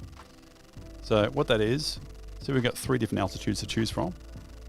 we need to go with the 6,000 feet because 3,100 feet, that's what's called a MOCA, M-O-C-A, minimum obstacle clearance altitude. Now that's only valid up to 22 nautical miles from either nav aid. So it's 22 nautical miles from that nav aid and 22 nautical miles from this nav aid. Now the total distance between the two is 47 and 22 nautical miles between the two is 44. So there's 3 miles that you don't have coverage. So we're going to have to use 6,000. Now the 4,000 in blue is actually an altitude for GPS. Now this aircraft, I purposely have not installed the GPS on this one because I prefer using ground-based nav aids myself. They're just more fun to use. So 6,000 feet is our minimum altitude, minimum en-route altitude, and what that guarantees is not only obstacle clearance of 1,000 feet in non-mountainous terrain, 4 miles either side of this particular track, but it also guarantees you signal coverage between the two nav aids for the entire sector. And that's an important part. See, with the 3,100 feet, you're only guaranteed a signal coverage up to 22 nautical miles from each nav aid. And as you can see, this route, 053 out of Hoosier, and even this other Victor 305, it's hashed out because this radial is unusable. There's probably some sort of signal blockage from a building or something, or trees or something. So for whatever reason, you can't use just the VOR alone. So that's probably why they included the GPS altitude here. But we're VFR today, so we can still use it. So it's fine. So if for whatever reason the signal did cut out and we lost the signal, that's okay. We're VFR. So it's all good. So yeah, we'll go from Indy Metro, Shelbyville, Bloomington, Grissom Municipal, not the Air Force Base, which is up north. Virgil Grissom Municipal. So they're 2 separate airports. Okay. And that's just the navlog for this particular flight. So Indianapolis, we are set earlier in the day. However, we're going to use the regular weather for this flight. 10 miles visibility, fuel clouds 5,000 feet. Fuel 25,000 feet. No issue there. Winds are light. And this is tomorrow, so we don't need to worry about that. So from that, I can see there is no, at least for this particular airport, there's no alternate required, but because Metro doesn't have a TAF, and the weather looks fine there, as you can see by looking at the outside. And also our destination, the weather looks fine as well. There is nothing of importance here for a VFR pilot. Clearance delivery frequency is for IFR, obstacle light, INOP. It's okay. Obstacle crane, instrument departure, that's IFR and that's IFR. So there's nothing at Indy Metro that affects us. Our destination, takeoff mins, that's an IFR thing. RNAV, IFR, obstacle lights, unserviceable, that's okay. Instrument approach procedure, IFR, obstacle lights, INOP. Runway 31, the PAPI is INOP. That's about the only thing that's going to affect us. And even then, it's day VFR, so it doesn't stop us from flying there. Some of the other airports that are en routes, we don't plan on going there, but just in case. So BAK and BMG, let's have a look here. BAK is over here, Columbus.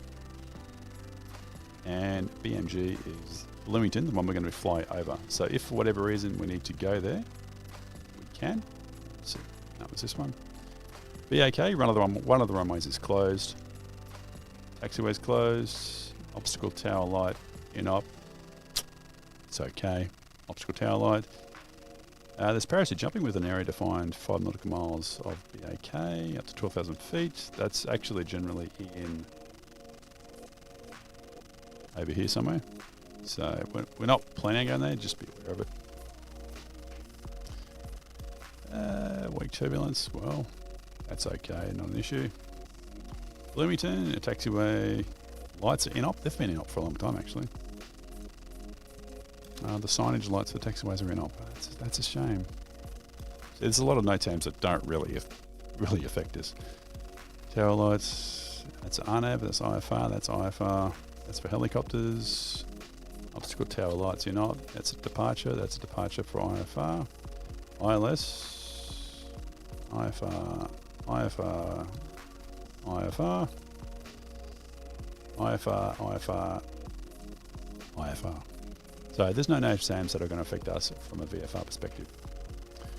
As for the weather, well, we're pretty much going to be in central Indiana, and as you can see, we're right smack in the middle of these high pressure systems. So the weather is freaking awesome. You can't ask for better than that.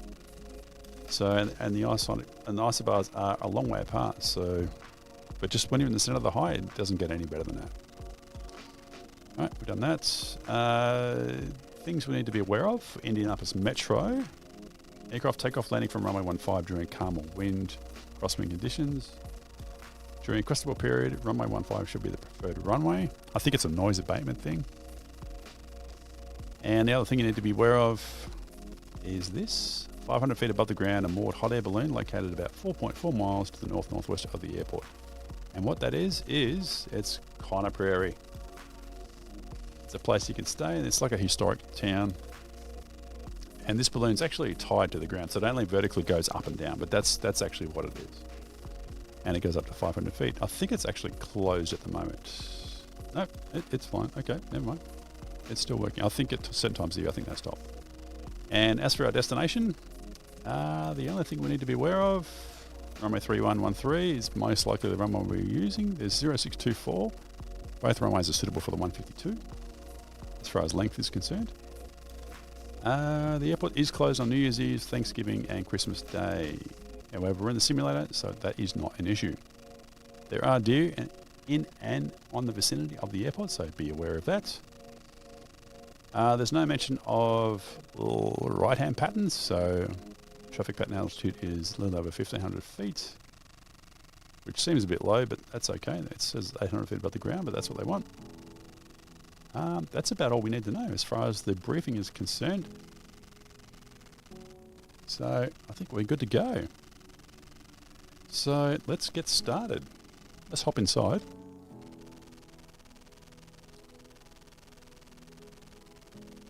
Okay, got my checklist here. It's a checklist for a Cessna 150. However, I think it's safe to use in the simulator, being a 152. All right, so I just check that the circuit breakers are all in there. They all appear to be in. Just make sure that's out of the way. Yep. Okay, all the circuit breakers are in. It says alternate static. I don't know where it is in this thing. I don't know if it has one. Well, it should, but if it is, I don't know where it is in this thing. Seat back, track, and locked. Avionics, they are all off. Carburetor heat is off. Mixture, we go full rich. Throw, slight throttle there. We'll prime it, say 4 times. 1, 2, 3. Looks good. Turn the brakes on. I'll keep my feet on the brakes as well. Make sure the prop is clear. Master on and the alternator on. Beacon light. Let people know visually that we're going to start. And we yell outside, clear prop. I'd have the window open and yell out relatively loud, but you know, you get the idea. Okay, so I had trouble starting the aircraft. This thing is sometimes actually harder to start than the real 152 and the 150s. So I don't know why it's so difficult sometimes. So I had to use a control E to get this thing started. So that was a bit embarrassing, but you know, we'll pretend it started normally. So oil pressure's good. Oil temperature's going to come up shortly. And lights, we'll taxi light on. Nav lights we can come on. Flaps are up. Heat, vent, defrost not required. Avionics, we can turn these puppies on. So transponder to standby. VHF1 on, 2, VHF1 on. And the DME, we'll turn that on too because we'll need that shortly. The ATIS and AWOS. Alright. Alright, let's have a quick look here. AWOS is at Metro here is 119375. There we go, magic, like that.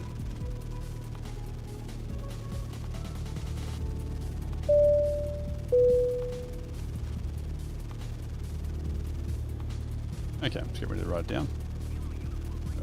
Observation 1300 Zulu. Wind calm. Visibility 90 Sky condition, clear. Temperature, 15 Celsius. Dew point, 13 Celsius.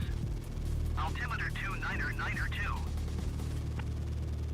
Excellent. Kilo Uniform Mike Papa Automated Weather Observation 1300 Zulu. There we go. It's calm. So as you saw with the AFD, Airport Flight Directory, procedures for this airport, runway 15 is the default runway. So, and that's up there. You can see we're facing towards 33, which is in the opposite direction of 15. So yeah, we're going to taxi up that end for a departure to the south. Okay, let's do that. So we've got the AWOS, the altimeter is set to 29902, just double check. Yes, it is. Altimeter is showing within 75 feet of our elevation, which is 811 feet. Excellent. That's an IFR check, but I see no harm in VFR pilots doing that same check. Transponder is on standby. ADSB, we'll pretend this aircraft doesn't have it. The radio test, well, we did monitor, we'll pretend it's going to work. Taxi lights on, brake test we'll do in just a moment. And while we're taxiing, we'll do the attitude indicator test, the turn coordinate test, and heading indicator to compass test. So, okay, brakes are off. We are rolling forward. Hit my brakes work. Clear on the left, clear on the right, and we're clear in front, so let's go.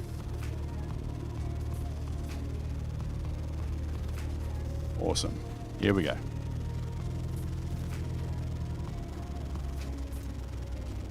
I think they've actually done a pretty good job with this airport.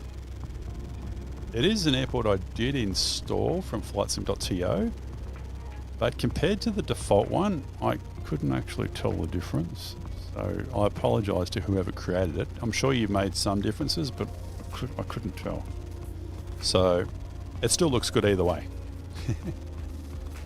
All right, with the turns coming up, that's where we do our taxi checks. So we've got to make sure we're clear on the left, clear on the right, so there, and obviously clear in front.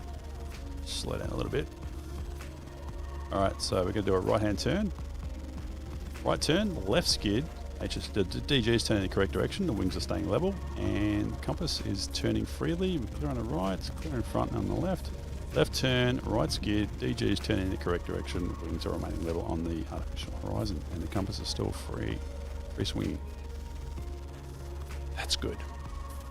I believe there are only IFR checks, but once again, I see no harm in VFR pilots doing those same checks. Because the worst thing you not always hear about, but occasionally you hear about is VFR flying into IFR conditions. And honestly, if you're not trained on IFR, you will not last very long. It's very difficult if you have no idea what you're doing. But if you have a familiarization with all these instruments, you can get yourself out of it. And that is one of them, artificial horizon. But they train you to operate IFR without it as well. Because they do sometimes fail, because it relies on these vacuum gauges. This is the older ones. The more modern ones, the glass cockpit ones, are a lot more reliable. Yeah, laser gyros, not mechanically spinning gyros. They're just more accurate. But anyway, this part of the airport is slightly downhill sloped, so you do actually pick up speed normally. Some airports I've flown to in the sim, they actually do depict the uphill and the downhills slightly, so I was actually pretty impressed with that. So I think this kind of implies that it's downhill. Anyway, I think it looks good, the way they've done this airport. So just going to the far corner here, the wind is calm, so there's no wind direction for us to face into for the run-up. And when turning, when I straighten up, before I stop, I always straighten the nose wheel. Whoa, okay, we've gone too far forward. But you always straighten the nose wheel before you come to complete stop, otherwise it's actually quite difficult to start again when your nose wheel is cocked to one side. So I try and do that. Alright, so we've got the run-up checks. So brakes are on, the fuel selector is obviously on, the engine is still running, that's excellent. Trim is set for takeoff, so it's pretty much set. There's no specific marker, but it's approximately at the takeoff area. Flight controls, obviously we need to be able to see those. Make sure they're free and correct. Make sure it doesn't hit your leg, doesn't hit your knee board, or your instructor's knee or anything like that. And the beauty of this thing is you can do it from outside as well.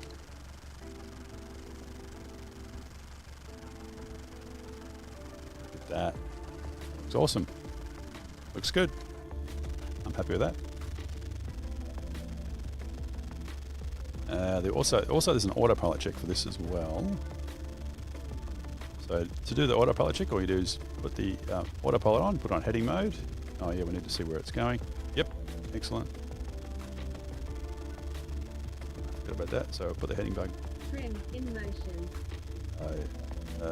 Trim in motion. Trim in motion. I've never heard that Trim before. in motion.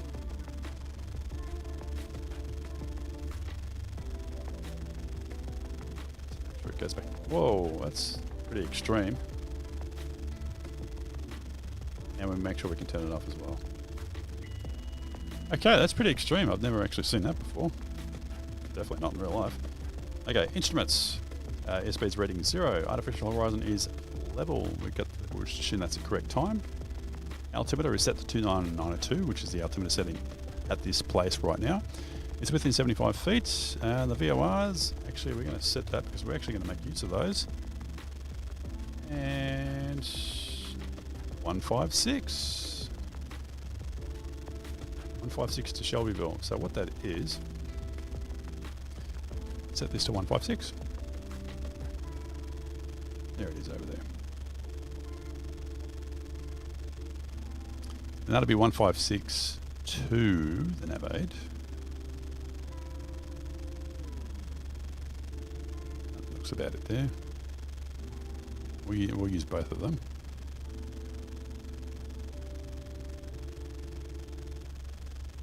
Oops.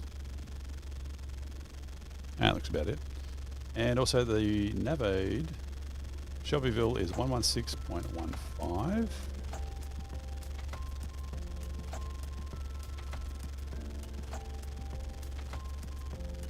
One, two,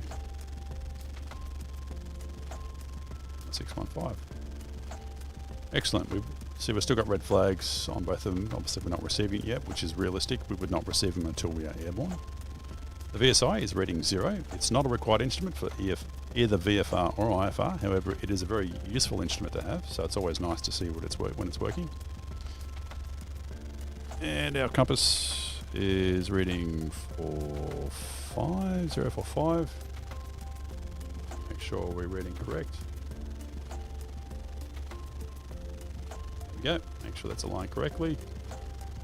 Very important. And the turn coordinator is looking good there too. That's instruments. Well, actually also there, fuel quantity and oil temperature's rising and pressure's looking pretty good. Oops, I should be at 1,000 RPM. Sorry about that. I should have done that as soon as we came to a stop here. Mixture is fully rich. Primer it is. Assume that it's locked.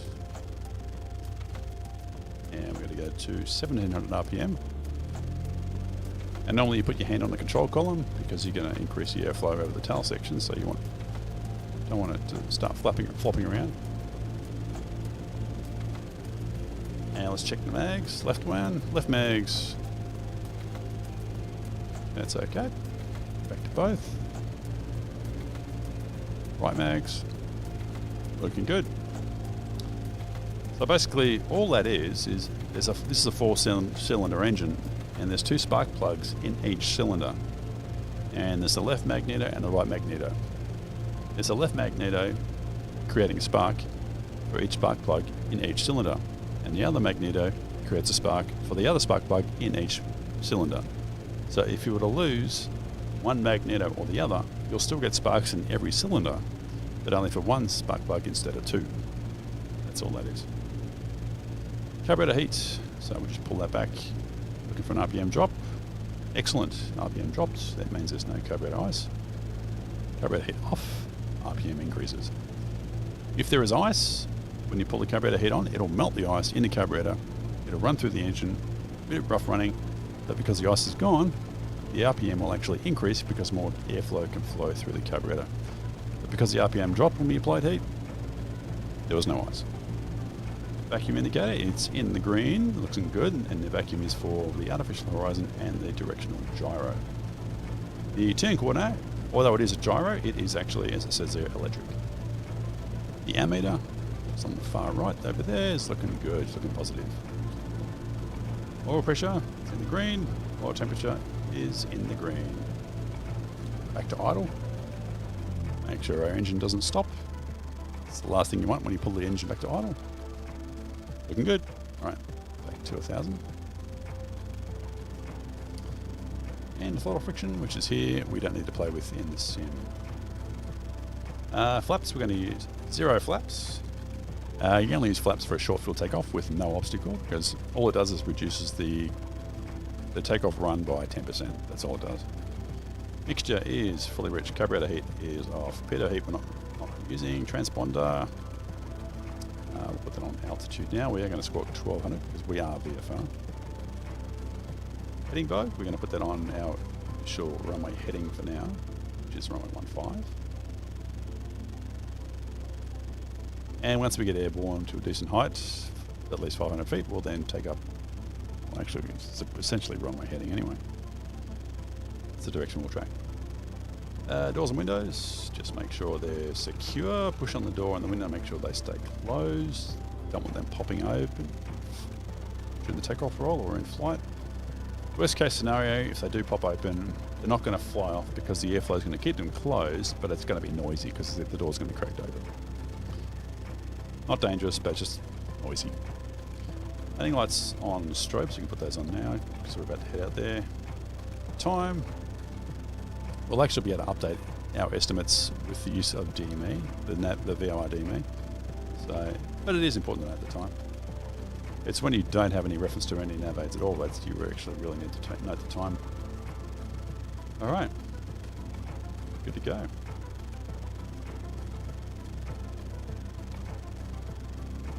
Here we go. Make sure there's no one coming. Hey, turn. What the? I don't know, sometimes there's things. And you duck down and have a look properly. Indy Metro, Cessna 152 Alpha Sierra Hotels entering runway 15 for a departure to the south. Indy Metro traffic.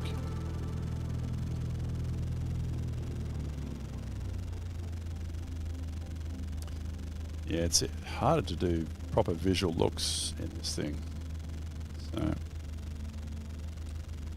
and we're climbing to 6,500 feet, so we're going to go full throttle, provided the runway's clear. RPM's increasing.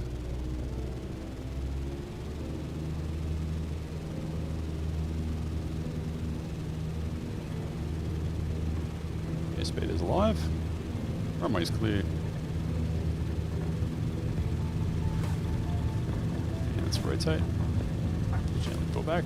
There we go, that's good.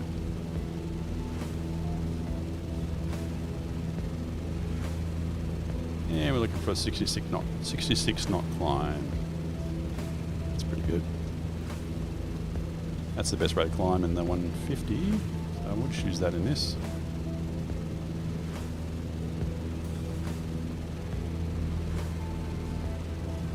And I'll stick the autopilot on heading mode, and we're also going to go to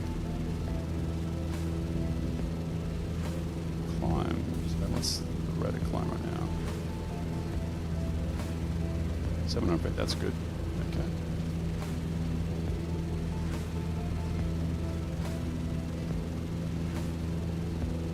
Okay. Okay, the VOR has been picked up. So we'll just... Oh. Yeah, I had to reset this thing because the aircraft crashed, so I forgot to reset this. Crashed on takeoff. Yeah, it was not pretty.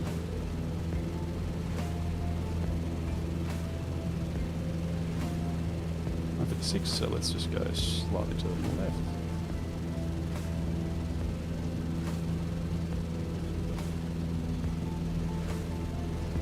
And we'll identify this one.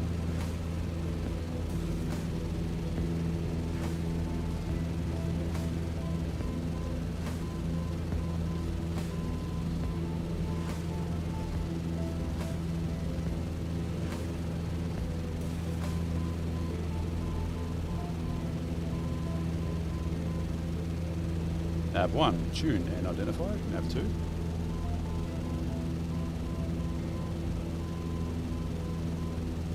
They are both tuned to Shelbyville. So let's go a bit more to the left there. Continue our climb. We can go to a slightly higher rate of climb. Surprising. Keep an eye on that speed though. It will wash off if we're not careful. So we're getting closer to 156, and we'll just set this up 156 right out of the way.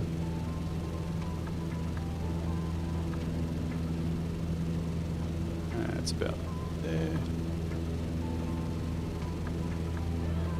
That's on 156. Yep, that's about the same. All right, excellent.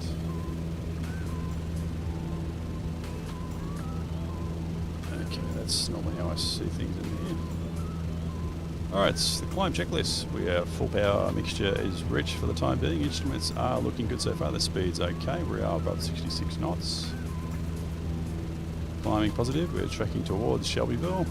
We are getting towards the track. Once we get on track, we'll make a slight right heading change. BSI's looking good. DG's looking good. And my feet work needs a bit of work. Yep, there we go. Awesome. Landing light and text light, they can come off. And we're not going to open any flight plans. We're climbing to 6,500 feet. This sector would not be hemispherical, but it's because the next sector, and this is a relatively short sector, so. I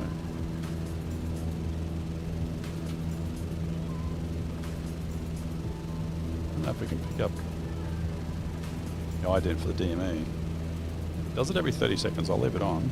There's no volume on it.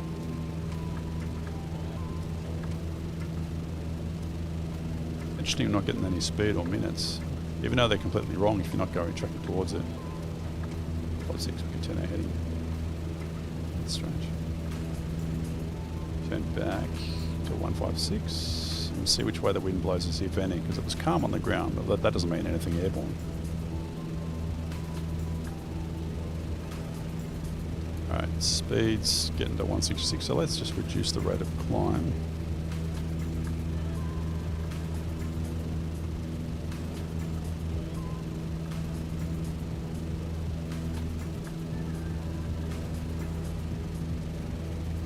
Good outside.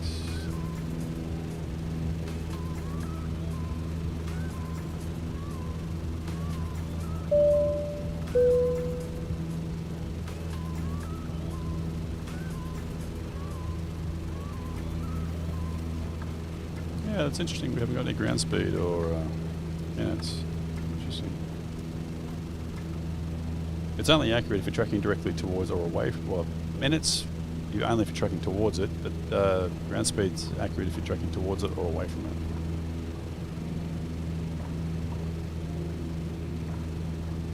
it. Strange. It worked the other day, the other time, other flight. But so far everything's looking good. Fuel, headings, whatnot. We will check the compass is aligned with, or the DG is aligned with the compass when we get back to cruising level, 6,500 feet. So obviously we have a little over 1,500 feet to go. Speed's looking good, so we're not going to stall or anything like that. That's the problem with using vertical speed.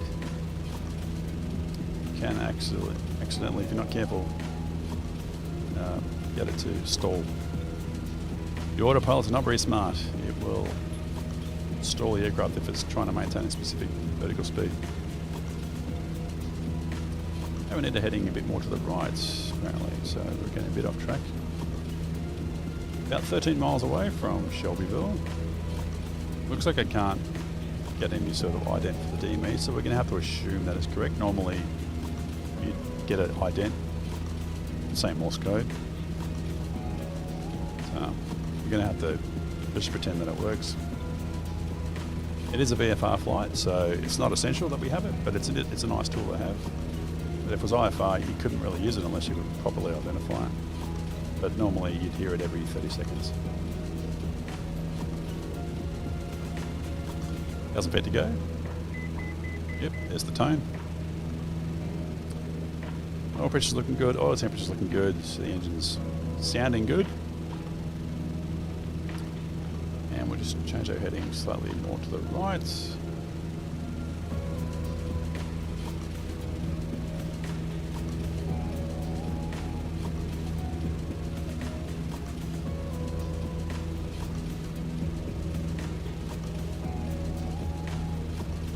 Looking good. Looking good.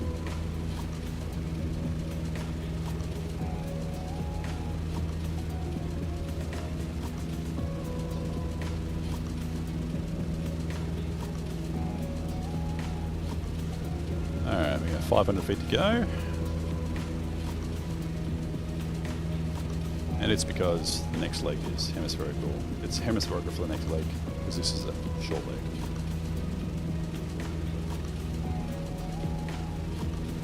And part of the reason I wanted to do this flight actually was to use the IFR charts. I'm not sure how people feel about VFR pilots using IFR charts, but as far as planning goes, I think it's a good thing. 231 is our next sector, so what I'll do is 231 in this one here.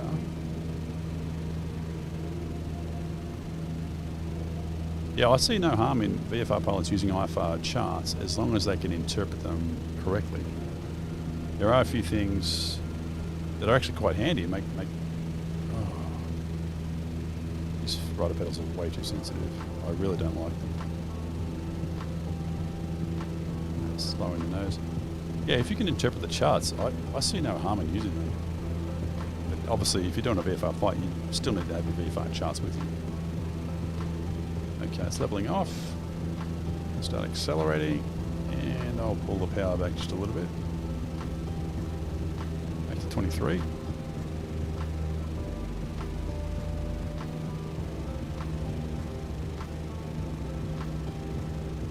Yeah, there, and we'll just lean the mixture a little bit. See if we get an extra RPM out of it, which we should.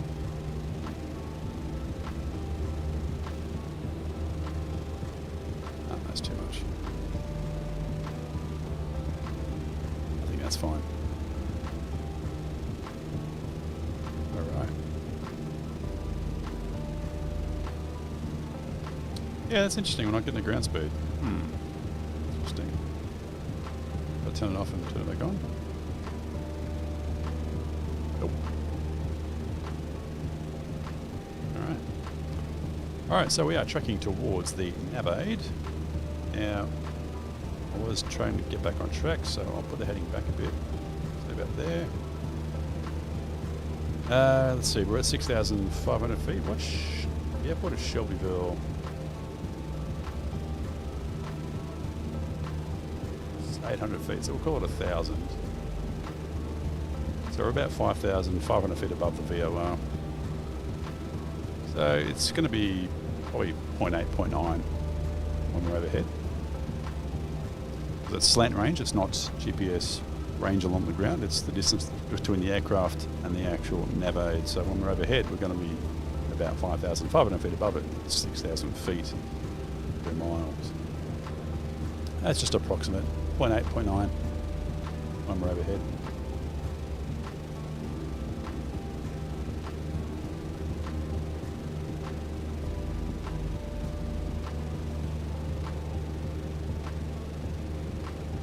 So we're drifting a bit left the track just a little bit, so I'll just put the heading back here. Alright, we've got a bit of time. I could do the clear off checks.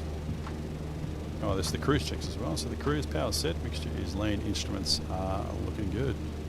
So clear off checks. Oops, it's a bit high. about 163 is our heading.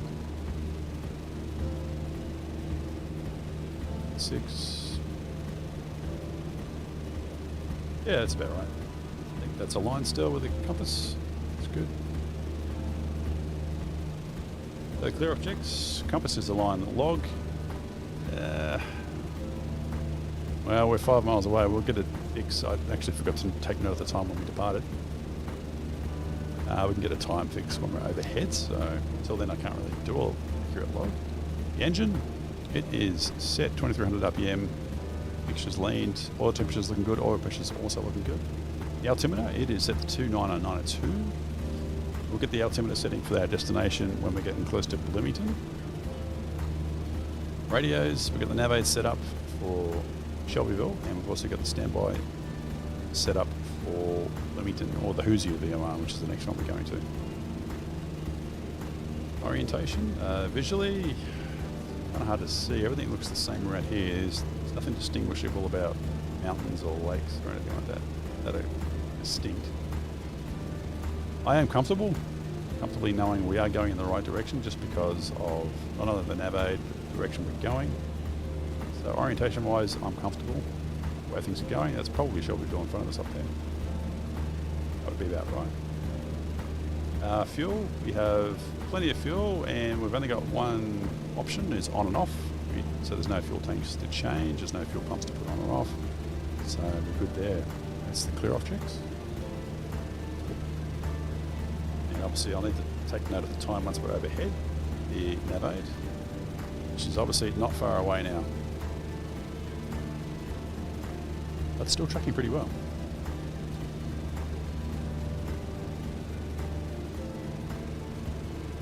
And once we're overhead, we're going to track 231.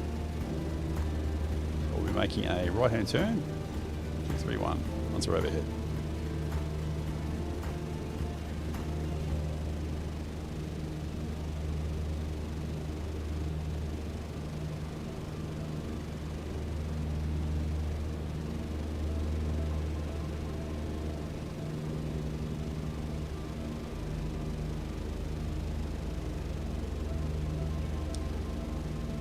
So beautiful day to fly. Doesn't get any better than this. Alright, 1.7, so I estimated about 0.9. We'll probably start the turn at about 1.0. 2, 3, 1.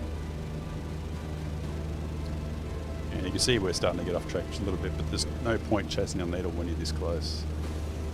Within about, it's probably right below us, just about. There's Shelbyville Airport, and the VOR is around here somewhere. So yeah, we're very close, obviously. So almost at 1. I'd say we start our turn now.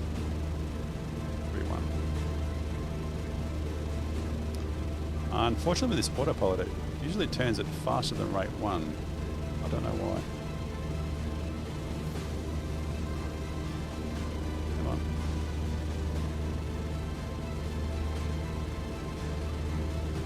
And we see the needle, shot through the needle, but the 2-3 we're on the outbound leg, but that's okay. We are very, very close to the nav aid. So, yep, obviously we've got passage. Just call it 1.6. I'll come up with an estimate shortly. Overhead at 1.6. And let's just try and intercept that, so we'll go to about there.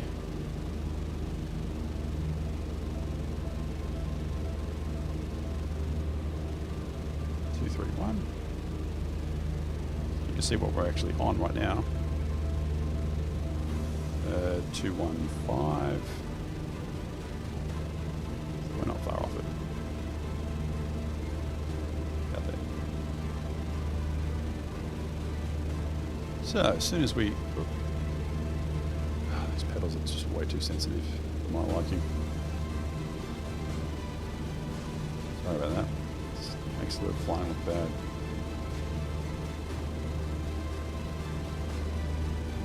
Alright, there we go. So we got movement on the needle.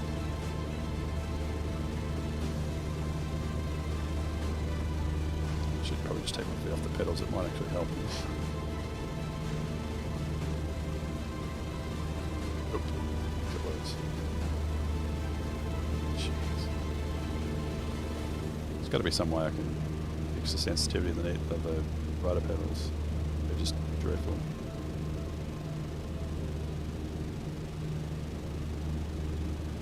Alright, let's go 2, 3, 1. It's about there. Now I'll switch nav to Hoosier. Yep, we're receiving it. It's down here.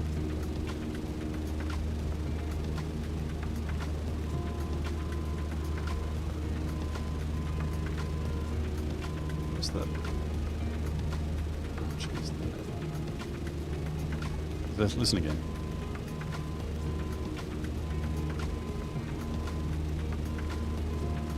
That's Oscar Mike 110.2, and it's been identified. Yep, that's good. We don't need to listen to that anymore. Excellent. That's confirmed. And using the IFR chart, which I like using, from this, what we get is it's 47 nautical miles between the two nav aids. Now, there's 3 different minimum altitudes you can fly on this route. The first one with the asterisk is the MOCA, M-O-C-A, which is the minimum obstacle clearance altitude. However, for any VFR pilots that make reference to these charts, you've got to know that that's only valid for distances up to 22 nautical miles from either nav aid. Anything outside of that, it's not valid. Now, I think it's kind of strange to have a MOCA here, but I can see it more out west with the big mountains and whatnot. But that's what it is, MOCA. That's guaranteed obstacle clearance up to 1,000 feet in non-mountainous terrain, up to 4 nautical miles either side of track, but only up to 22 nautical miles from nav aid. So there's no guarantee you're going to have any reception beyond 22 miles. You need to have reception for the entire length. I think the reason they have these is the first 22 nautical miles will give you a chance to get up to the MEA, which is 6,000 feet in this particular case. The MEA is the minimum en route altitude. That guarantees you obstacle clearance of more than 1,000 feet, of up to 4 nautical miles either side of track, but also it guarantees the signal coverage for the entire sector between the two nav aids. Now, the obstacle clearance, the obstacles in this area are not very high, so the fact that it's 6,000 would suggest to me that it's so that you're guaranteed to have signal coverage for the entire length. Now, if you look here at Bloomington, the 2 sectors on Victor 305 and Victor 221, which is what we're on, 053 is not usable, and I'm guessing there's probably some obstacle in the way that might be blocking the signal. Just a guess. Either way, as an IFR, you can't use it. But we're VFR, so we're okay. So if we were to lose coverage, yeah, there's no issue, that's fine. We can still have this chart here. But the 4000 in blue, 4000G, that's the MEA for GPS. So that's the minimum altitude you need to fly, not only for obstacle coverage, up to 4 miles either side of the track, but it's probably the minimum altitude you need to fly for guaranteed signal coverage.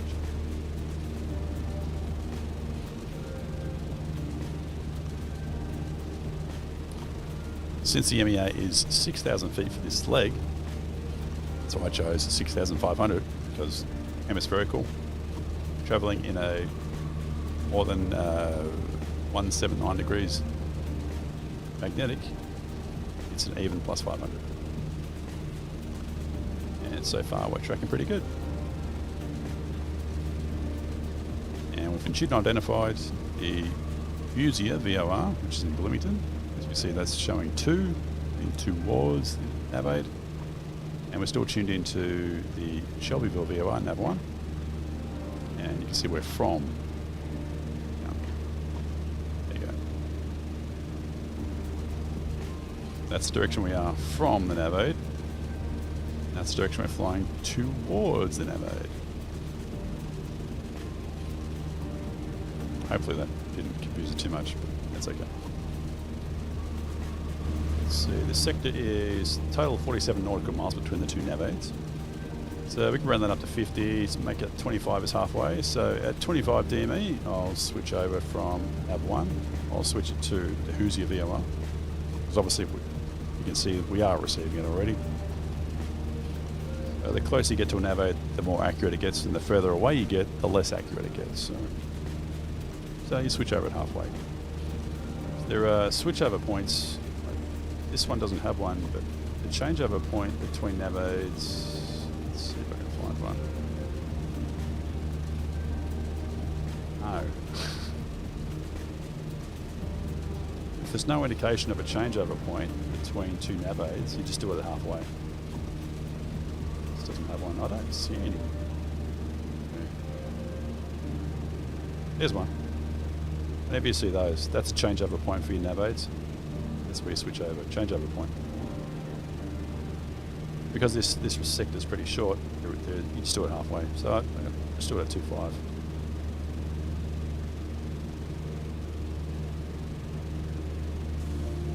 Which is about 10 miles away.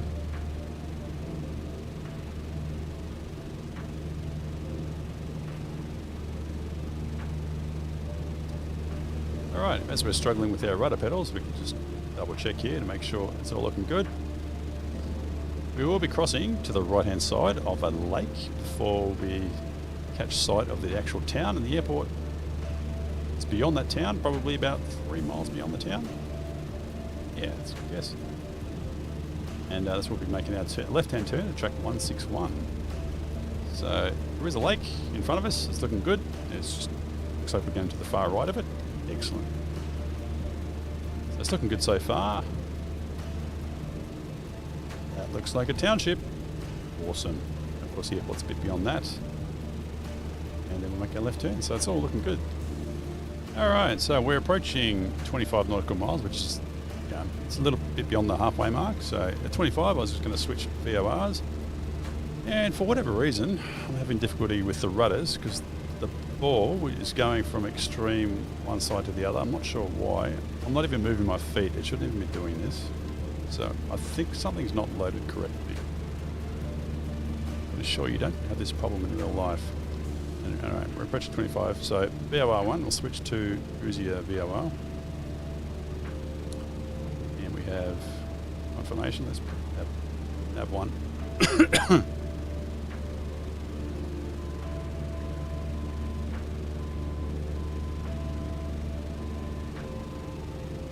Tuned and identified.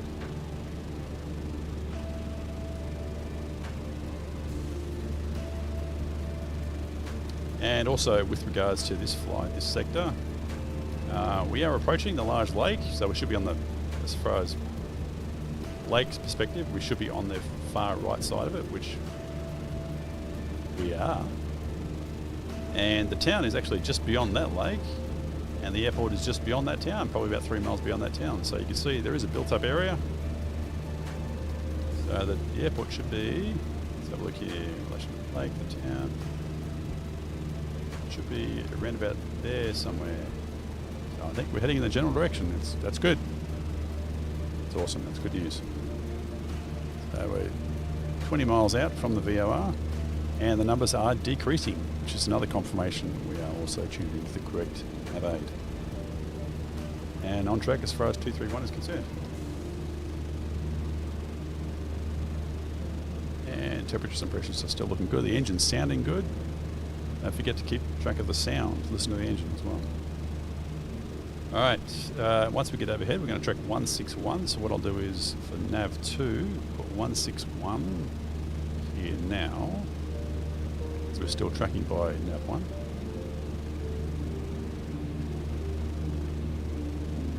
That's about 161 there, just double check. Yeah, that looks about right. That's good.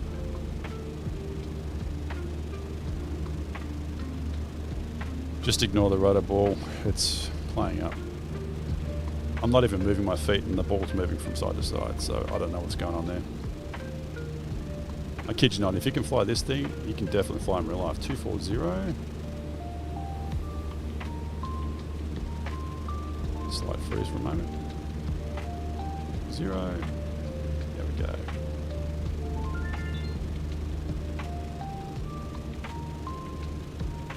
Excellent.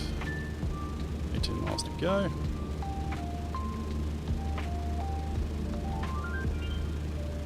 So far the flight's looking good.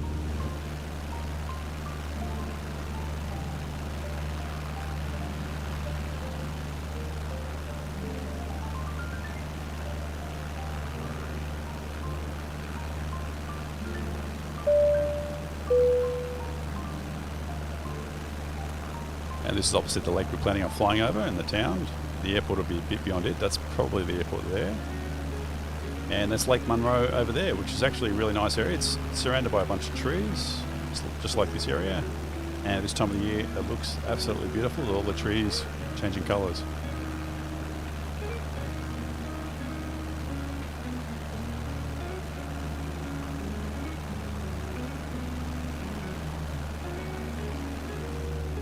Just under 14 miles from the VOR. It's looking good so far, still maintaining altitude. Engine's looking good. Still on track. Usually confirmation, the lake is just off to our left. We're on the very edge of it, which is correct. There's the town of Bloomington. And the airport is just beyond it.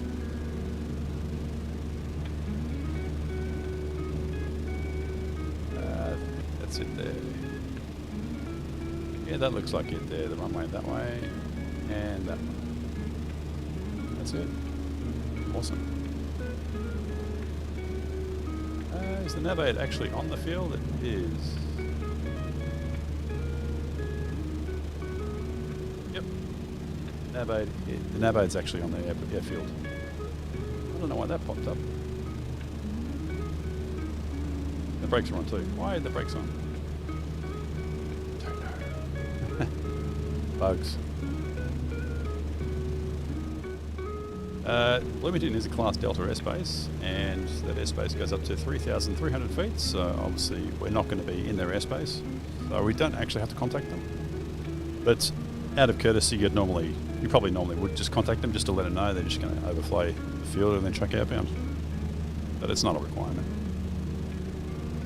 Being Class Delta, it is on radar, so it's tower frequency and ground frequency only.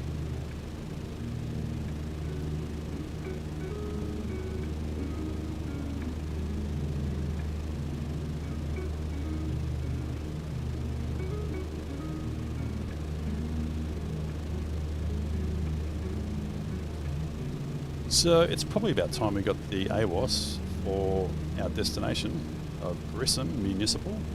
So let's get that. Just confirm it's 119012. 119012. Yes, it is. 125. Kilo Bravo, Foxtrot Romeo, automated weather observation 1300 Zulu. Wind, calm. Visibility, 9er. Sky condition, clear. Temperature, 15 Celsius. Dew point, 13 Celsius. Altimeter, 29092. 9092. Excellent. Kilo Bravo, Fox. And 22.8, I believe that's the CTAF. 22.8, yes it is. Elevation of 727. However, it says in the AFD the pattern altitude's 1,500 feet. There was no mention of right-hand patterns, so therefore we'll just do left-hand patterns, whatever runway we go with. In fact, what runway are we going to use? The 0624, which is long enough. 1331. 331 is probably going to be best. What's our track again?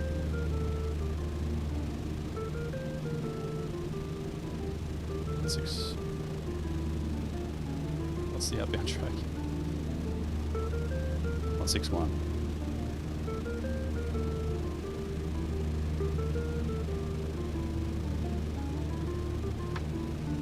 Probably 13. That'll be the easiest. So pattern altitude is about 1,500 feet, so we're going to lose 5,000 feet, so 5,500 feet a minute. So 10 minutes, plus add a minute. Well, make it 12 minutes. The estimates en route from BMG to BFR is let's see, it's 5, 7, 8, 9, 10, 11, 12. But actually, we're going to pretty much start our descent as soon as we're established on the outbound track, really. So that's fine. That's cool. And we'll expect to use runway 13, which is the short. Is that the shorter runway? I think it was. No, 13. No, it's the long one. Either way, they're both fine. Awesome. Obviously, in real life, you'd be monitoring Bloomington Airport So if for whatever reason you have to divert there right away, you already know what runway they're using, etc. But obviously in the sim, we don't have to worry about that. 3 miles to go. And actually, what's the elevation of this place? Let me tell you. Where's the info?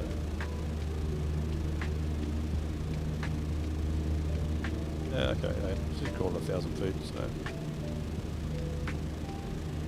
about 5,500 feet above it, so it's going to be less than 1, so about 0.8, 0.9 when we're overhead. Thereabouts. Which is fine.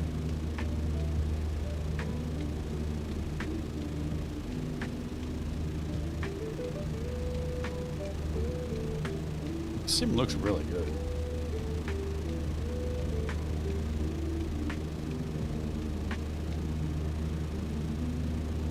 But hopefully the Microsoft 2024 will take care of a few of the bugs, like the rudder issues. I'm just keeping my feet as still as possible so that it doesn't do its thing that it's been doing before. Feet are actually getting kind of sore, keeping them in the same spot.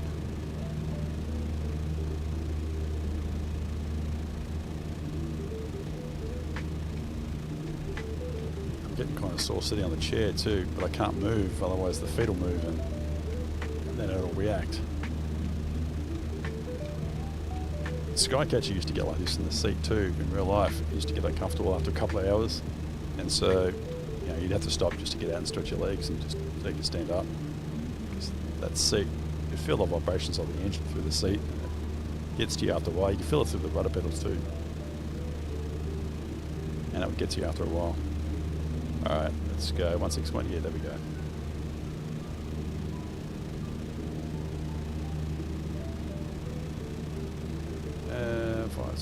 About 4.8. Time is about 4.8.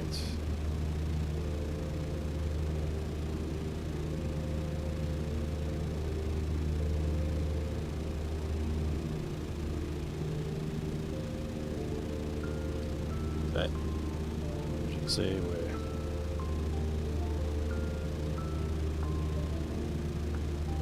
the track that we want is off to our left, so we'll just make a slight turn to our left a bit further. Not too much. And I'll update this just a moment.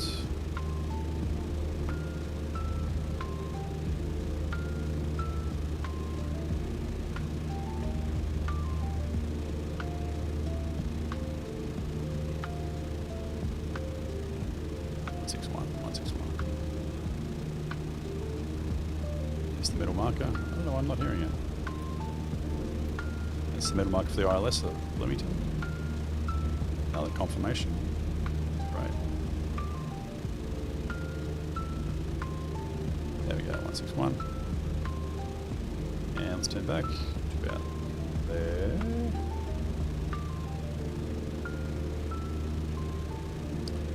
And we'll start our descent at 1,500 feet.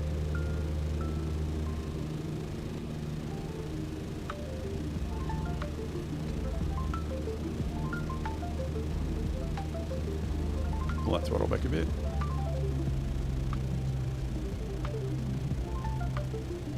And 400 is fine.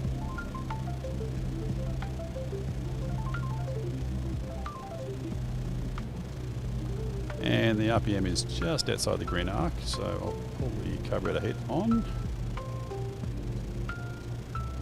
And of course I should have done my checks first. I'll just put those lights on anyway. Really haven't got that far to go. Just check, double check, yep, 20 nautical miles, 20 nautical miles to go. And there's no MEA, use the off-route charts, 2600, and also for the sector is 3200. But of course, we're VFR, so we're good anyway. Descent power. I might just push the mixture rich now. Power's back. Sorry, the descent mixture is rich. Fuel is on. Carburetor heat is on. ATIS we have. Altimeter is set to the same altimeter of 29902. Instruments are looking good so far.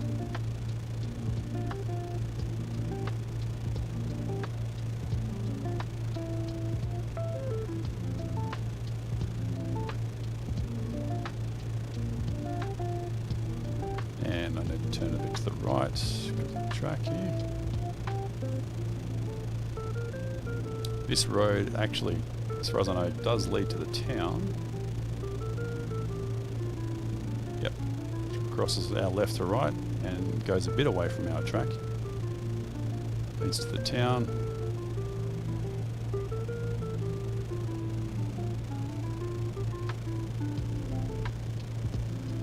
That's probably it there. Hang on.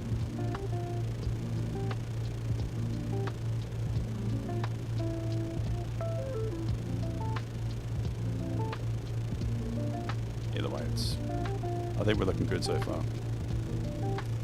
Speed not too slow, it's looking good. Distance is 20 nautical miles. So we got 6.5, so just under 14 to go. And keeping an eye on that track. Better turn back a bit because we don't want to follow that road. It does move away from our direction.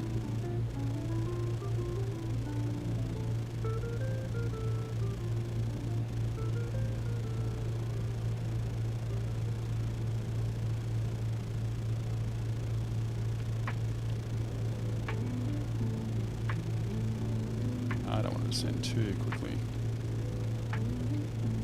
Need to spot the airport first. We're going to aim for runway 13.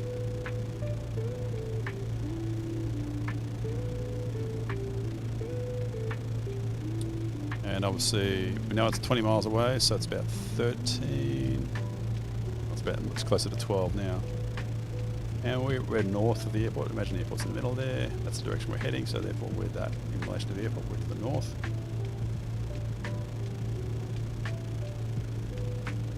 And what's the name of this airport again? Grissom Municipal. Grissom Municipal, Cessna 152 Alpha Sierra Hotel is about 12 miles to the north, inbound for a full stop landing. Grissom Municipal. Just a heads up. Oh, that I'm coming in. Com2, 22.8. Just make sure that the AWOS hasn't changed. Kilo Bravo, Foxtrot Romeo, automated weather observation 1300 Zulu. Wind, calm. Visibility, 9er. Sky condition, clear. Kilo Bravo, Foxtrot Romeo. It resets. Okay, it doesn't do that in real life. It's just a constant recording, but that's okay. Alright. The tracking's looking pretty good on the nav aid. So that's cool. The road's just off to our right. There's the town there, and the airport in relation to the town. It's just beyond it and a bit to the right, left of the town.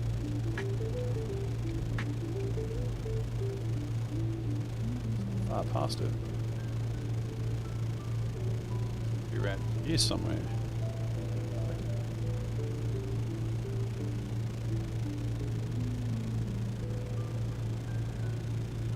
Nice hot air balloon out there.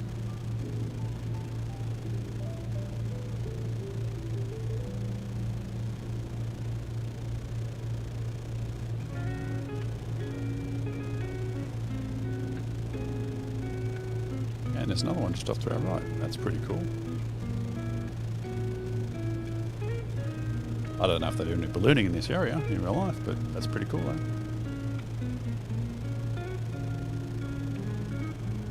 Just to the left of the town and just beyond it. So, that's it there. Yeah, it looks like 9 miles. So we're 11, so we've got 9 miles to go.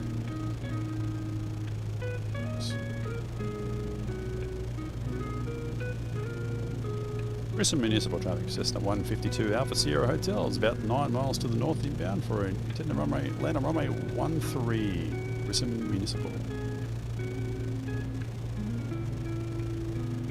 Let's keep descending. Bumped the throttle by mistake, so that messed everything up. We're still tracking it right on the VOR here. Still have reception, there's no flag for the actual VOR.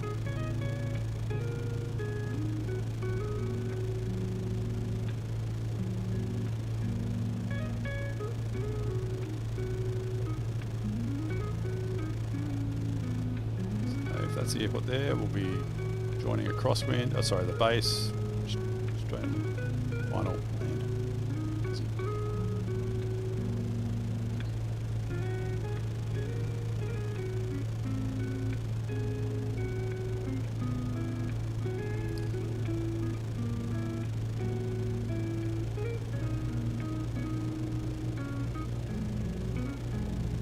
Obviously, we keep an eye on that balloon. We don't want to go too close to that balloon.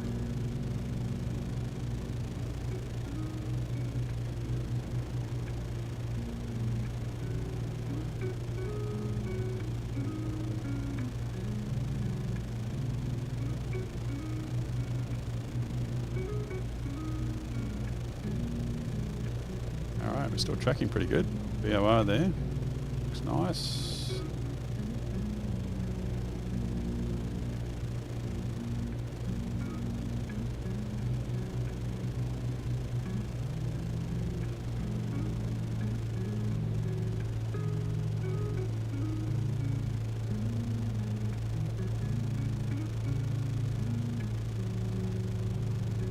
Just double check that was the airport.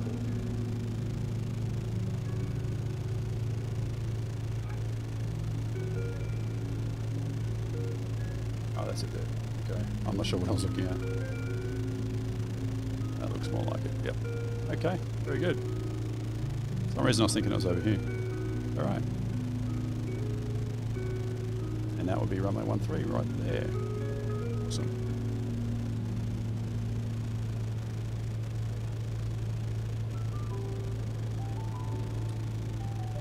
And let's see, that's the centre of the airport, so we're about kind of more northwest now. 5 miles. Grissom municipal traffic. Cessna 152 Alpha Sierra Hotel's about 5 miles to the northwest, inbound for a landing runway 13, Grissom Municipal Airport.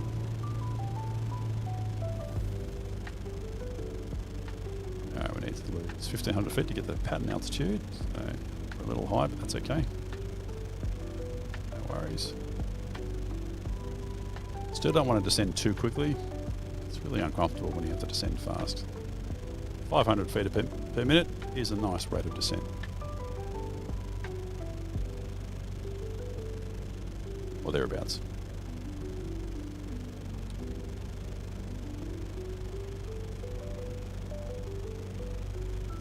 Alright, pre-landing checks, brakes working off, undercarriage it is down, unlocked, mixture is rich, fuel selector is on, instruments are looking good, we're all looking good here.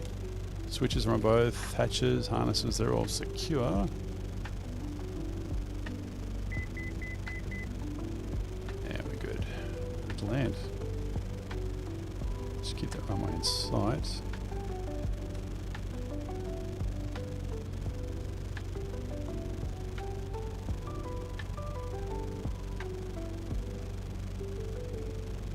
Well, originally the intention of this video was to use an IFR chart for a VFR flight, which I actually don't see any issue with that as long as you can interpret the charts correctly, but I've never heard anyone actually speak about that for VFR planning, because the IFR charts actually give you a lot of information and it makes planning very quickly. And it gives you nice minimum altitudes, etc. I enjoy using IFR charts for VFR flying. It's easy to fly the routes. You just have to pick the correct altitudes for your hemispherical direction. But I see no harm in it as long as you can interpret them correctly. But obviously, you got to keep a visual chart with you at all times. Obviously, I've made reference to that throughout this flight as well.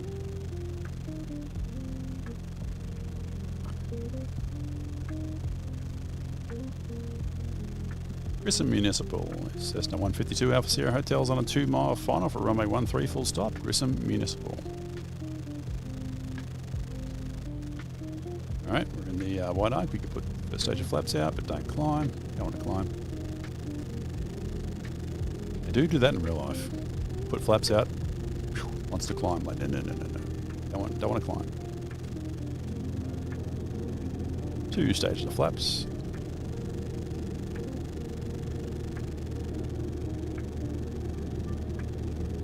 I don't know if you want full flaps in this thing because they're pretty big flaps.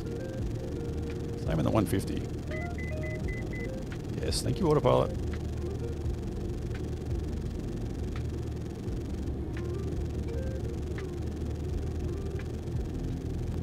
Now the Pappy's in the other direction, and according to the NOTAM, it's in op. So I don't expect a Pappy on this side. Although there might be one, I don't know.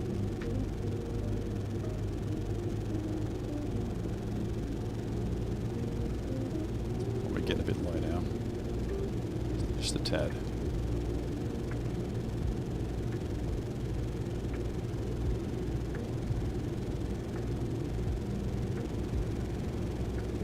Alright, we're on final. Let's just put the carburetor head off.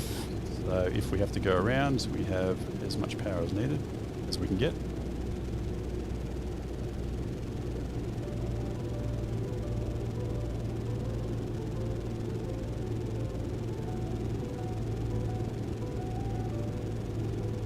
Oh, I can pull the throttle off now, I think. And try not to land flat.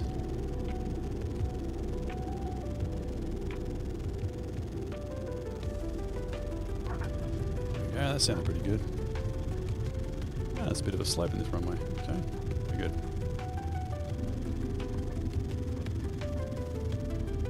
A nice airport.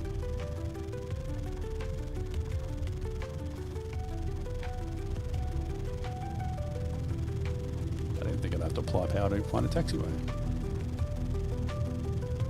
I have a feeling this is scenery I've downloaded from flightsim.to because this is looking too nice for a default airport. Don't get me wrong, some of the default airports actually look pretty good, but this is looking better than that.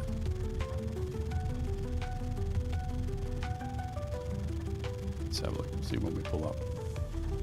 But so far it's looking like someone handcrafted this one.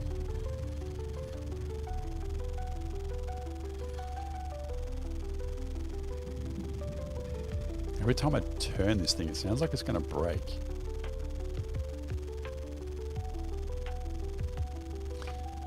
Yay, I just turned onto the other runway. That's awesome.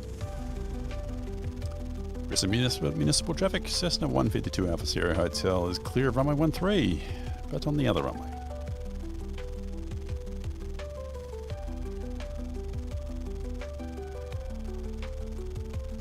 So, that was a mistake there. Not to worry, it's alright.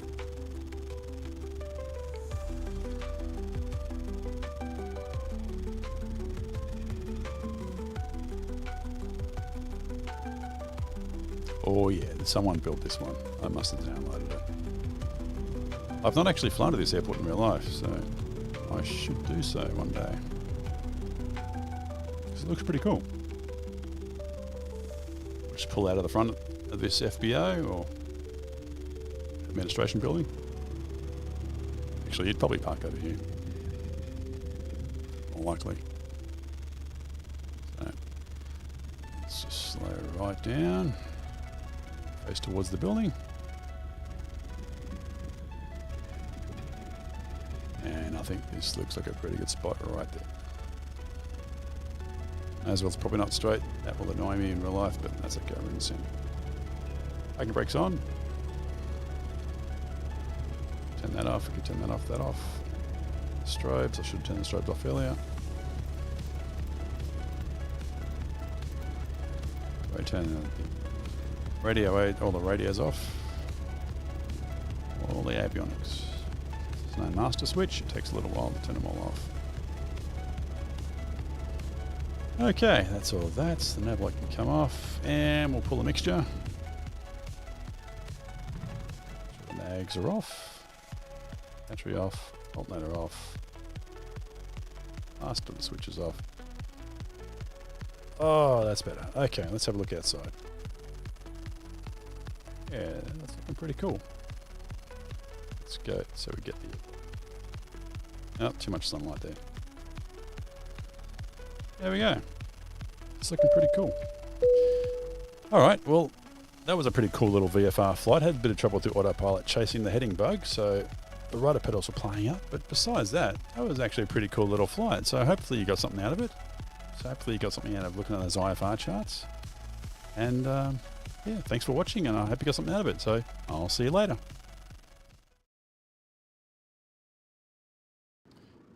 G'day folks, my name's Ashley and welcome to Ground Speed Gaming. This is the first video for Ground Speed Gaming, and it's a channel I've just created recently because primarily I'm going to be focusing on aviation videos, hence the name Ground Speed, because that's one of the most important elements of flight navigation.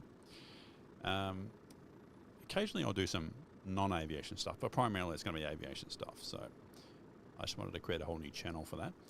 And this is the first game, as you can see on that aircraft in on the paint scheme. It's Airport Sim, and it's a good little simulator, this one. So we're currently at Key West Airport, and I'm going to simulate fueling a 737. Now, this is one of the things I've actually done in real life for many years, and it's actually pretty straightforward. It's actually not a bad job. You might think, that's yucky, it's working outside, it's noisy, it's smelly, you know. It is, it's noisy, it's smelly. The fuel smells awful, but it's actually pretty cool. I've also worked as a flight dispatcher, which also was another great job.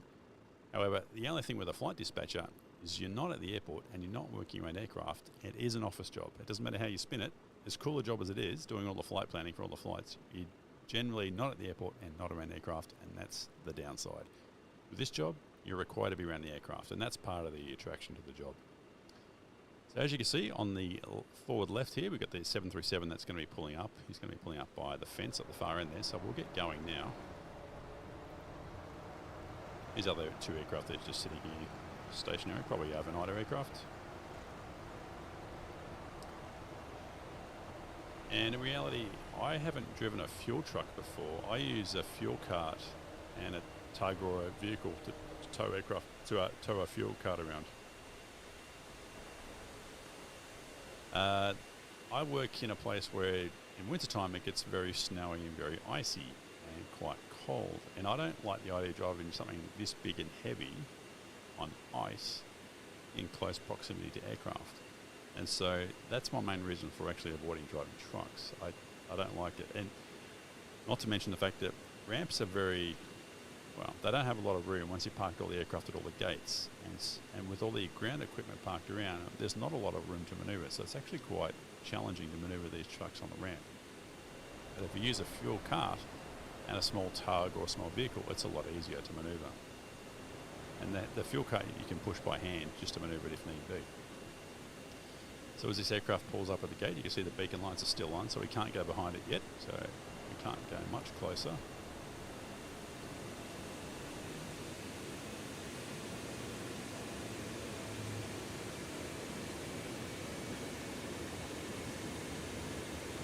Turn the volume down a bit, it's a bit loud. Engines are loud. Okay, as you can see, the beacon lights are off, the cones are out, and it looks like there's some trucks behind the main wheels, but there would also be some trucks in front of the nose wheel as well. So the fact that the cone's out, that means someone's walked behind the aircraft, meaning the engines have been shut down. Even though it looks like it's still running, it's not. Just pull into this green box here. In reality, I don't think you'd park this large truck in this spot right here, because where this is actually going to be the main thoroughfare for the ramp guys with regards to their belt loaders, baggage carts, tugs, pushback, because all their cargo bins at the front and the back one are on this side, the same side. So I don't want to get in their way, and they don't want to get in your way. So, but anyway, that's okay. We've got to keep the engine running on the truck because it powers the pump, which is going to pump the fuel to the actual aircraft from the truck. So in order to do this safely, we need to put chocks in front and behind the wheel. It doesn't depict that, but that's what you would do in real life. And even before we set up, we would pull out this electronic device, and in reality, it would actually tell you not only how much fuel you've got to put on board, so that's apparently what's on board. We wouldn't find that out until we open the panel. How much we need to add, but also it'll give you the actual registration number, the tail number of the actual aircraft, and there'll be an area where you have to enter the ship number. Okay, here's an example. American Airlines 737. It's set up here at Key West in a slightly different position, but similar to the location of the airport sim. And as you can see, they've got the tail number, 902 November. And underneath that is a 3-letter code, 3 Juliet Lima, which is correct. That's a real life ship number. So that's the ship number. It starts with number 3. All 737s at American Airlines start with number 3. They're also located on the nose as well. So it's a 737-800, and it is 3 Juliet Lima. And that's the ship number we enter as fuelers into the electronic device. I believe they have that ship number on their aircraft so that when you go to fuel an aircraft, you have to get out and check the tail number and get the ship number and enter that into the electronic device to confirm that you're on the correct aircraft, which is to prevent you from fueling the wrong aircraft, which has happened in the past. So they don't want that to happen, because that sort of stuff just causes additional delays potentially. So this is the grounding cable. I've just grabbed it from the truck, and we'll just connect that. So what that does is that makes the static charge between the truck and the aircraft the same. So when you go to hook up the hose, there's not going to be any spark jumping between the hose and the aircraft, because you don't want any sparks jumping where the fuel flows. Also, that's actually where you ground Airbuses. 737s are grounded right about there where that white dot is in the middle. But, that's fine. The principles are the same. And normally you'd grab a hose, not a hose, a ladder. And you'd set your ladder up here. Right, you climb up the ladder, open the panel, and you check that. I'd actually normally check that before I even pull the equipment out, because it doesn't happen often, but occasionally an aircraft will pull up, you'll open the fuel panel, and you actually don't need to add any fuel. It's rare, but it does sometimes happen. So you'll check it before you actually pull the equipment out. So what we're going to do is, that's how much we need to add. So what I'll do, I'll show you a quick trick as to how you calculate the fuel to put on board, because you've got to split it between 3 tanks. All you need to do for the 737, this applies to at least the 800s and the 900s, maxes and non-maxes. Generally with 737s, they hold up to 8,600 pounds of fuel in each wing. Now, with regards to fuel, what you need to know is that fuel density is a real thing, meaning when the temperature is hot, the density of the fuel increases. The density decreases, so it takes up more room. I had that backwards. So when it's hotter, each gallon of fuel takes up a little bit more room. But the physical size of the fuel tank doesn't change. So in summer, you generally can't fit as much fuel in each wing compared to really cold winters. So I've found in the middle of summer, putting 8,600 pounds in each wing is not always doable. But I found 8,500 about 99.9% of the time actually works in summer. So just generally, I always put 8,500 pounds in the wing, not 8,600, if it needs that much fuel. So what I'll do in this particular case, I'll just put in the total amount, which is 44,750, which is a lot of fuel. That's kind of the high end of an Indianapolis to... actually, you wouldn't even need this much to go to Seattle. I'll put the total fuel in, and then I'll minus 8,500, minus an additional 8,500. Or you could just get the total and minus 17,000, and whatever remains is what goes in the center tank. It's that simple. That's the most complicated calculation you have to do for fueling. Well, actually, when one of the gauges is in op, that's a bit more difficult, but it's still not hard. Okay. So we need to put these levers. They're supposed to be a safety feature. So you set it to what the limit is, so where you want the fuel to stop flowing. And the reality is no one ever uses these because they're not reliable. You do not trust any of these built-in safety features to stop the fuel flowing if it reaches a certain limit. You need to keep an eye on these gauges while you're fueling, and then just shut them off as necessary when it's time to shut them off. So I'll just let that fuel for a bit, because we've got to put 27,000 in the middle there, so just bear with me. We'll just get out of here. Just quickly go over here. We don't actually use a lever like this to turn the fuel flow on. Normally there's a meter. You'd check the meter. You'd reset the meter, because it won't flow unless you reset the meter. It's like a mini computer. And you'd hold onto a wire cable with a trigger on it. And what that is, it's called a dead man switch. So the fuel will stop flowing if you let go of the trigger. And for whatever reason, if you need to stop fueling immediately, you just simply let go of the trigger and it'll stop fueling. I can see why they didn't want to simulate that in this game, which is fine, because then you'd have to hold down space bar or something just for the fuel to flow, and that'd be kind of annoying. All right, we've got plenty there. So we actually need 27,750. Obviously, if we were to flow the fuel, it'll stop at that. But anyway, I'll just open this one, and this one. Now, obviously in this game, center tank's not fueling at the moment. In reality, it actually would flow at the same time. And that's how you get a lot of flights done in a shorter period of time, because it saves quite a few minutes fueling the center tank at the same time. And it does it just fine. The most gallons per minute I managed to get on a 737-900, I don't remember if it was a max or not. I think it was 412 gallons per minute, but that was with all 3 tanks open. And as you close each individual tank, the fuel rate slows down. And this one always lags behind. Tank number 1 always lags behind because we're hooked up to tank number 2.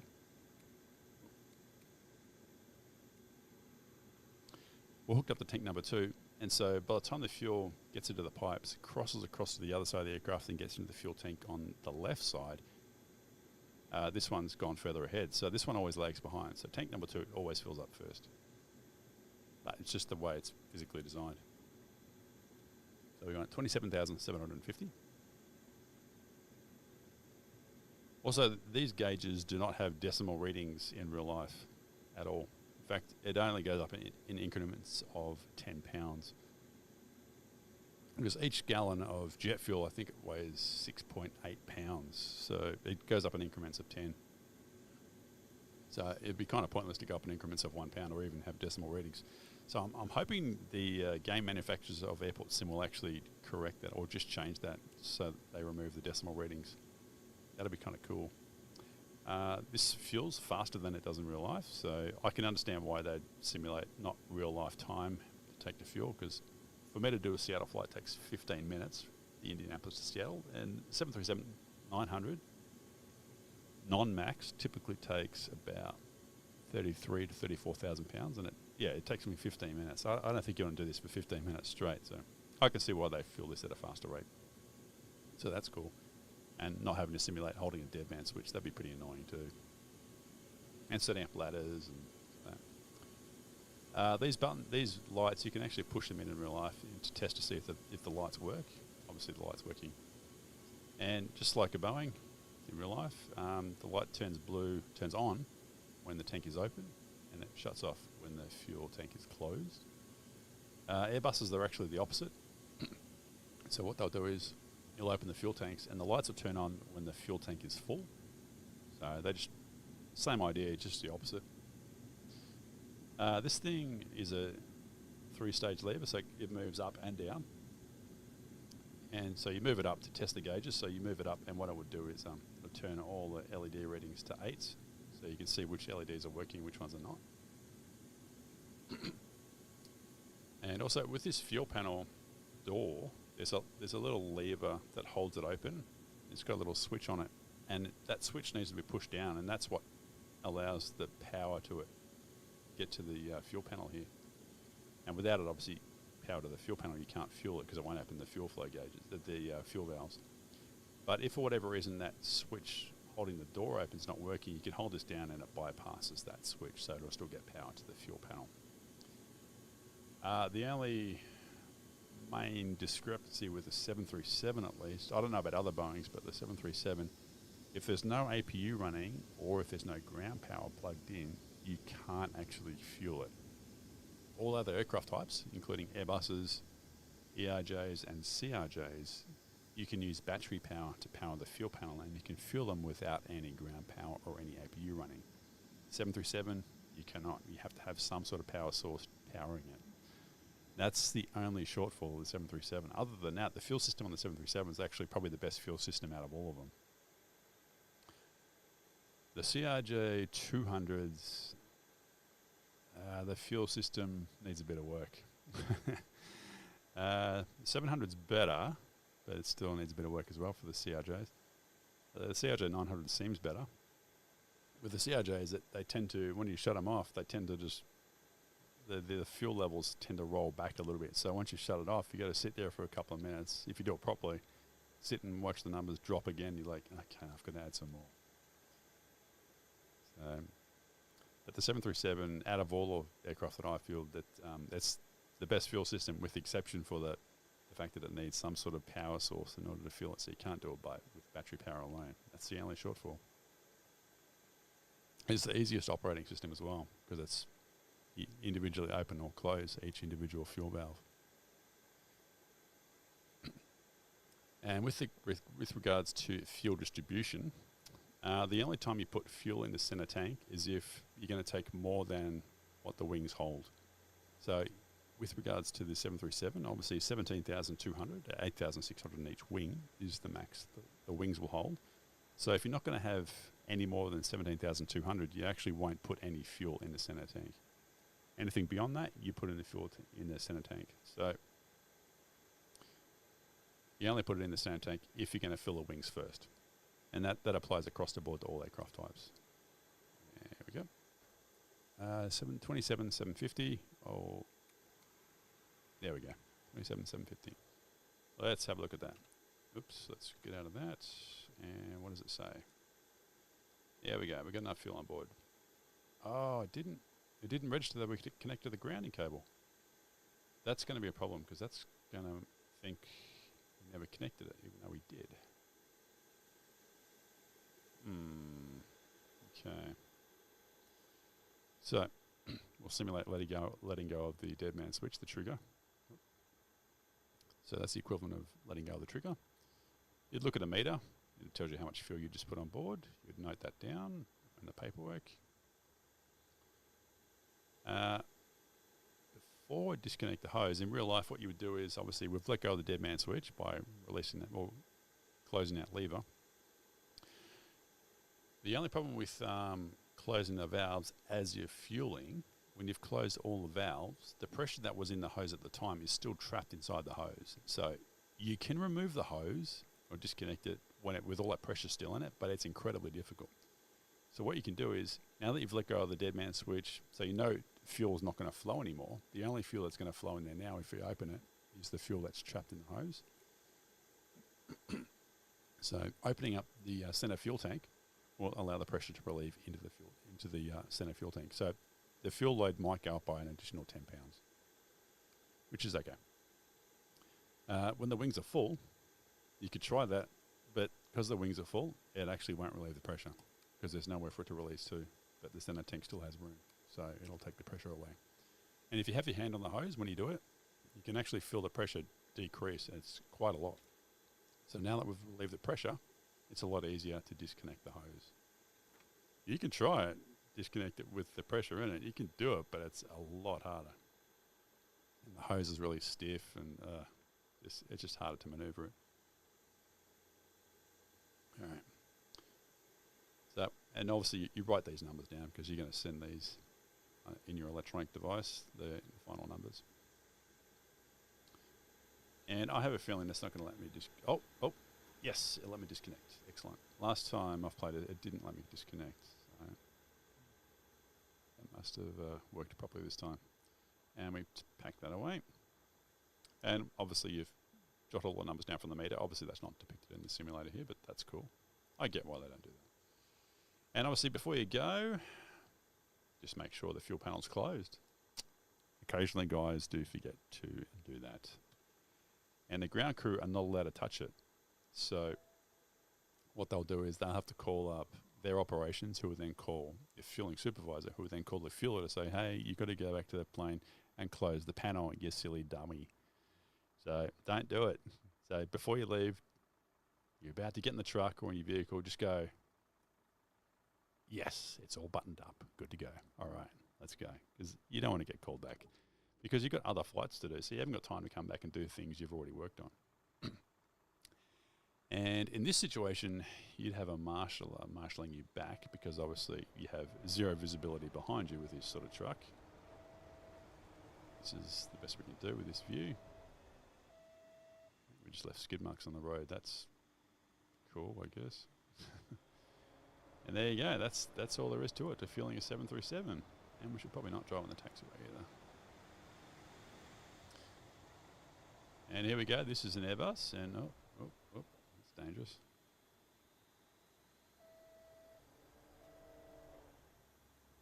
I'll do a separate video on fueling Airbuses. These ones are a separate kettle of fish altogether. The idea is the same. I'll just give you a quick rundown. Once again, you'd check your tail number and the ship number, and you would enter that into the details. Let's have a look. What are they asking for? 47,350. It's already it's already fuel on board, and this is why when you come to an aircraft, before you do anything, you always check the fuel panel. Now, with an Airbus, when you open up the panel, if the ground power is on or the APU is running, it'll automatically power up. It might take a minute or two. No, that's actually when there's no power. So this is as though the aircraft is completely shut down. See, and like I was saying with the 737, there's no battery power. But the Airbus, move that to battery, and it powers it up. Now, the reality is you'd have to wait probably a minute or so. The test button works on this one. And the high level test works too. Very good. So that's how you test the light bulbs. And alright. And that's how you test the gauges. Occasionally you'll see bits that don't light up. But this one only allows you to do it in automatic mode. So what you would do is you would set whatever amount you want to set on there. Obviously this one has the fuel on board that they're required already, so you're not going to add any fuel, but that's what you do. You just pre-select how much you want to put on there. Move that to up, and then you hold the dead man switch and you fuel. That's it. But there's a couple of errors with this one, because first of all, the wings don't hold 15,430 pounds in each wing. I've seen as much as 14,200, but that was generally on one of those colder days. We were trained to aim for 13,800 in each wing, and the remainder goes in the center tank. And once again, you don't put anything in the center tank until you know you're going to put at least 13,800 in each Airbus wing. It's depicting kilos here, however, it's meant to read pounds. I've got it set to pounds in this game. I'm not going to show you, it doesn't hold that many kilos. It only holds 13,800 normally in each wing. So, yeah, there you go. So, I'll do an Airbus video separately from this one.